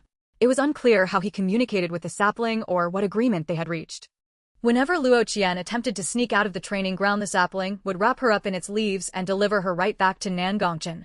Luo Qian looked at the beaming black sesame glutinous rice ball in front of her, mentally grumbling about Nan Gongchen's possessiveness. Luo, come here. Nan Gongchen approached and led Luo Qian to a nearby sofa to rest. On the table before them sat a large glass jar filled with water. Luo, look, this is the rainwater I had them collect last night. Luo Qian observed the rainwater, which indeed appeared different from ordinary sources, and glanced at Nan Gongqin, unsure of his intentions. Do you want to drink it? Or boil it? Would it cause an upset stomach? Nan Gongqin would almost rise at dawn every day to collect dew for the little sprite. If it weren't for the harsh environment of the apocalypse and his reluctance to leave her gentle company, he would undoubtedly present the dew to Luo Qian promptly every day. Luo Qian regarded him with confusion. I don't want to drink it. Nan Gongqin paused, thinking perhaps his little flower bud simply disliked the taste of rainwater. Then should I use it to bathe you? I don't want that either. Luo Qian pulled Nan Gongqin down onto the sofa. I don't need rainwater, it doesn't serve any purpose for me. Otherwise she would have gone out to enjoy the rain last night. Is that so? Then forget it. If Luo says no, then no. Nan Gongqin spoke with utmost affection, as though he would comply with whatever Luo Qian wished. Nan Gongqin gently kneaded the soft flesh at the waist of the little fairy. Luo Qian felt a wave of warmth surging through her body and instinctively shifted to the side. Nan Gongqin was about to chase after her, but before he could rise, Luo Qian had already stuffed a golden fruit into his arms. Nan Gongqin held the golden fruit up to inspect it, then glanced at Luo Qian as she retrieved 2 more from her spatial pouch. What is this? The fruit of the sapling. It will be beneficial for you if you eat it. Nan Gongqin fell silent for a moment, shaking his head. If it was beneficial for him, the little fairy could also use it for cultivation, so it would be better to save it for her. Luo Qian noticed his hesitation. This fruit shouldn't be consumed in excess. You can eat one, but too many might cause you to explode from the energy within. I can't eat more either, and letting it sit would be wasteful. Nan Gongqin looked at the golden fruit in his hand, and after a brief silence, ultimately nodded in agreement. Uncertain about the fruit's effects, he decided to take Luo Qian back to the villa first. Luo Qian called for Yiling Qiaoyu and Yi Zifeng, dividing one of the fruits into 3 portions for them.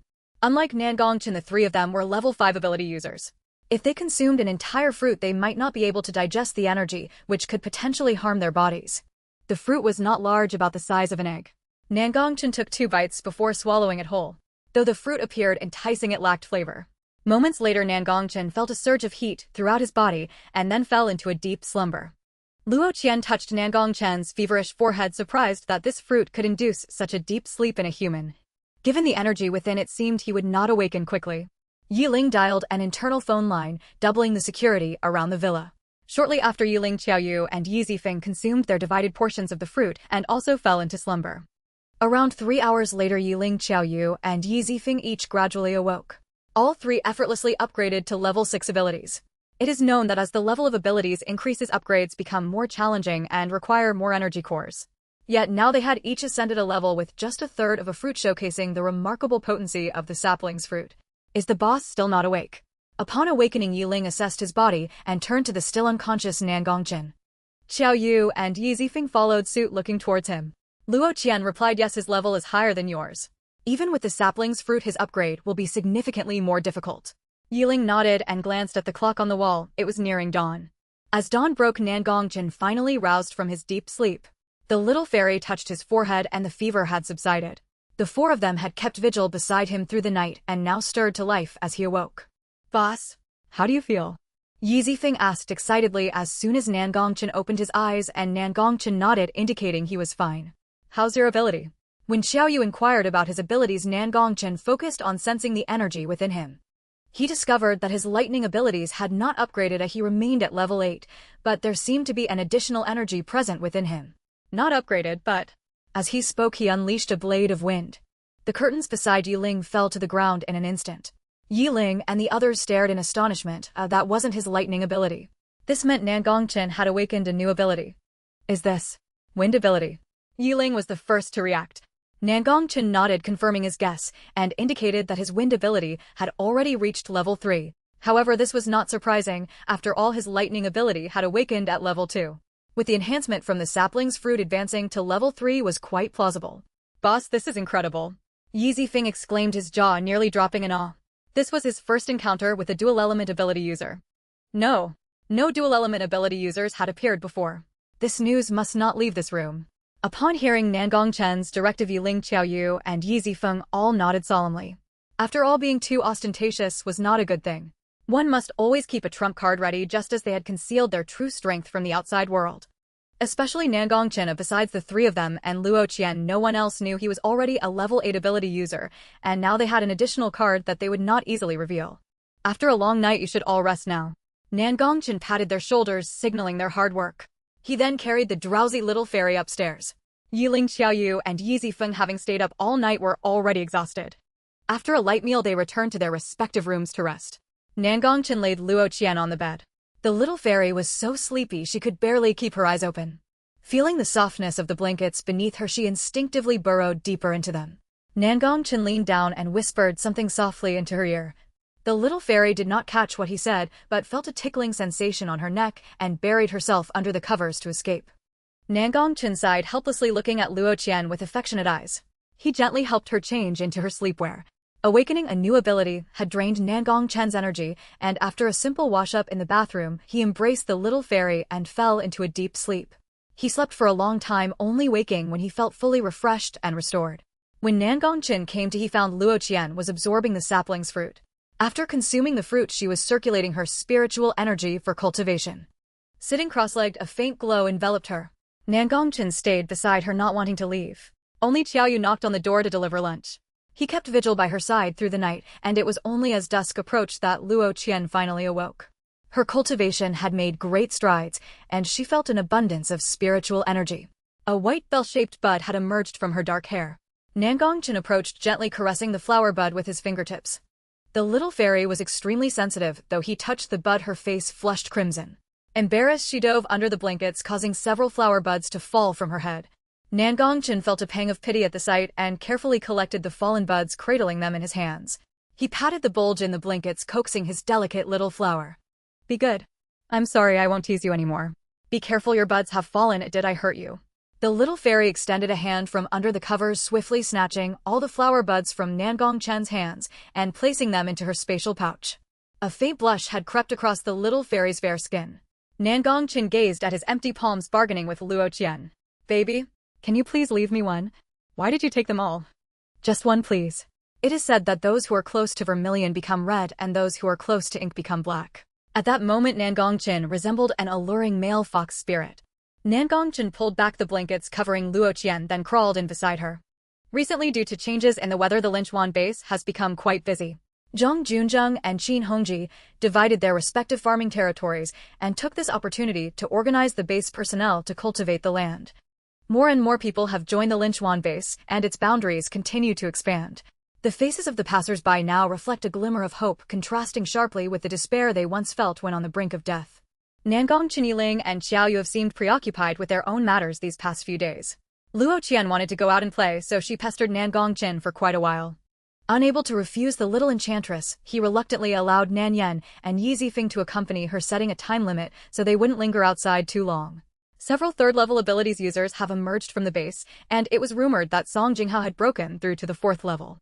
Qin Hongji returned from gathering supplies with a considerable number of seeds. In an instant, his influence overshadowed that of Zhang Juanjing, intensifying the tension between the two factions. As the three walked along, they passed a shop selling handmade pastries that had recently opened. The last time Nangongchen passed by, he had brought back some treats for Luo Qian. Finding them delicious, Luo Qian decided to buy more this time. The streets were bustling with people, and a few children occasionally passed by, laughing and playing with toys in hand. Just as Luo Qian was about to speak to Yi Zifeng and Nan Yan, 2 groups of people suddenly burst out from a nearby alley. They shouted angrily and began to fight. Judging by the words exchanged, it appeared that members of Zhang Junzheng and Qin Hongji's factions had clashed. The chaotic crowd swiftly scattered Luo Qian, Yi Zifeng, and Nan Yan. The patrolling guards noticed the commotion and rushed over to quell the disturbance. The scene was a chaotic mess, with both sides hurling insults. Small fry taking advantage. Just wait, our Captain Zhang is the strongest. Strong as a potato. The seeds you planted relied on our President Qin. As the two sides prepared to clash again, the guards, seeing that the situation was spiraling out of control, quickly called for reinforcements, finally managing to disperse the troublemakers.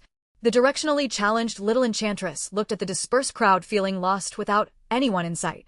After waiting for a while with no one coming, she decided to cautiously make her way back. As she turned the corner by the roadside, she noticed a girl crying under the dim yellow glow of a street lamp. Looking around and seeing no one else nearby, Luo Qian quietly approached and squatted down beside the girl. Are you crying? Xia Qianwan looked up upon hearing the voice. Luo Qian studied her curiously. Among the humans she had encountered, this girl, though not conventionally beautiful, possessed a comforting appearance. Did someone bully you? Hearing Luo Qian's question, Xia Qianhuan nodded, then shook her head, burying her face in her knees. The sound of her sobbing gradually reached Luo Qian's ears, and she chose to remain silent beside her. After about 10 minutes, Xia Qianhuan seemed to calm down. Are you not going home? It's late, almost time for the base's curfew. But I think I'm lost. I don't know how to get back. Where do you live? Just as Luo Qian was about to answer, she heard the anxious voices of Yi Zifeng and Nan Yan behind her. Luo Qian. Little madam. The two rushed over, relief washing over them when they saw that Luo Qian was unharmed. Thank goodness we found you, we were just about to go back for help. Luo Qian lowered her head, feeling embarrassed. Had she known, she would have waited longer for them and spared them the worry. Nan Yan said, Little madam, let's head back. If we delay any longer, the boss will come looking for us. Luo Qian nodded and glanced behind her, only to find that it was already empty. Seeing her looking for something, Yi Zifeng asked, What's wrong? Did you lose something? Nothing. Let's just go back. With no one in sight, Luo Qian reassured the two that everything was fine and followed them back to the base. The mood of the two-legged beast seemed a bit off. It hadn't eaten dinner and had spent a long time alone in the study on the second floor. Luo Qian took the pastries she had bought earlier and went to Nan Gongchen's study. He appeared somewhat fatigued, reclining on the sofa, feigning sleep. Qin, are you unhappy? Luo Qian approached and placed the plate of pastries down before sitting on Nan Gongchen's lap. He wrapped his arms around her, his long fingers gently playing with her hair, his gaze lowered, lost in thought. Though the little enchantress was not well versed in the complexities of human emotions, she was sensitive enough to perceive Nan Gongchen's feelings. Is someone making you unhappy? Tell me and I'll help you deal with them. Nan Gongchen chuckled softly, a hint of a smile on his lips, his eyes reflecting Luo Qian's image. With my little flower bud here, how could I be unhappy? Just stay with me for a while. Luo Qian obediently leaned against Nan Gongchen's shoulder, falling silent. He held her waist, firmly cradling her comfortably in his embrace. A gentle breeze wafted through the light curtains of the window, the cool air soothing Nan Gongchen's somewhat turbulent heart. Not long ago, personnel dispatched to the training grounds were ambushed. Though there were no fatalities, over 20 of them sustained serious injuries. The leader of the attackers was particularly brutal, as some had their tendons severed, resulting in nerve damage that could render them powerless for life, unable to care for themselves.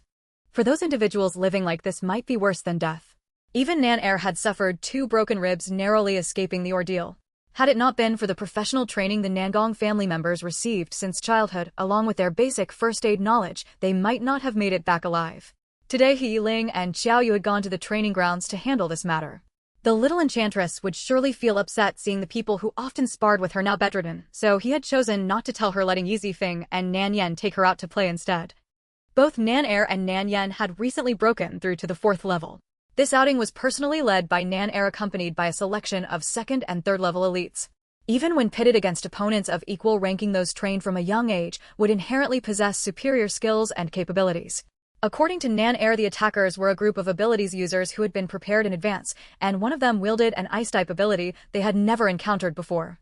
Those attackers struck just after they had finished a battle with zombies, when their stamina and abilities were significantly depleted. This indicated that the group was likely composed of individuals from the base who had silently followed them since their departure. Otherwise, they wouldn't have chosen such a precise moment to strike specifically when they were at their weakest. Currently, there have been no reports of anyone within the base awakening an ice-type ability. And with Nan Er already a 4th level abilities user, few could rival him within the base, especially since he had brought along over 20 elite members. To be able to successfully ambush Nan Er and his team and inflict injuries upon them, the only factions capable of achieving such a feat would likely be those of Zhang Junzheng or Qin Hongji. Nan Gongchen had someone investigate the influence of Zhang Junzheng and Qin Hongji. Although there were no apparent movements from either side, he still managed to uncover quite a bit in secret. As he glanced at the investigation report on the tea table, a sinister smile crept across his face. That old fox Qin Hongji truly had many secrets, but he had overestimated himself. Nan Gongchen gently patted Luo Qian's back. The little sprite was like a wild cat being stroked drowsily, wanting to sleep. Before closing her eyes, she still remembered to remind Nan Gongchen. Qin, eat something, you'll get hungry. Alright. I know, be good. Sleep now. Nan Gongchen carried Luo Qian from the study back to the bedroom, tucking her into the quilt. Only after she fell asleep did he return to the study. Yiling, Xiao Yu, and Yi Zifeng were already waiting there. Nan Gongchen noticed some pastries on the table and picked one up, taking a few bites to satisfy his hunger. It wasn't until the early hours of the morning that Yiling and the others emerged from the study. In the still deep of night, just outside the city wall of Linchuan base, which stood dozens of meters tall, Recently, second-level zombies had begun to appear in large numbers, and even third-level zombies had started to make their presence known. The growls of the zombies echoed, enhancing the silence within the city. Inside a luxurious villa surrounded by layers of security personnel in the central area of the base, Qin Hongji swirled the wine in his glass, the rich liquid gleaming like fresh blood. Don't go out during this period to avoid drawing attention from over there. Understood. The man speaking wore a hat that cast most of his face in shadow.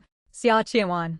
After hesitating for a moment, the man finally asked, his voice low, as if struggling to articulate his question.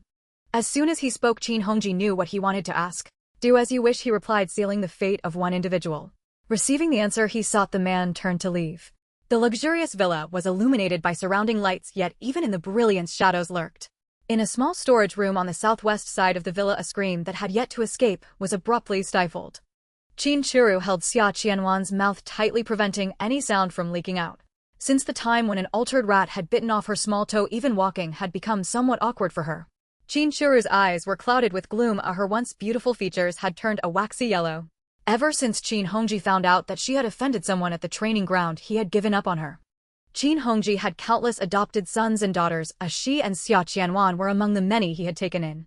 Though they were half-sisters, her beauty had won Qin Hongji's favor, earning her the surname Qin. Among the many sons and daughters he adopted, few were granted his surname, but she surpassed Xia Qianwan in every aspect. After the apocalypse, Qin Churu even awakened her abilities. If it hadn't been for offending the training ground, how could Qin Hongji have abandoned her?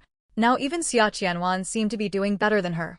Why was she so outstanding, and what made Xia Qianwan worthy of such attention? Why was that person so concerned for her? Even Shen Hongshuan, that so-called friend's child, who had appeared out of nowhere, was helping her.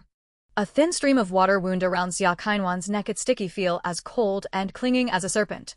Just as Xia Qianwan was about to suffocate and struggle for breath, Shen Haxian arrived in the nick of time. He pushed Qin Churu away, and she stumbled, barely managing to steady herself against the wall. Xia Qianwan gasped for air. Once Qin Churu regained her balance, she turned to the newcomer. Oh, our young master Shen has come to the rescue again. But if that person finds out, he might not be very pleased. Qin Churu casually tucked her disheveled hair behind her ear, looking at the two with a hint of schadenfreude.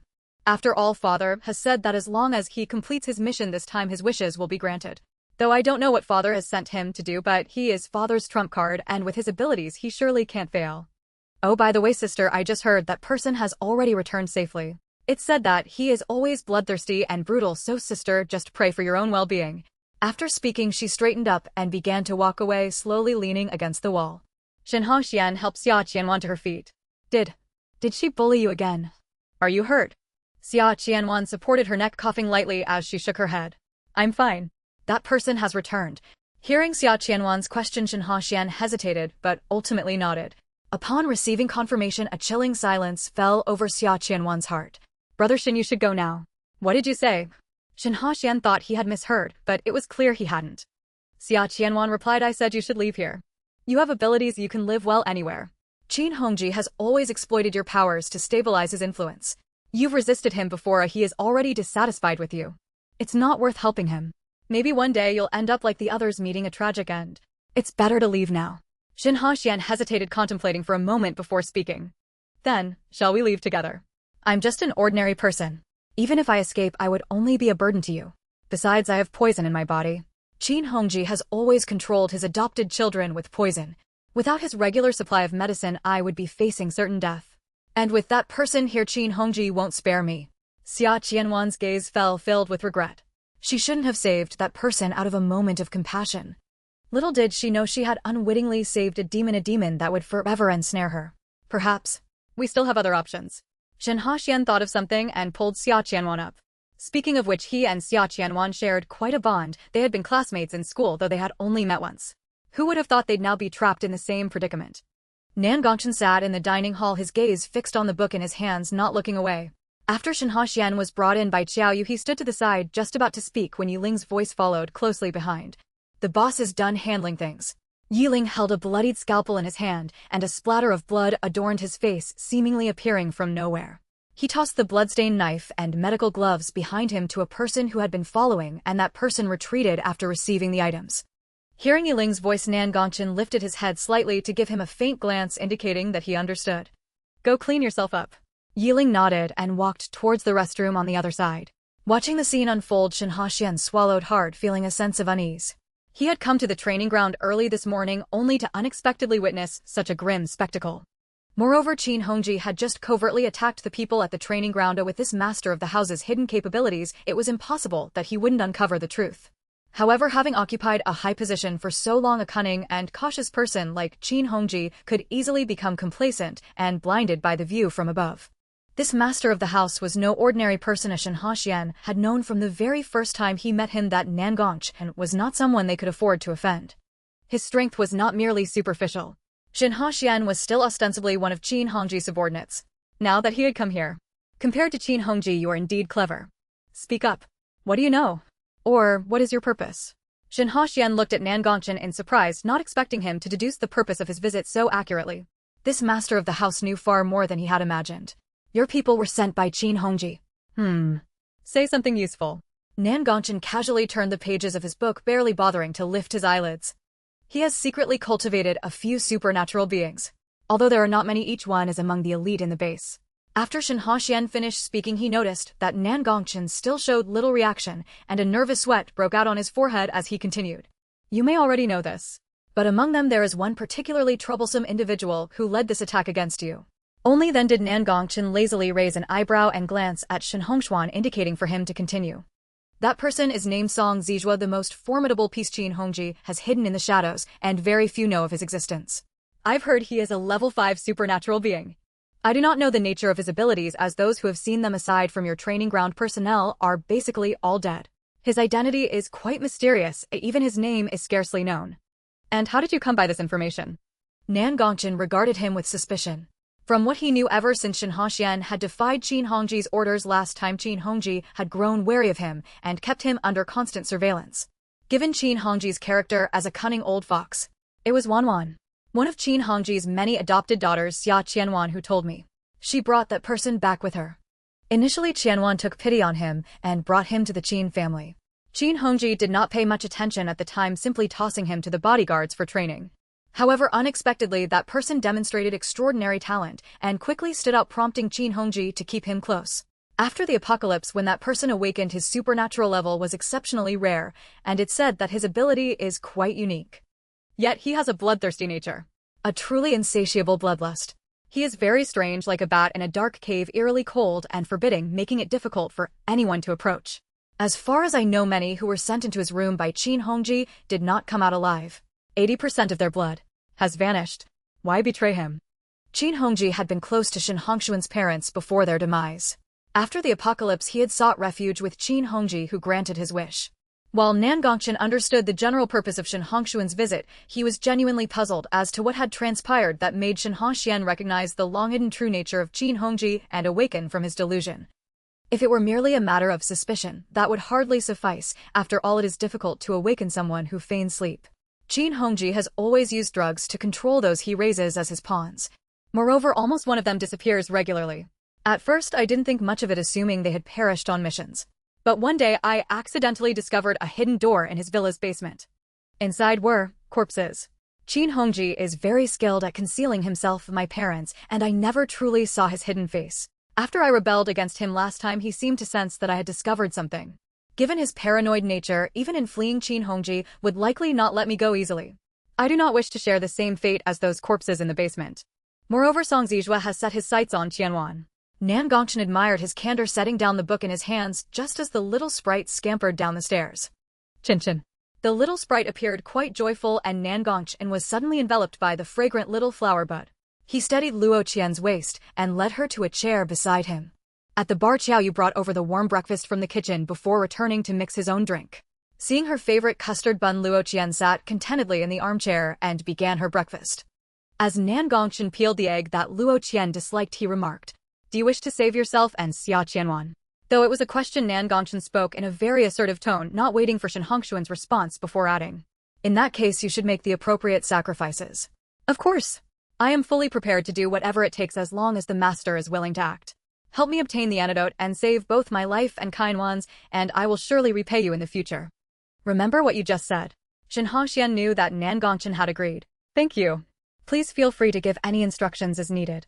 After the apocalypse, Nan Gongchen had rarely encountered someone like him who was perceptive and self-aware.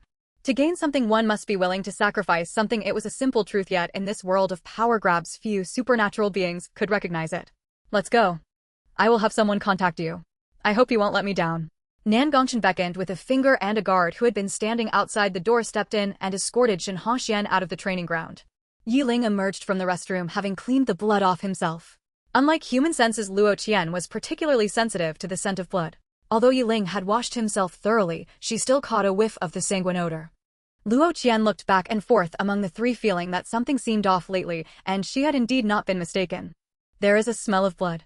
Luo Qian set down the custard bun in her hand, pushing aside the egg that Nan Gongchen had placed in her bowl to express her dissatisfaction. Though Nan Gongchen had no intention of keeping secrets from Luo Qian, he also didn't wish to reveal everything at once. Otherwise, he wouldn't have spoken to Shinufa in her presence just moments ago.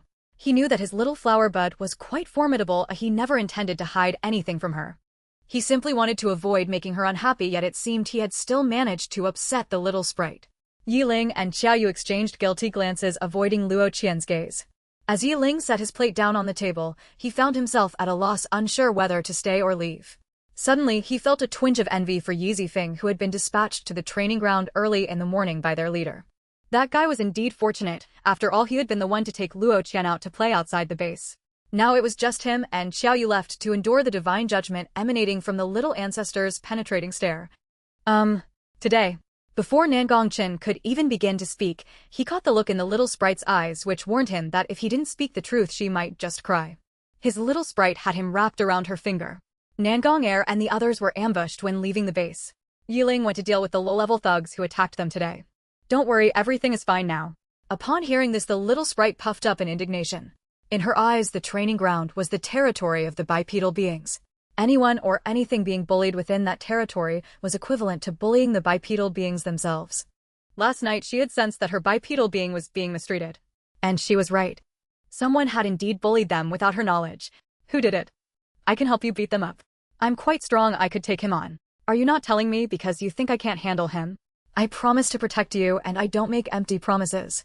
Nan Gongchen looked into the determined eyes of the little sprite, feeling his heart melt. She was completely focused on him. How could he not feel grateful? All right, I trust you. There's no doubt about it. Nan Gongchen lifted the little sprite onto his lap, trying to soothe her.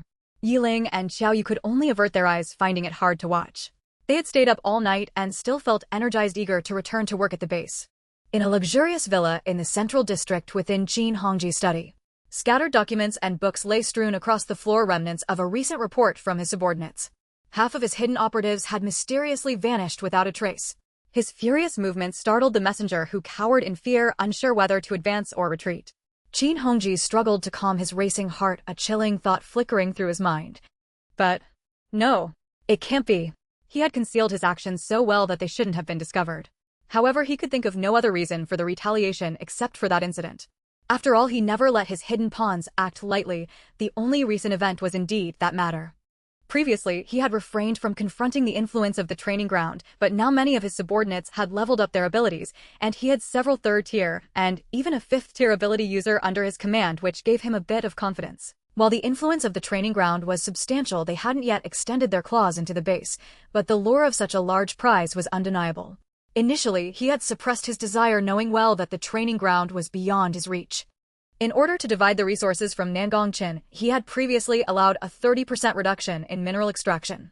His greed had driven him to let Song Zijua take action. He merely wanted to vent his frustrations, to remind the people from the training ground that there were greater powers beyond their own, which prompted Song Zijua to act. He had been discreet, and the training ground should not have noticed, especially since the individuals he had sent had never revealed themselves within the base. But now, besides the training ground, he could think of no one else. The once furious Qin Hongji now felt cold sweat trickling down his spine. Yet he remained oblivious to the fact that this was merely the beginning. Nan Gong'er and the others who had been attacked had already regained consciousness. As Yi Zifeng returned after guarding the training ground all morning, he spotted Luo Qian carrying a bamboo basket and a sickle heading outside. Hey, little ancestor, where are you going? Yi Zifeng hurriedly stopped her, having heard from Yi Ling and Xiao Yu that Luo Qian was already aware of the injuries to Nan Gong'er and the others. Seeing her armed with a sickle and carrying a basket, he feared she was off to confront someone. After all, if given a stick, she could easily knock the heads off all the corpses around her, let alone now that she had a blade. Didn't someone get hurt? I'm going to the back mountain to gather herbs to treat them. Upon hearing this, Yi Zifeng let out a sigh of relief, realizing Luo Qian wasn't going to attack anyone, but his heart immediately leaped into his throat. What kind of place was the back mountain? While it couldn't be said that it was teeming with evolved plants, there were certainly enough that others dared not approach. Yet here was this little ancestor rushing headlong into danger. But then again, given that Luo Qian herself was a kind of plant he could somewhat understand. Luo Qian, you're the one who's a plant, your whole family is a plant. I'm a valley lily, all right. Drawing circles. Yi Zifeng asked, does the leader know? Luo Qian, feeling a bit guilty, turned her face away and replied softly. No, he doesn't. She didn't mention that she understood the bipedal beings wanted to protect her, but why didn't they tell her? It seemed fair for each of them to have a chance to know. Thinking this way, she looked at Yi Zifeng with newfound confidence. Yi Zifeng replied, if you don't tell the leader, he'll be worried. Besides, you don't need to go to the back mountain to gather herbs. We have plenty in the training ground storage, including traditional medicine if you need it. Okay, then I'll take you there. Seeing that he had persuaded her, Yi Zifeng breathed a sigh of relief and hurriedly led Luo Qian to the training ground storage to fetch the herbs. Nangongqin was in the training ground holding a meeting, just finishing up and not yet heading outside when he caught a whiff of the scent of herbal medicine brewing. What is that smell? Where is it coming from? The guard stationed at the door heard Nangongqin's question and bowed slightly. Master, it's the young lady. She's brewing medicine outside. Nangongqin nodded and walked outside. Before Luo Qian stood a large pot with Yi Zifeng several meters away, covering his mouth and nose. The pot was bubbling with steam. Luo Qian carefully added various herbs, some of which were toxic and others not, one by one into the pot. By combining different herbs to counteract their toxins, she was creating a potent remedy. All done. Luo Qian set down her tools and removed her mask, addressing the nearby guards.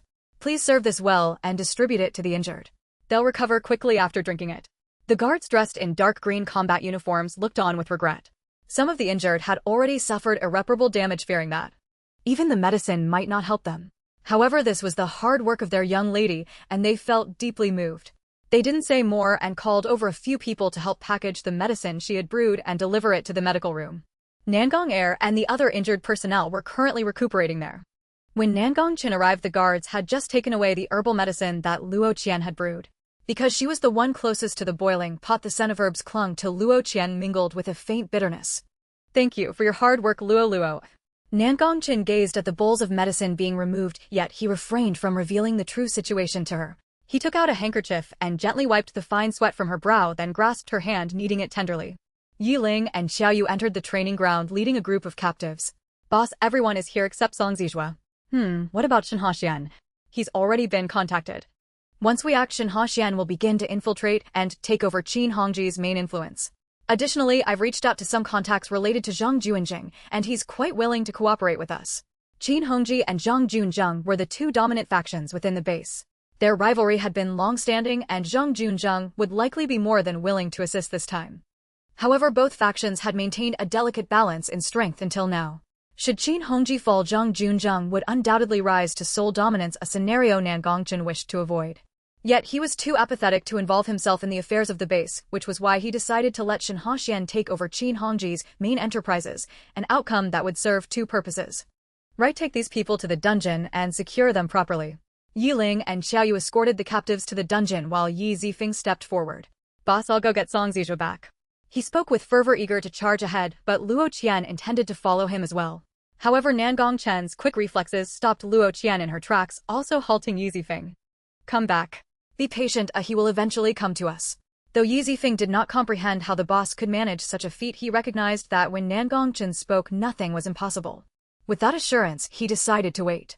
Nangongqin flicked the forehead of the little fairy, feigning the demeanor of a worried parent as he sighed. And you don't act impulsively. Luo Qian stared at Nangongqin, perplexed by his intentions. Yet the two-legged beast with its cunning ways surely had more twists and turns than she could fathom.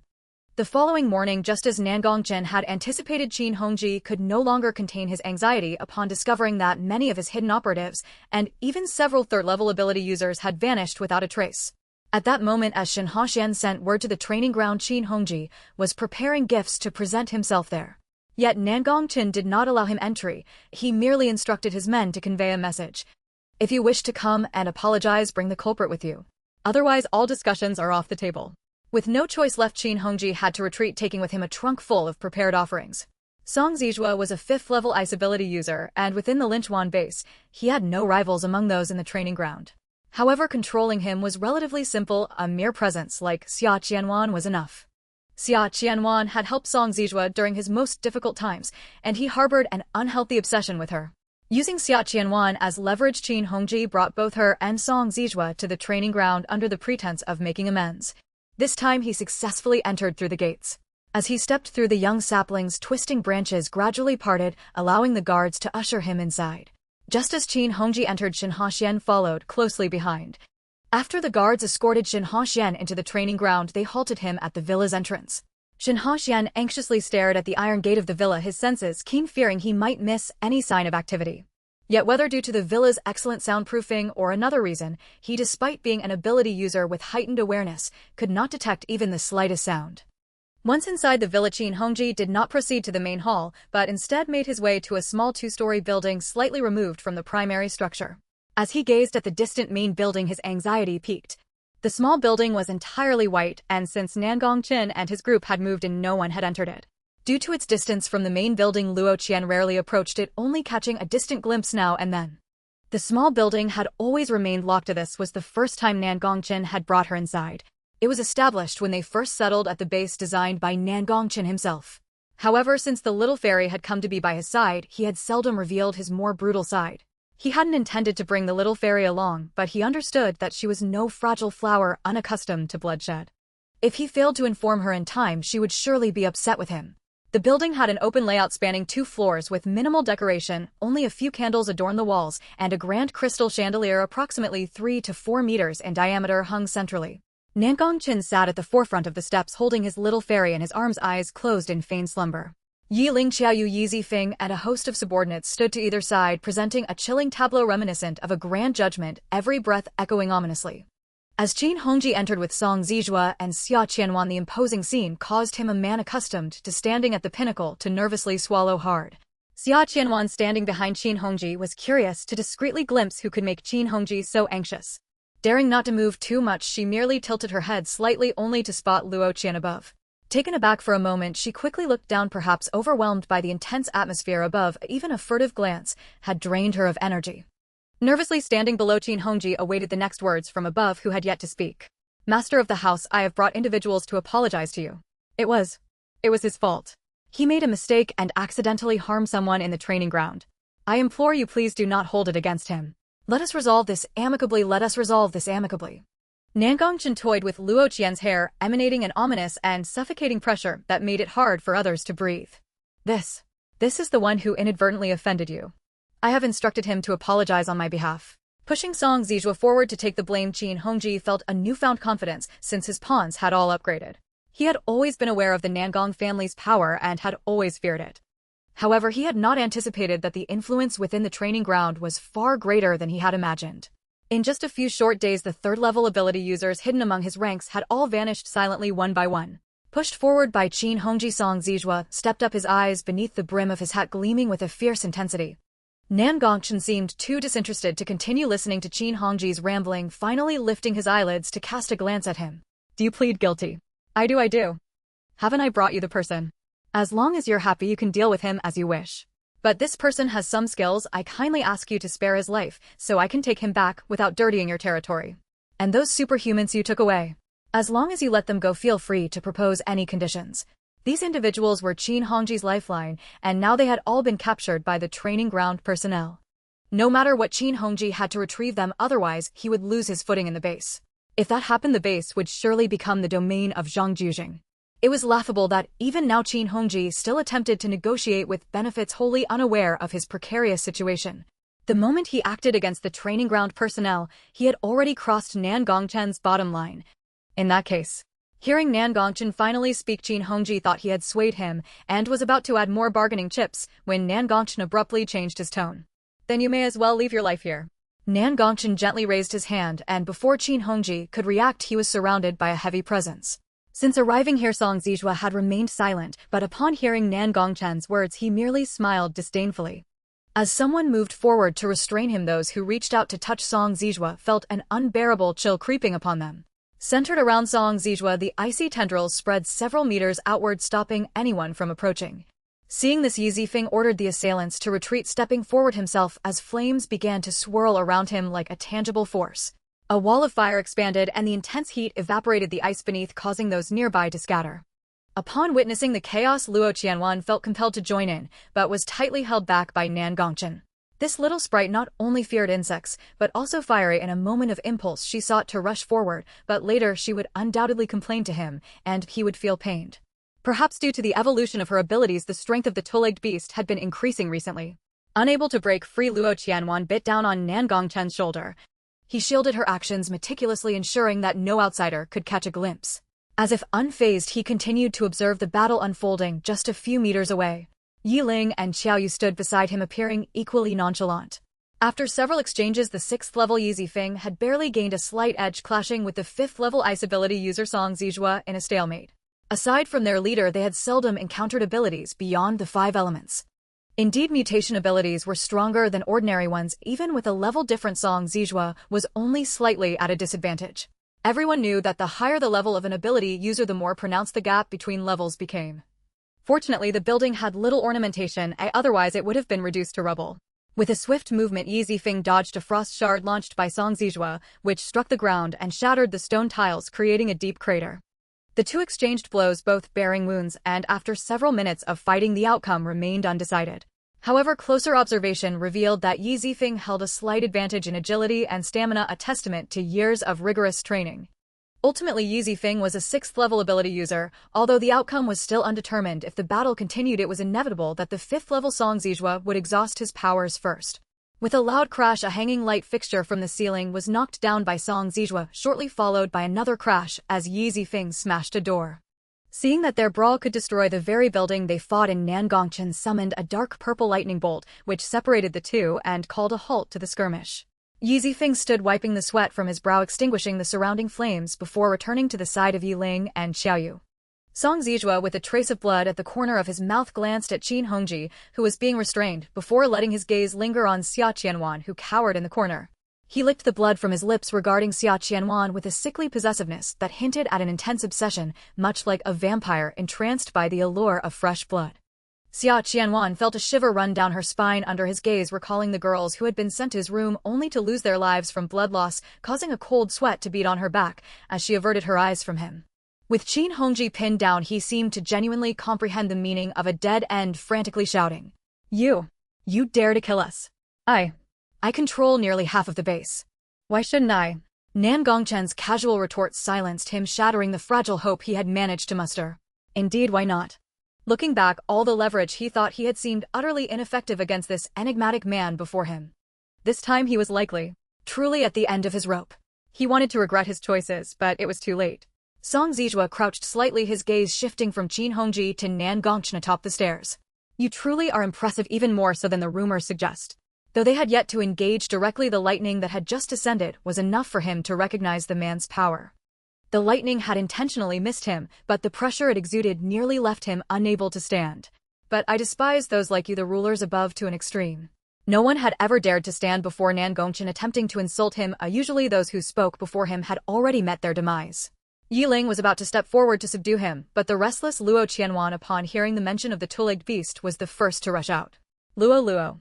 Noticing the sudden emptiness in his embrace, Nan Gongchen gently called for the little sprite, but ultimately did not force her back.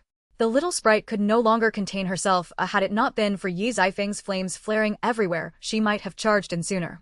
Now that the things she disliked were gone, she was determined to rush in and retaliate. Boss. Yi Ling and Xiaoyu looked at Nan Gongchen, silently asking if they should retrieve Luo Qianwan safely.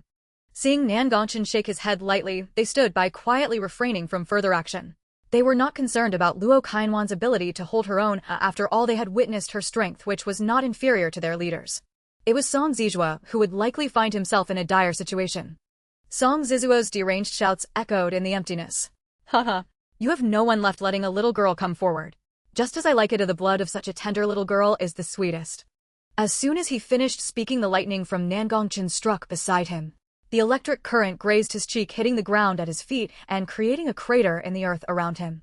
Struck by the lightning, Song Zizuo's face bore a terrifying scar marked with blood. He smeared the blood from his face onto his fingers and licked it, appearing even more ghastly than before. Nan Gongchen said, "Less chatter." Luo Qian took the golf club that Nan Gongchen had prepared for her, which she had brought along. Perhaps having spent too much time beside him, her voice, though lively and vibrant, still carried an imposing force. Song Zijua conjured several small icicles, wanting to test Luo Qian's strength. This girl seemed delicate, but judging by how Nangongchen cherished her, he figured she wouldn't let anyone out unless she had a good chance.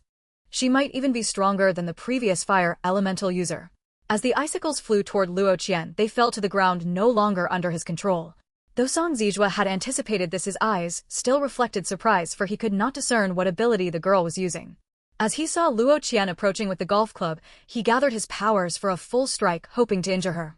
Even if he could only witness the one mighty Nangongchen filled with regret and fury, it would be worth it, even if he could not escape this encounter today.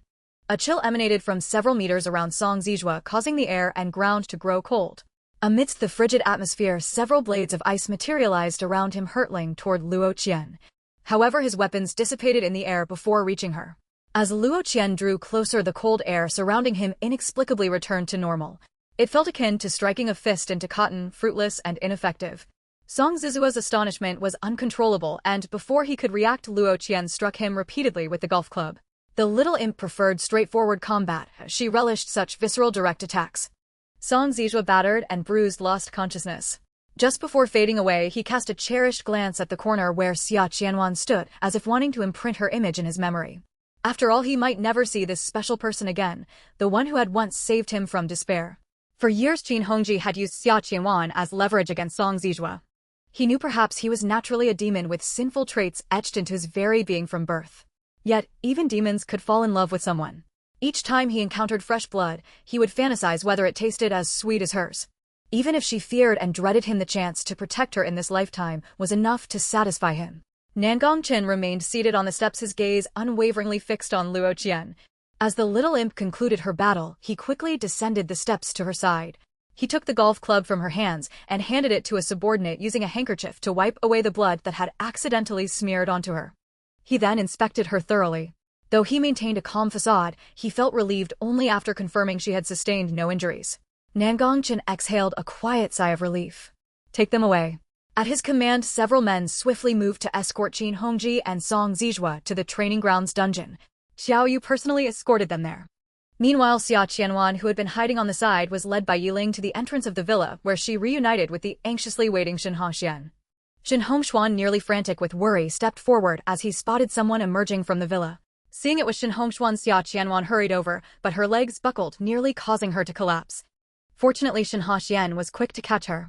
Yiling smiled at the two before him, his eyes narrowed. I arranged for a car to take you both away. Our boss said the antidote will be delivered to you within 3 days. Also, you can expedite the takeover of Qin Hongji's enterprises. There will be people cooperating with you. Please handle it within 2 days. After checking on Xia Qianwan and confirming her well-being, Shinha felt at ease and nodded. Why are you helping me so much? Wouldn't it be better for you to keep those enterprises to yourselves? Why give them to me? I fear I won't be able to repay the favor from the head of the Nangong family in this lifetime. Yiling continued to smile, but a closer look revealed no trace of warmth in it. My master is not interested in such matters. As for the favor, just keep it in mind.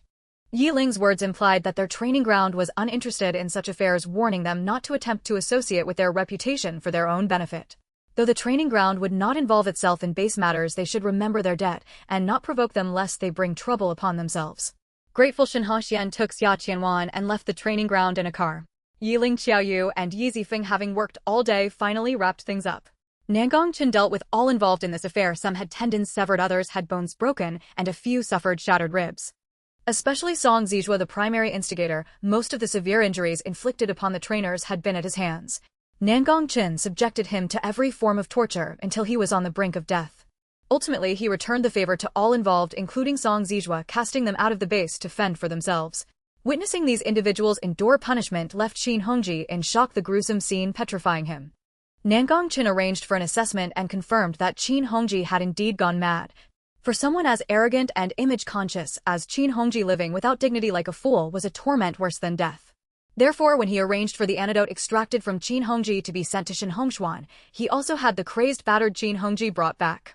Shinha devoured most of Qin Hongji's power within 2 days. He dismissed Qin Churu and all the other children adopted by Qin Hongji, providing them with antidotes, and sent Zhao, who had always been a trusted aide to Qin Hongji, to the civilian area of the base. With this, Shinha emerged as one of the leaders of the two factions within the base. The significant upheaval in the upper echelons of one of the factions sent ripples through the base. Qin Hongji, that black-heart old fox stepping down, brought immense joy to Zhang Jujing, who had long harbored disdain for him. Upon taking charge, Shen Haxian faced a severely damaged faction that needed time to recover. Zhang Juanjing, who had previously been at a disadvantage in the competition, intended to take this opportunity to recuperate. A long period of tranquility awaited the base. Nangongqin fanned the flames of the recent turmoil by having the origins and developments of the incident polished and disseminated.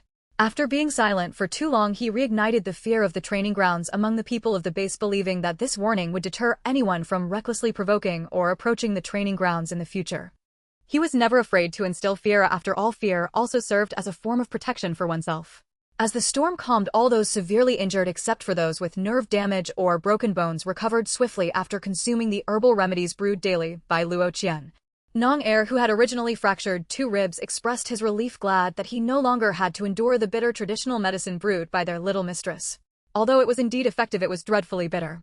Meanwhile, those whose tendons had been severed looked on as their companions healed one by one. While they felt happy for them, a wave of despair surged within, and they even contemplated ending their own lives to avoid dragging down the training grounds. However, Nangongqin personally intervened to stop them. Luo Qian assured them that she could heal their injuries. The medicines they had been taking were meant to stabilize and rehabilitate their severely injured bodies. Once they were well enough, she could focus on treating the damaged nerves. The little fairy had learned some basic medical skills from Sister Bai Ling. Though her past experience in the cultivation world, where everyone practiced the arts, was somewhat amateurish, in this world addressing nerve damage was a trivial matter. Those who had been bedridden with severed tendons, upon learning they had hope for recovery, began to rekindle their spirits. Their little mistress was nothing short of a savior, and they no longer found her medicines bitter, wishing they could drink even more to hasten their recovery. While ordinary herbs in the underground storage of the training grounds might suffice for treating combat injuries, healing nerves, and reconnecting tendons required more potent herbs. Hence Luo Qian planned to venture to the back mountain. However, this time she did not intend to go secretly. Instead, she informed Nangongqin. The next morning, as the first light of dawn broke, the two set off to gather herbs. The back mountain at dawn offered a unique charm, with gentle breezes caressing the air and glistening droplets hanging from the tender green leaves of the plants. The early morning sun illuminated Luo Qian, making the little fairy yearn to transform into her original form, taking root here to bask in photosynthesis. Luo Qian had a deep affinity for nature, and Nangongqin, who understood her well, silently resolved to bring her here more often in the future. While the back mountain might pose dangers to ordinary people or superhumans, it was different for Luo Qian. Perhaps it was because she was a being of plant origin. Nangongqin had previously noticed that the plants in the back mountain seemed to be very friendly and respectful towards her. Luo Qian was of utmost importance to Nangongqin, and he cherished her deeply, always striving to be cautious and prudent. It was only after several experiences and observations that he finally laid his concerns to rest, no longer fearing the evolved plants of the back mountain would harm Luo Qian.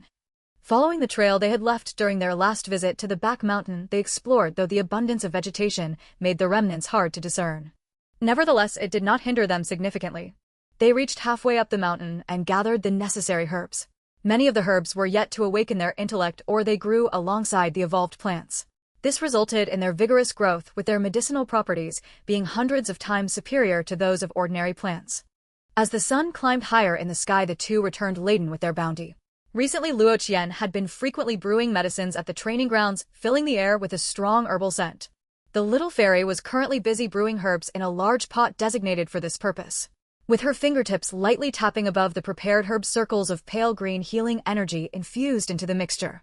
Whenever Luo Qian brewed her medicine, Nangongqin kept others at a respectful distance. He often stayed by her side to assist her, and when he had other matters to attend to, he would have one of his trusted companions, Yiling Qiaoyu or Yi Zifeng, stay with her. Today, as Nangongqin was occupied outside the training ground, he asked Yiling to help. Seeing the medicine was ready, Yiling waved his hand, signaling the personnel stationed several meters away to come and fetch the medicine for the treatment room. Today marked the last dose for those with nerve and tendon injuries. After this they would be healed. Thus Luo Qian had increased the dosage, aiming to heal them while also strengthening their bodies, allowing for a quicker recovery and return to health. Luo Qian and Yiling followed behind the personnel, carrying the medicine into the treatment room. The treatment room was reasonably spacious, equipped with various devices. Such a treatment environment was already considered top-notch in this post-apocalyptic world. Apart from the recovered 9 heir and 8 or 9 others, the remaining 10-odd individuals with severed nerves and tendons were still here for treatment. Thanks to Luo Qian's previous medicines, they were no longer confined to their beds and could now engage in some simple activities. In the limited medical conditions of the apocalypse, even within the training grounds there were constraints. Those who had lost hope believed once more thanks to their little mistress, and they were immensely grateful. Upon seeing Luo Qian and Yiling enter, the previously noisy crowd, hindered by their injuries, managed to bow slowly and greet the two. Nong Er was also present. Although he had recovered, he still visited whenever he had free time. He had led these brothers outside the base, but he had not managed to bring everyone back intact. Having grown familiar with the bitter taste of Luo Qian's medicine over the past few days, Nong Er knew it was time for the next dose, as Luo Qian and Yiling approached with the medicine bowls. Nong Er greeted them, "Little Mistress Brotherling." Yiling nodded slightly in response and instructed the personnel to deliver the medicine to the injured individuals in the treatment room. The injured individuals each held a bowl of medicinal soup brewed for their recovery. Today marks the final treatment. After you finish the medicine, you will drift into a brief slumber, and upon awakening you will be completely healed. Remember to engage in appropriate rehabilitation training afterward, and you will soon return to your former selves. Upon hearing Luo Qian's words, the group sipping the bitter concoction felt as though it was sweet, and they greedily finished every drop. "Thank you, young madam. You've worked hard during this time." They placed their bowls down and expressed their gratitude to Luo Qian. She felt a bit awkward, while she was used to fighting with them. Receiving their earnest thanks put her on edge. The effects of the medicine were swift, and within moments more than a dozen people fell into a deep sleep. Nan Er stepped forward and approached Luo Qian. While he trusted her abilities, guilt compelled him to ask, "Young madam, they will truly recover to how they were before, right?" "Yes, of course," Luo Qian replied affirmatively, allowing Nan Er to finally relax. Night Ling, noticing his emotions, patted Nan Er's shoulder in comfort. "This is not your fault." Nodding at the ground, Nan Er returned to his vacant seat, patiently waiting for the others to awaken.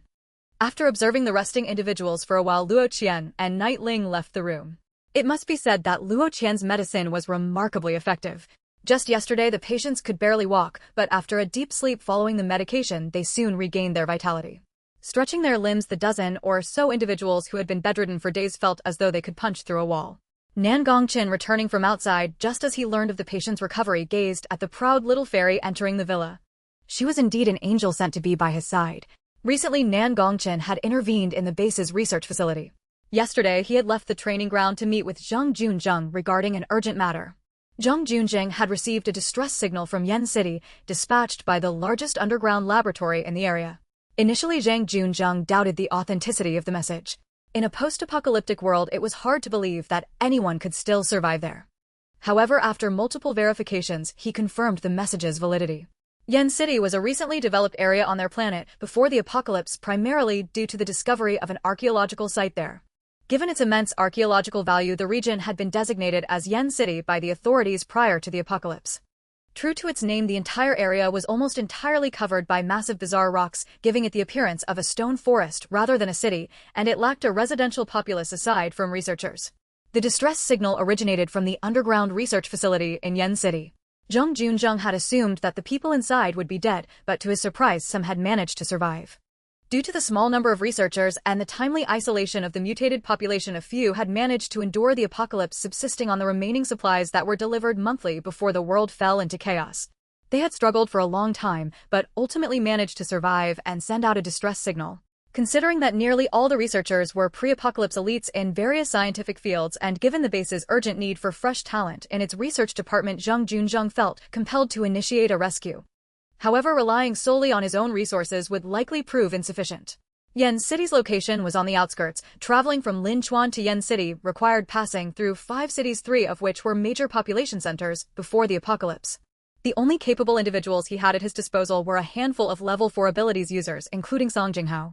Thus, he sought assistance from Nan Gongqin, as only the training ground had the capacity to accomplish this mission. The base's research facility was the only connection left between the training ground and the base, which was why Zhang Junzheng turned to him for help. After returning to the training ground, Nan Gongqin pondered for a long time and decided he should go once.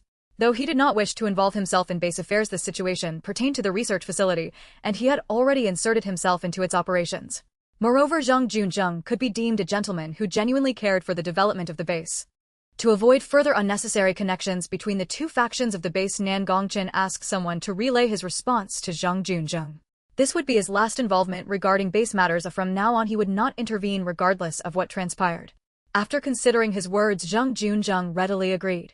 Although he felt a tinge of regret, Nan Gongchen's statement clearly defined his stance, alleviating Zheng Junsheng's concerns about the training ground becoming overly entangled with the base's affairs. Indeed, based on Nan Gongchen's actions since the establishment of the base, he clearly had no interest in such matters, or perhaps it would be more accurate to say he was disinterested. Since Qin Hongji had just stepped down, the base needed to retain some high-availability users to manage its affairs, reassure the populace, and most importantly ensure the base's security. Thus Zheng Junzheng had to leave most of the level 3 and 4 ability users behind, only sending along the level 4 earth ability user Song Jinghao and Zhao Qi, who had recently advanced to level 4 in water abilities.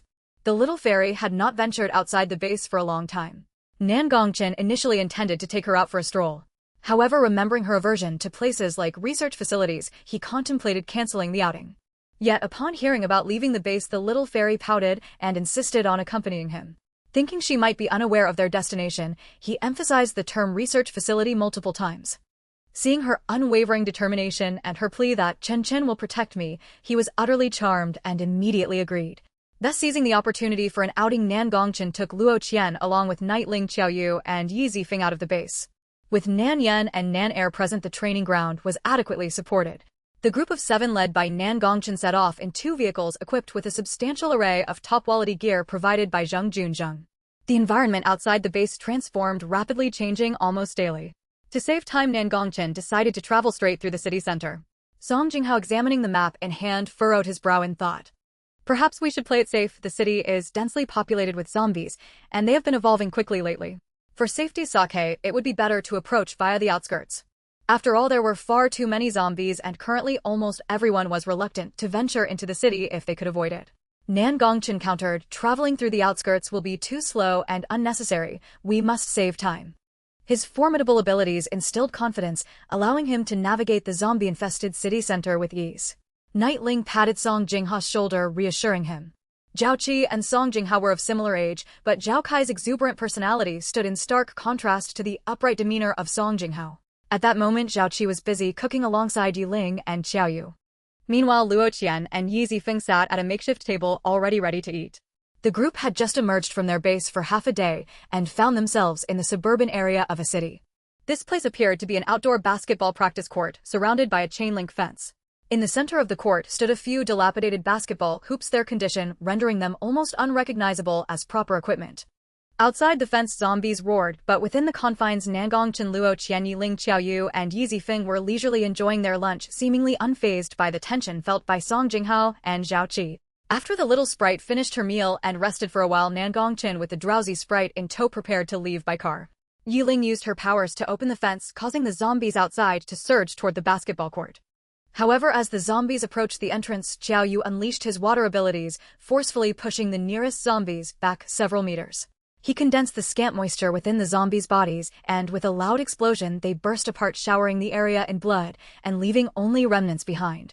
2 vehicles emerged from the basketball court, crushing the scattered corpses as they departed. They drove through the city center and within a day traversed an entire city, finally reaching the fabled Rock City on the 6th day. Consistent with the information received from Zheng Junjing, the so-called city was indeed an undeveloped area filled with bizarre rock formations devoid of any buildings. The underground research facility lay beneath this rocky terrain. However, because the location of the Rock City underground research facility had been kept secret before the apocalypse, Nan Gongchen and his group only knew the approximate location, with the entrance being concealed beneath a massive stone. Additionally, they had received a distress signal from the research facility staff indicating that the mutated zombies within were of a high level and that many were congregated near the exit in the research hall, preventing their escape. The area was riddled with stones, making it difficult to walk, let alone drive. Fortunately, due to the lack of residents, there were hardly any zombies in sight. Nan Gongchen initially wanted to carry the little sprite, but she was unwilling, so he had no choice but to hold her hand and guide her slowly towards the research facility. The path was treacherous and one misstep could lead to a fall. The 7 of them struggled on, and after Yi Zifeng tripped for the 8th time, he finally sat down in defeat. What kind of terrible place is this? Why is it so hard to walk? As Yi Zifeng complained, Yi Ling quickly covered his mouth, for they had spotted a zombie in a white lab coat, its level no less than 3. Even though they immediately lowered their voices, the presence of humans still alerted the zombie to the existence of food nearby. Dragging its mangled left leg, it crawled towards them, but tripped over the rocks, its level nearing 4.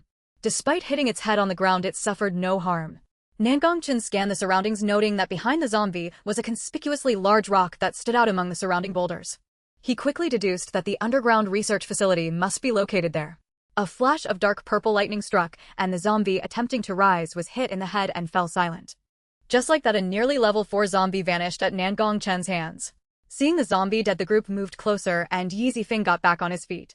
Zhao Qi circled the massive stone, assessing the situation. Luo Qian, feeling uneasy, nervously squeezed Nangongchen's middle finger. This was the dreaded research facility she had seen depicted unfavorably in television dramas. Sensing her apprehension, Nangongchen tightened his grip around the little sprite and leaned closer to whisper comforting words into her ear. "Don't worry, my little flower bud, I will protect you." Upon hearing Nangongchen's soothing voice, Luo Qian gradually calmed down. Yi Ling and Zhao Qi worked together to uncover the entrance to the underground research facility. They pressed a button on the giant stone, and it slowly opened, revealing a staircase leading downwards. As they gazed at the entrance, perhaps due to the research facility's independent power supply still being intact, the voice-activated lights flickered on and off. Echoes resonated from the underground facility, and they could faintly hear the growls of zombies within. As awakened abilities gave them heightened senses, they realized that numerous high-level zombies lurked within the research facility. Not only were there level 4s, but they even sensed the presence of zombies nearing level 5, marking their first encounter with creatures on the cusp of that level. Fortunately for Nangongchen and the level 6 Yi Ling, Qiaoyu, and Yi Zifeng, it was still manageable. Song Jinghao and Zhao Qi packed their weapons carefully, opting not to use explosives or other high-damage weaponry for fear of harming any research personnel inside. Leading the way, Nangongchen kept Luo Qian securely behind him as the group descended the staircase, entering the underground research facility. The flickering lights cast eerie shadows, and distant sounds of objects clashing or falling echoed through the halls. The corridors were devoid of zombies and humans alike. Surrounded by an unsettling silence, they traversed the long passageway until they finally encountered the first room at a corner. It appeared to be a duty room situated near the entrance. Inside, the seven found a detailed map of the entire research facility. Nangongchen glanced at the group gathered around, then pointed casually at the map, declaring, "Here." Song Jinghao looked at the spot Nangongchen indicated, astonished for a moment. He had scrutinized the layout for a long time without realizing that the area marked was the most likely hiding place for the surviving research personnel. The man beside him possessed not only extraordinary strength, but also intellect that far surpassed ordinary individuals. With their direction confirmed, they set off toward their objective. The hall of the Research Institute was filled with high-level zombies. Although their numbers were not as numerous as one might expect, their levels were significantly elevated. With no food available, the zombies resorted to cannibalism, and the victorious ones gradually evolved to higher ranks. Lightning and electric currents manifested erratically amidst the zombies, electrifying a large swath of them. However, some zombies, as their levels increased, found their bodies reinforced several times over. A few zombies, after being struck by the lightning, astonishingly stood upright once more. Nangongchen frowned contemptuously, unleashing a more intense bolt of lightning that left nothing but ashes in its wake. Luo Qian, wielding a golf club, struck at the heads of zombies surrounding Nangongchen. The brains of the level 4 zombies proved somewhat resilient, and after knocking a few down, she lost interest and returned to stand behind Nangongchen. A vibrant green branch erupted from the iron floor, and with a mere swing it sent the corpses of nearby zombies flying.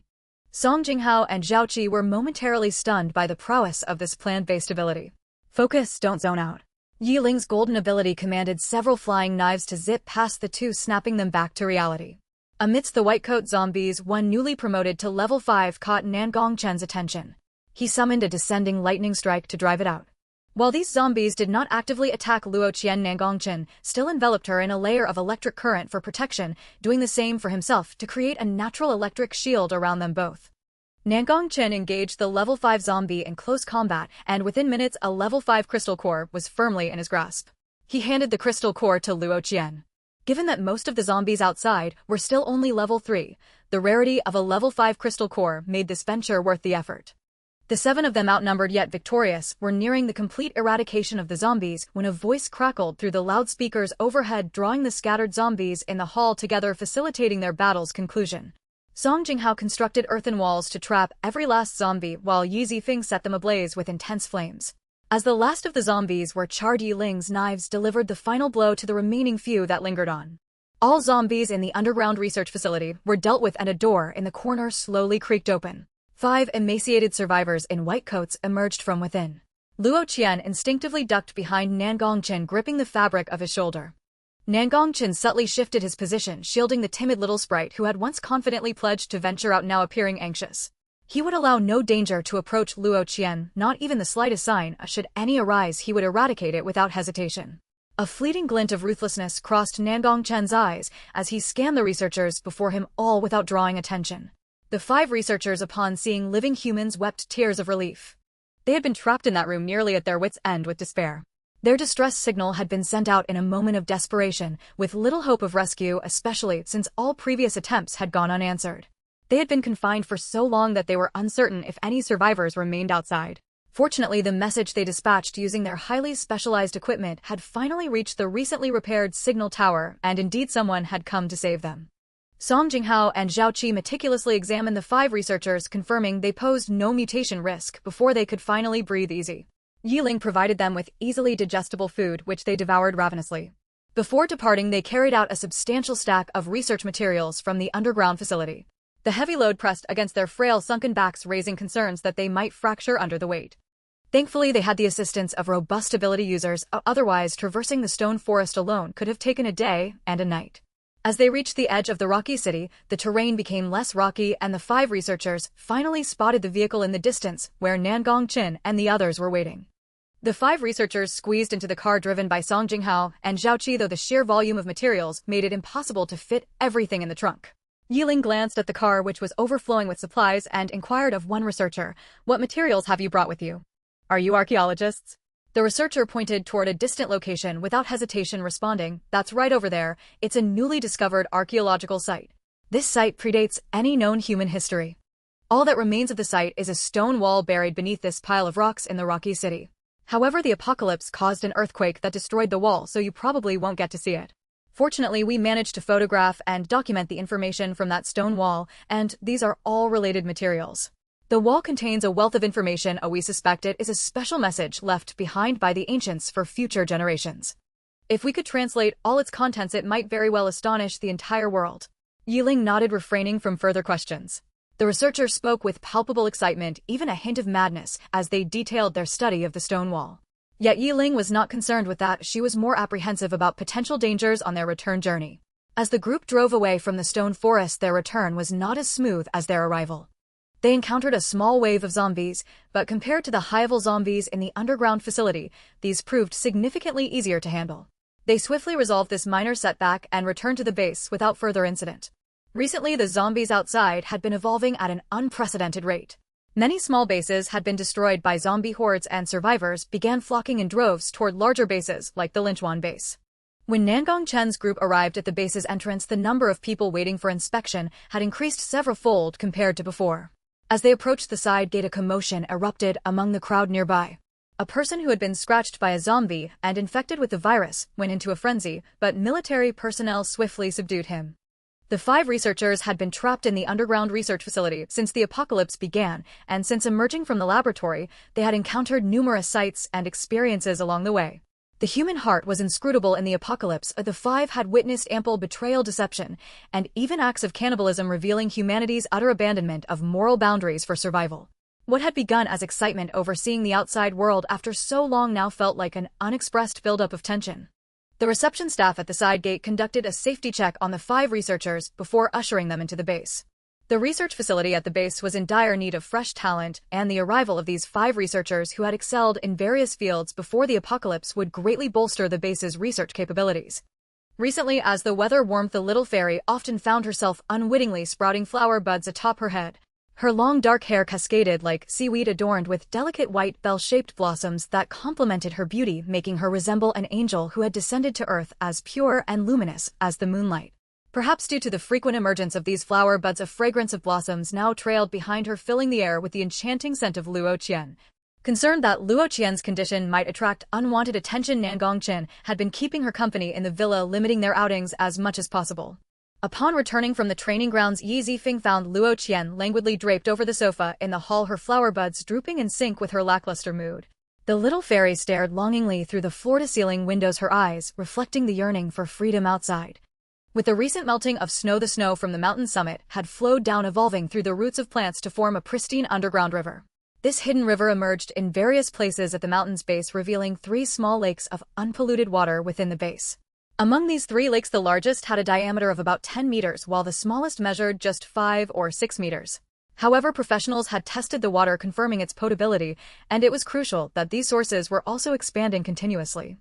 According to expert calculations, the formation of these 3 small lakes had only taken place over the past 3 to 4 months. At last, the base residents could foresee a solution to their long-standing water shortages. After discussions among the high-ranking officials of the base, they positioned heavy security around these newly formed water sources, prohibiting anyone from approaching or drawing water until the lakes had reached a sustainable size. Unknown to many, the Linchuan base had actually formed not 3 but 4 lakes. One of these was located within the training ground, not far from the roots of a young sapling. This was largely thanks to the well-developed root system of the sapling. Unlike the 3 lakes outside the training grounds that were still in the process of forming, the freshwater lake near the sapling had already taken shape. Currently, the freshwater lake in the training area had stopped expanding, remaining at a diameter of approximately 50 meters. Based on the current expansion trends, the lake formed by the sapling's roots may not reach the size of the 3 lakes in Linchuan, but it would adequately supply water for the training ground. For safety, Nangongchen ordered protective measures to be installed around the freshwater lake near the sapling, ensuring the safety of those nearby. The lake was home to small fish of unknown origin, perhaps due to the unpolluted water they appeared to be thriving. Knowing that Luo Qian was growing bored, confined to the villa, Nangongchen planned to take her out once she returned to her usual self. It was Luo Qian's first time seeing the newly formed freshwater lake near the sapling. The water was exceptionally clear and clean, her first glimpse of an unpolluted water source since the apocalypse. Leaning over the railing, she peered down at the water, noticing a set of water purification equipment, which Nangongchen had presumably acquired from somewhere, gently humming nearby. She reached out to touch the diminutive fish swimming in the lake, but as her fingers approached the surface, a shadow fell over them, startling the fish away. "Do you like them? Should I have someone catch some for us to raise?" Nangongchen stood behind her, watching the little flower bud he cherished. His voice was low and soothing, even his facial features seemed to soften. Luo Qian shook her head. "Let them grow here. Once they're bigger, we can have grilled fish. That would be delicious." Nangongchen nodded, a breeze sweeping across the water's surface, scattering droplets into the air where they mingled with sunlight to create a fleeting rainbow. "Qian, look, a rainbow. You're amazing." Nangongchen smiled at her sparkling eyes. "Yes, it's a rainbow." The sapling had already sensed Luo Qian's presence, its soft, resilient branches twisted and coiled, forming a swing covered in lush green leaves that hung down from a trunk as thick as her waist, suspended above the water's edge. The branches of the sapling gracefully encircled the little fairy's waist, lifting her onto the swing. Nangongchen stood by the railing, his gaze fixed on Luo Qian on the other side of the lake, his heart filled with affection for her. At the entrance of the training ground, a patch of green grass and shrubs surrounded the open land outside the gate, growing and sprawling. Due to the training ground's restrictions on outsiders, there was not a soul within dozens of meters, rendering it as silent as an abandoned city. Suddenly, the sound of hurried footsteps broke the tranquility, a figure weaving through the grass. The branches of the sapling, growing like a wall, stirred slightly in response to the movement, but soon fell still. The figure halted a dozen meters from the gate, looking up at the sound of the door opening. What he saw made his heart race. A row of zombie skulls arranged like planters atop the 10-meter-high wall looked down upon him, with green grass sprouting from within. As the person emerged, he stumbled in shock, following the gaze of the newcomer. Indeed, it was quite a fright. At that moment, dusk settled in the blood-red sun, casting its glow over half the darkened sky, making the zombie skulls appear as though they were drenched in blood. The newcomer stammered, What is going on here?" The doorkeeper helped him to his feet. Don't be afraid. You're one of us from the training ground. Why are you so timid?" This was arranged by the little lady. "Just look at how imposing it is, a true deterrent to enemies." "Ha ha." The doorkeeper chuckled awkwardly while a crow seemed to flit by overhead. In reality, Luo Qian had merely intended to plant grass, but lacking sufficient pots, she had resorted to using the zombie skulls outside the base, readily available and in abundance. The newcomer stared at him as if he were a fool, and the doorkeeper sensed the awkwardness, saying no more as they both entered the training ground. "How is it? Any news? Why the rush this time?" The newcomer regarded him with a tight-lipped expression, half smirking. "Looking for a beating?" Upon hearing this, the man immediately closed his mouth, realizing his mistake. He shouldn't have pried. In the Nangong family, it was a rule not to inquire into matters that did not concern them. Yiling Xiaoyu and Yi Zifeng were supervising their subordinates during training. A little sprite joined the fray while a sapling grew leaves to provide her shade, and Nangongchen sat beside her reviewing documents.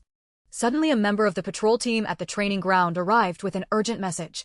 The researchers previously extracted from the underground laboratory in Yen City had unlocked the latest findings regarding the ancient stone walls of Yen City. This stone wall was older than any known human history, existing for hundreds of millions of years. The researchers deciphered part of the information inscribed on the stone wall. It recounted a prophecy when human civilization and technology reach their zenith. Environmental pollution, natural disasters, and the planet's carrying capacity will culminate in a world reset. Each reset demands a colossal price from humanity. All past achievements may fade away and humanity could revert to a primitive society or face mass extinction. All actions taken by humanity ultimately return to haunt them. We repeatedly fall into the vortex of fate, exploring how to achieve a peaceful and symbiotic state with our world. Perhaps the next turning point will arise during the next reset. Nangongchen set aside the documents regarding the stone wall, pondering the implications of a reset and an apocalyptic scenario. He sensed a profound connection between the two. The apocalypse might represent a state in which the planet has reached its developmental peak, leading to a reset. While zombies cause massive casualties, the evolution of humanity and flora and fauna resembles an advancement in the state of life itself. The apocalypse could be a disaster, but it might also be a turning point. Recently, the zombies outside the base had been increasingly agitated, even the lower-level zombies proving particularly difficult to deal with. For safety, Nangongchen urgently recalled all personnel conducting missions outside the base, feeling that something was amiss this time. Casualties among those outside the base had surged, while the abilities team and higher-ups had limited missions to minimize exposure. The sapling had taken to coiling its branches protectively, its leaves rustling uneasily, betraying its anxiety. Luo Qian accompanied Nangongchen to soothe the sapling, placing her hands on its trunk, inquiring about its distress. The sapling couldn't articulate its feelings, but it sensed an unsettling atmosphere reminiscent of the impending apocalypse. Luo Qian infused her healing energy into the trunk, calming the sapling. All signs indicated that something significant was about to occur. Nangongchen had intended to initiate emergency preparations to preempt any unforeseen events, but before he could, the unexpected struck with unprecedented urgency. The sun hung low in the sky, the halos around it resembling a golden disk adorned with a soft radiance. From afar, strange grayish-white light refracted around it, suggesting that some unusual substance had penetrated the atmosphere and landed on this planet. Before anyone could react, the sapling's branches began to intertwine and spread. The training ground was enveloped by the sapling's branches, forming a protective canopy above. Thick, slender, and winding branches intertwined tightly, wrapping the training ground in darkness, plunging it into silence. Emergency lights flickered to life. Nangongchen gathered everyone at the roots of the sapling, uncertain of the situation outside. The zombies outside had become even more frantic, descending into chaos, cannibalizing and fighting amongst themselves without pause. Only when the halo reached its zenith did the refracted grayish-white light transform into a dazzling display. Unidentified golden-white substances rained down, causing all zombies to freeze in an instant. Then a peculiar high-pitched sound resonated at a frequency indistinguishable to humans, spreading through the air. Over 85% of the zombies across the planet fell silent. Even evolved flora and fauna were affected, trembling uncontrollably. The corpses of zombies on the ground were obscured by dust swept up by the harsh winds, dissipating under the sharp frequency, their crystal cores merging with the mountains and rivers, vanishing into the airflow. The polluted soil began to purify and rivers flowed anew as if reborn. Luo Qian seemed to sense something, her dark pupils transforming into a vivid shade of green. Nangongchen, ever watchful, swiftly recognized the anomaly and led her away from the crowd. Once in his office, the flower buds atop Luo Qian's head began to bloom uncontrollably. Not only that, but she was nearly half demonized, her branches entwining with her hair as they grew. Startled, Nangongchen paced around, contemplating where to find a pot to plant her.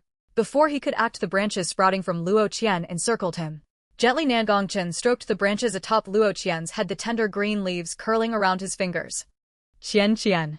His eyes reflected a mix of anxiety, yet after experiencing similar situations before, he no longer fumbled as he did the first time. Luo Qian patted his head, calming her two-legged companion. Don't worry, I'm fine. I just can't quite control my leaves, they want to be close to you. This world is changing and soon I should return to normal. Luo Qian felt a profound shift in the air around her, growing increasingly reminiscent of her previous life in the cultivation continent. Moreover, the spiritual energy in this world was gradually increasing, becoming as dense as it was back in the cultivation continent. The sun lingered in the sky, casting a radiant glow until the prismatic light began to fade, restoring tranquility to the world. Nangongchen held the little sprite close, who, unable to control her branches, seemed to take great pleasure in coiling around him. It was only at sunset that Luo Qian finally returned to normal, and Nangongchen carefully gathered and treasured the fallen flower buds. The sapling had also retracted its branches, no longer covering the training ground. The world had undergone a profound transformation, infused with spiritual energy swirling through the air. The sunlight had been excessively intense, and many who had failed to return indoors in time had suffered sunburns, though none fatal. Some of the sapling's leaves had also been scorched, which Luo Qian healed with her restorative power. Over 85% of the zombies worldwide had been eradicated by the special substance emitted from the sunlight. Half a month later, the base's research lab extracted tiny molecules from the sunburned individuals and objects exposed to sunlight, ultimately developing a vaccine to combat the zombie virus through analysis and experimentation. Seizing the opportunity while the zombie hordes weakened, it became a prime moment for humanity to strike back. The base's higher-ups wasted no time mobilizing a multitude of ability users to eliminate the remaining zombies. Nangongqin also led more than half of the personnel from the training ground outside to hunt down the zombies. Approximately 25% of the remaining zombies across the planet were hireable. After their hunting expedition, Nangongqin and his team obtained numerous high-grade crystal cores. Yi Zifeng remarked, "Boss, the zombies are basically wiped out. What will happen to our abilities now?" Yi Ling replied, "With the zombies gone, it doesn't matter whether we upgrade our abilities or not." Xiao Yu added, "There's a point to that." Nangongqin remained silent, sensing a different fluctuation in the air, smiling quietly as he realized they had yet to notice the anomaly. Luo Qian hid behind Nangongqin, shaking off the white bell-shaped buds that had timidly appeared, silently retracting them as she nestled against his shoulder. "I can teach you all how to cultivate. This world is no longer the same. If you adapt for a while, you should gradually begin to sense the spiritual energy in the air. You can take a moment to feel it, then try to circulate your abilities within your bodies, letting them spin around." Holding the little sprite's hand, Nangongqin listened to the chatter of his companions behind him. Bathed in the twilight glow, a convoy drove toward home. Gazing through the rearview mirror at the setting sun, Nangongqin noticed a tender blade of grass standing resolute, cradling a droplet of dew that refracted light. That gleam resembled a glimmer of hope. No one knew if new disasters would descend or if species would mutate. Yet at this moment, humanity had truly found a chance to breathe. They would seize this opportunity to recuperate and build new homes. The apocalypse represents not only humanity's struggle, but also a successful opportunity discovered through countless resets over millions of years. Human evolution, the resetting of all things, a new era, a new civilization, a fresh beginning. Humanity is poised to step into an entirely new age. In the late era, after humanity's cleansing task commenced, the zombies across the globe were almost entirely eradicated. Countless lives were lost, and the devastation was immense, yet humanity began to rebuild its former homeland. The Linchuan base underwent significant expansion, with the surrounding cities, including the center of Linchuan, completely cleared. A large number of survivors joined the Linchuan base. The base gradually restored the societal order that humanity once knew. After Zheng Junsheng's semi-retirement, Song Jinghao began to take over his position. Humanity's last sanctuary, the Linchuan base, was thriving. Recently, to promote population growth, the base's higher-ups decided to resume marriage registrations. Upon hearing the news, Nangongqin's mind began to stir. He who had once been too lazy to set foot inside the base unexpectedly stepped out of the training ground today and boldly entered the base's administrative center. The guards outside dared not stop him. Song Jinghao watched the man seated on the single sofa before him, beads of sweat forming on his forehead. This was a man who rarely visited unless it was of utmost importance. Even then, he might not come personally. What could have happened? Had one of his subordinates caused trouble again? He had always said those rough men were both foolish and thoughtless. Just look at this situation. Is there something you need? Song Jinghao rose from his seat, observing Nangongqin's resolute demeanor. He remembered the debt he owed from the training ground. He would never forget it. Even if it cost him his life, he would comply without hesitation. Speak freely. I will do whatever I can for you. Before Song Jinghao could finish his sentence, Nangongqin casually waved his hand, prompting Xiao Yu to assist him. Nangongqin looked at Song Jinghao, who appeared as if he were ready to sacrifice himself. Was he truly that terrifying? Song Jinghao was a man of principles, but he was overly rigid, like a stick in the mud. Just as Nangongqin was about to state his purpose, a base staff member knocked on the door. "Mr. Shinufa is outside requesting to see the family head." Nangongqin felt a headache coming on. This young man was always talking about repaying debts. Just 2 days ago, he had ordered someone to chase him away from the training ground, yet here, he was clinging like a piece of chewing gum. Seeing Nangongqin remain silent, Song Jinghao instructed the staff to let Shinufa in. "Family head, what brings you here? Please tell me and I will handle it." Shinufa's voice preceded his entrance. Upon hearing this, Song Jinghao immediately regretted inviting him in. It seemed he had come to steal his work. Yesterday, this young man had insisted on arguing over whether the newly cultivated land should be planted with potatoes or carrots. He had lost that argument yesterday, yet here he was again trying to take over his tasks. The more Song Jinghao looked at him, the more displeased he became. Shinufa sensed Song Jinghao's glaring stare and thought to himself that this brute only knew how to fight. He was here to help him, yet with that rigid steel-like mind of his, he couldn't recognize a good heart. The two men nearly clashed, their animosity palpable, until Xiao Yu cleared his throat, snapping them back to reality. Nangongchen looked at the two big fools and spoke with a hint of exasperation. There's nothing serious. I just heard the base is resuming marriage registrations. Nangongchen felt shy at the thought of his little flower bud sharing the same registry with him, his ears unexpectedly warming up, even turning slightly red. Song Jinghao did not immediately grasp the meaning until Shinufa asked, "Are you saying you want to register with your esteemed wife?" He finally understood. That's simple. Just bring the necessary documents when the time comes, and we can handle the procedures. Alternatively, we can send someone to assist you directly. Xiao Yu twitched his lips. If their little lady had documents to prove her previous identity, they wouldn't need to be here in the first place. Jin Hongshuan, quick-witted, interjected. Is there an issue that we need to resolve? Nangongchen replied, yes, my wife's documents were lost during the zombie outbreak. She has no proof of identity. That's right, you speak the truth. Song Jinghao suddenly realized. It is indeed possible that such a situation could occur. How did I not think of that? We need to prepare some countermeasures. The apocalypse had persisted for quite some time. Although most individuals entering the base possessed items that could prove their identity, there remained a possibility that some had nothing to substantiate their identity. Previously, there had been cases among the survivors arriving at the base, but they were in the minority and could generally be overlooked, which is why the higher-ups had not considered this when announcing the resumption of marriage registrations. Xinhua Xian replied, indeed, we should conduct a new survey and ensure that everyone in the base receives a pass for entering and exiting. This pass should not only prove identity, but also facilitate transactions within the base. However, we will need the research team's assistance for this. Song Jinghao responded, of course. We can convene a meeting with the higher-ups shortly to discuss implementation. Song Jinghao turned to Nangongchen. Family head, when would you be available for us to send someone to assist you with registration and simultaneously help your wife obtain her identity information? Nangongchen nodded, the previously unintentional aura of hostility around him dissipating. He was determined to have his little fairy on the same registry as him. It was a pity she couldn't take his last name. His little fairy had claimed to be born of heaven and earth, yet Nangong Luoqian sounded rather peculiar. Luoqian was far better. Luoqian, thank you for letting go of my name, smile. His little fairy felt that Nangongchen had become increasingly sentimental recently.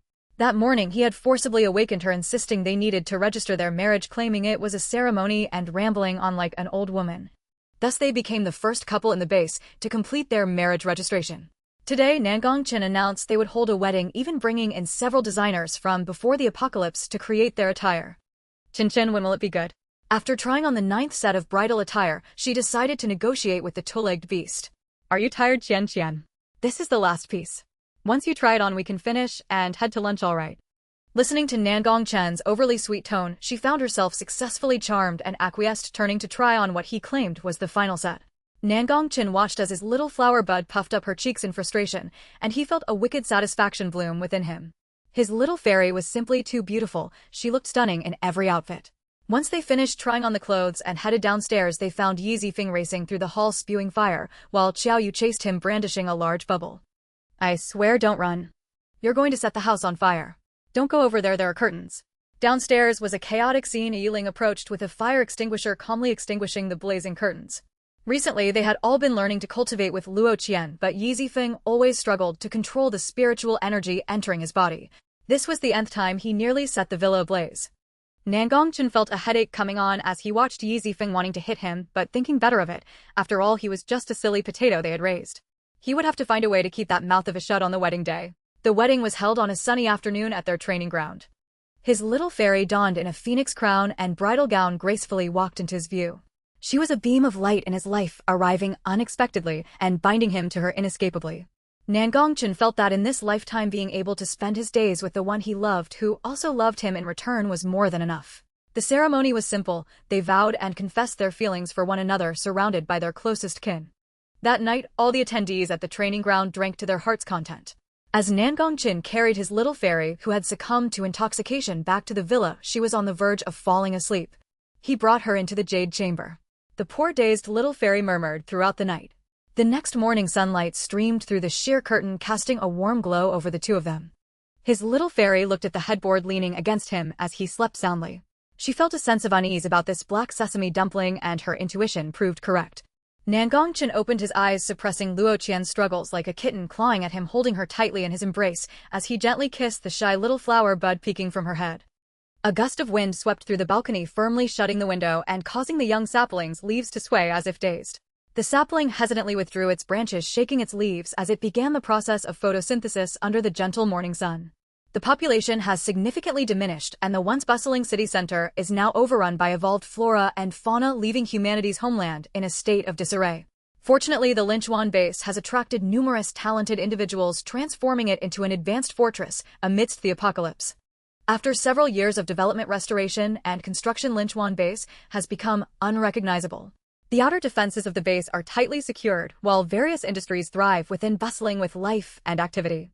The adept fighters who once battled on the front lines now fulfill their roles within the armed forces of the base. Since that day when sunlight prevailed, the zombies have been virtually eradicated and the zombie cores have vanished. Initially thought to be incapable of further evolution, the ability users discovered through prolonged adaptation that the air around them seemed to possess a certain difference. That special energy appeared to circulate within their bodies. Thus, the exploration of spiritual energy opened a new door for the awakened ability users.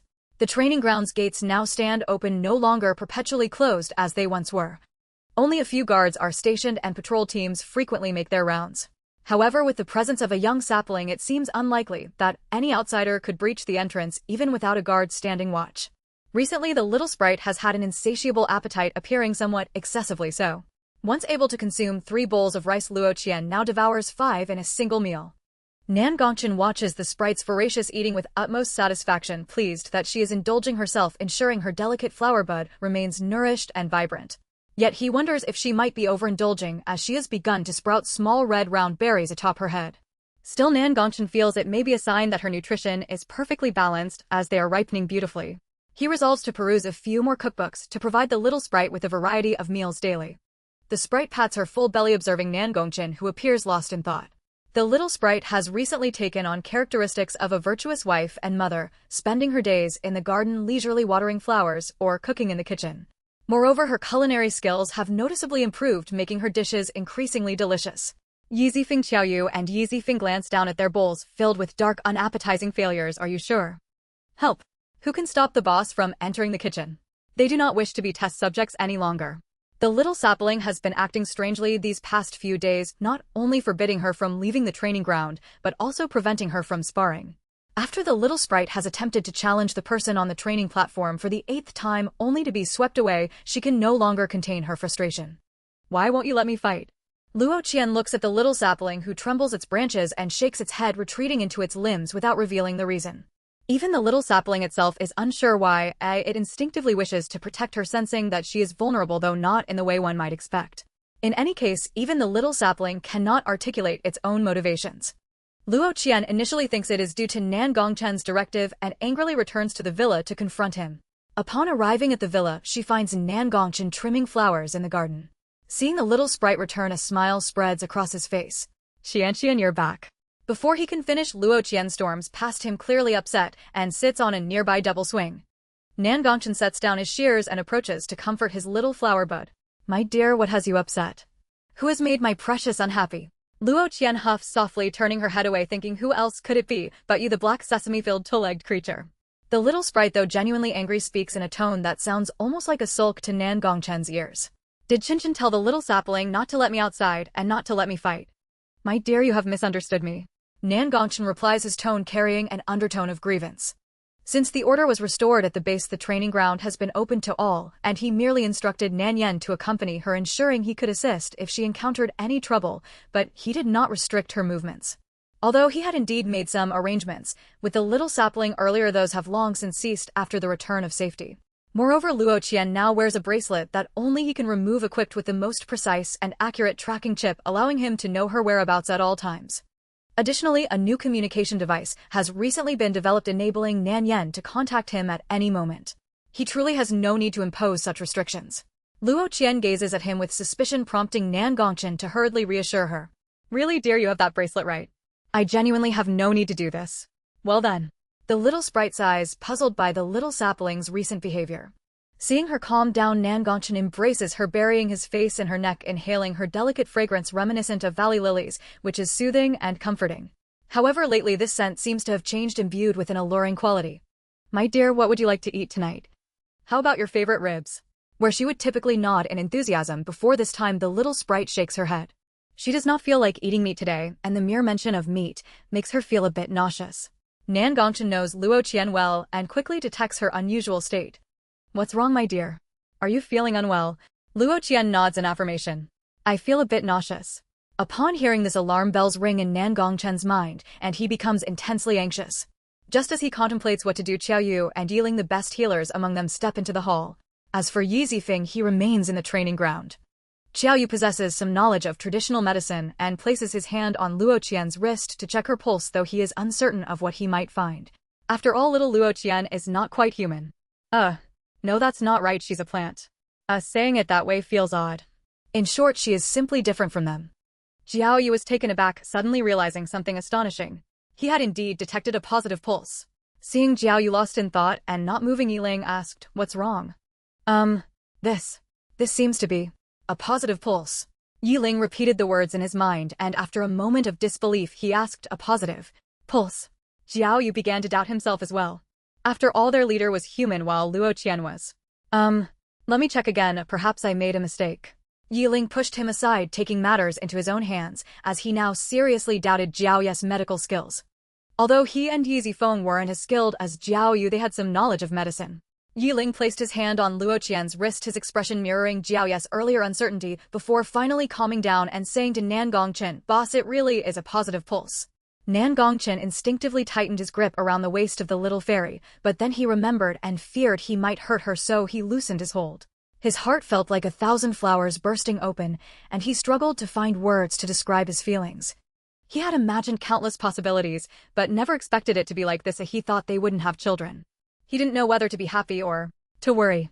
The thought of the little fairy carrying his bloodline filled him with joy, to the point where he felt a rush of excitement at the mere possibility.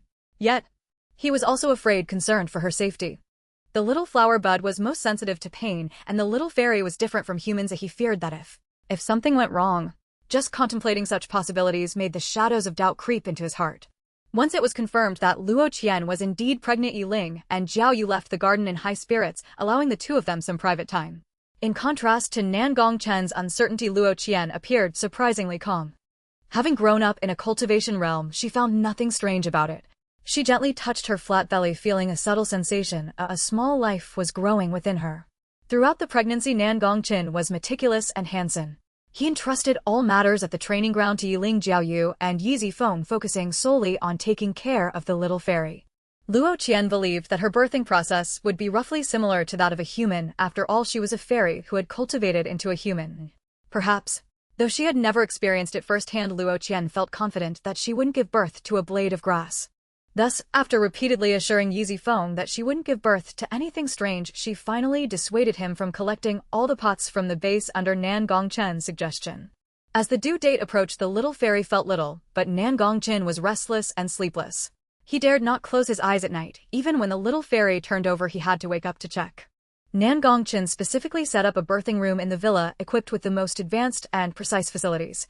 He even had the most experienced and skilled female doctor from the training ground on standby. The medical room at the training ground was the most advanced in the entire base, so there was no need to venture outside, which was also safer. However, Nan Gongchen did not disclose the little fairy's uniqueness to the doctor, fearing that should something go awry, it would not only be unhelpful, but also expose her identity. Day by day, he anxiously made preparations, checking and rechecking everything. Seeing Nan Gongchen, who was more nervous than herself, the little fairy pulled him back into the room, insisting he rest. She gently massaged his forehead, comforting her two-legged beast. "Chin, don't worry, I'll be fine. I'm a fairy who has cultivated for 1,700 years. I'm very capable, and there won't be any danger to my life." Despite having reassured Nan Gongchen countless times, he still worried. With his slightly calloused hand, Nan Gongchen gently caressed Luo Qian's now rounded belly, burying his face in her neck and softly murmuring, "There won't be any danger, my Qian will be safe." These words seemed meant for the little fairy, and also a reassurance for himself. Finally, amidst the anxious wait, the little fairy went into labor. Luo Qian unexpectedly began labor at night, but thankfully the process was smooth aside from a minor incident. That night, Luo Qian awoke to a slight pain, and her natural instincts told her that the little life inside her was ready to come out. Nan Gongchen intended to summon help, but the little fairy stopped him. Branches began to intertwine in the room, wrapping tightly around them, creating a barrier that left no gaps. Even the little saplings seemed to sense something surrounding the entire training ground without leaving a single opening, even covering the airspace above. Nan Gongchen was at a loss, turning on the lights in the room. The little fairy instinctively wanted to transform into her true form, and she instructed Nan Gongqin to bring the flower pots she had prepared on the balcony. Even Luo Qian found it incredible how all her actions felt like natural instincts, and she hadn't expected to actually need the flower pots. After all, she had never experienced this before. She only vaguely understood that her birthing period was similar to that of a human's. She had no idea she would transform into her true form until the moment came, instinctively reacting. Fortunately, the scene was not as bloody as she had imagined. Nan Gongqin watched as Luo Qian's true form appeared in the center of the pot. It was a small plant with slender tender green leaves and clusters of bell-shaped flower buds. He gazed at the exquisite plant where a glowing orb of white light hovered above, and a larger bud in the center of the light began to bloom, eventually transforming into a red fruit. The fully matured fruit emitted a blinding white light. Forced to shut his eyes, when Nan Gongqin reopened them, he saw a soft, plump baby. He reached out to catch the infant, who opened his eyes and cried out loudly. In the blink of an eye, Luo Qian returned to normal, and everything transpired within mere minutes. By the time Nan Gongqin came to his senses, Luo Qian had already given birth to their child. The branches in the room retracted, and the little sapling returned to its normal state. A smile finally crept onto Nan Gongqin's lips. His little fairy was safe and sound without a single mishap. Looking at the waking little fairy, he handed the baby to Luo Qian. It was a boy, and Nan Gongqin named him Nan Gong Luo. From a young age, Nan Gong Luo was quite mischievous, perhaps inheriting his parents' genes. He was born with extraordinary abilities, and while cultivating, the spiritual energy within him often flowed effortlessly. In Nan Gong Luo's memories, his father loved his mother dearly. Since his mother enjoyed traveling, his father often took her out. However, the only downside was that they never took him along. Next time, he would take his mother out himself, leaving that domineering old man at home alone. As the sun set, casting a warm glow over the mountains, two figures leaned against each other, while a boy of 8 or 9 years old was nearby. Having played enough, Nan Gong Luo ran towards Nan Gongqin and Luo Qian. "Daddy, I heard Uncle Ling say you're taking Mommy out again. Can I come along?" Nan Gongqin looked at the little fairy sleeping on his lap, gently patting her back. "No, I don't like bringing a third wheel." The innocent voice of the child mingled with the mature, deep tone of his father, both speaking softly to avoid waking the slumbering figure. The fading sunlight poured a soft crimson hue over the grass, which swayed like waves. Their voices gradually drifted into the air.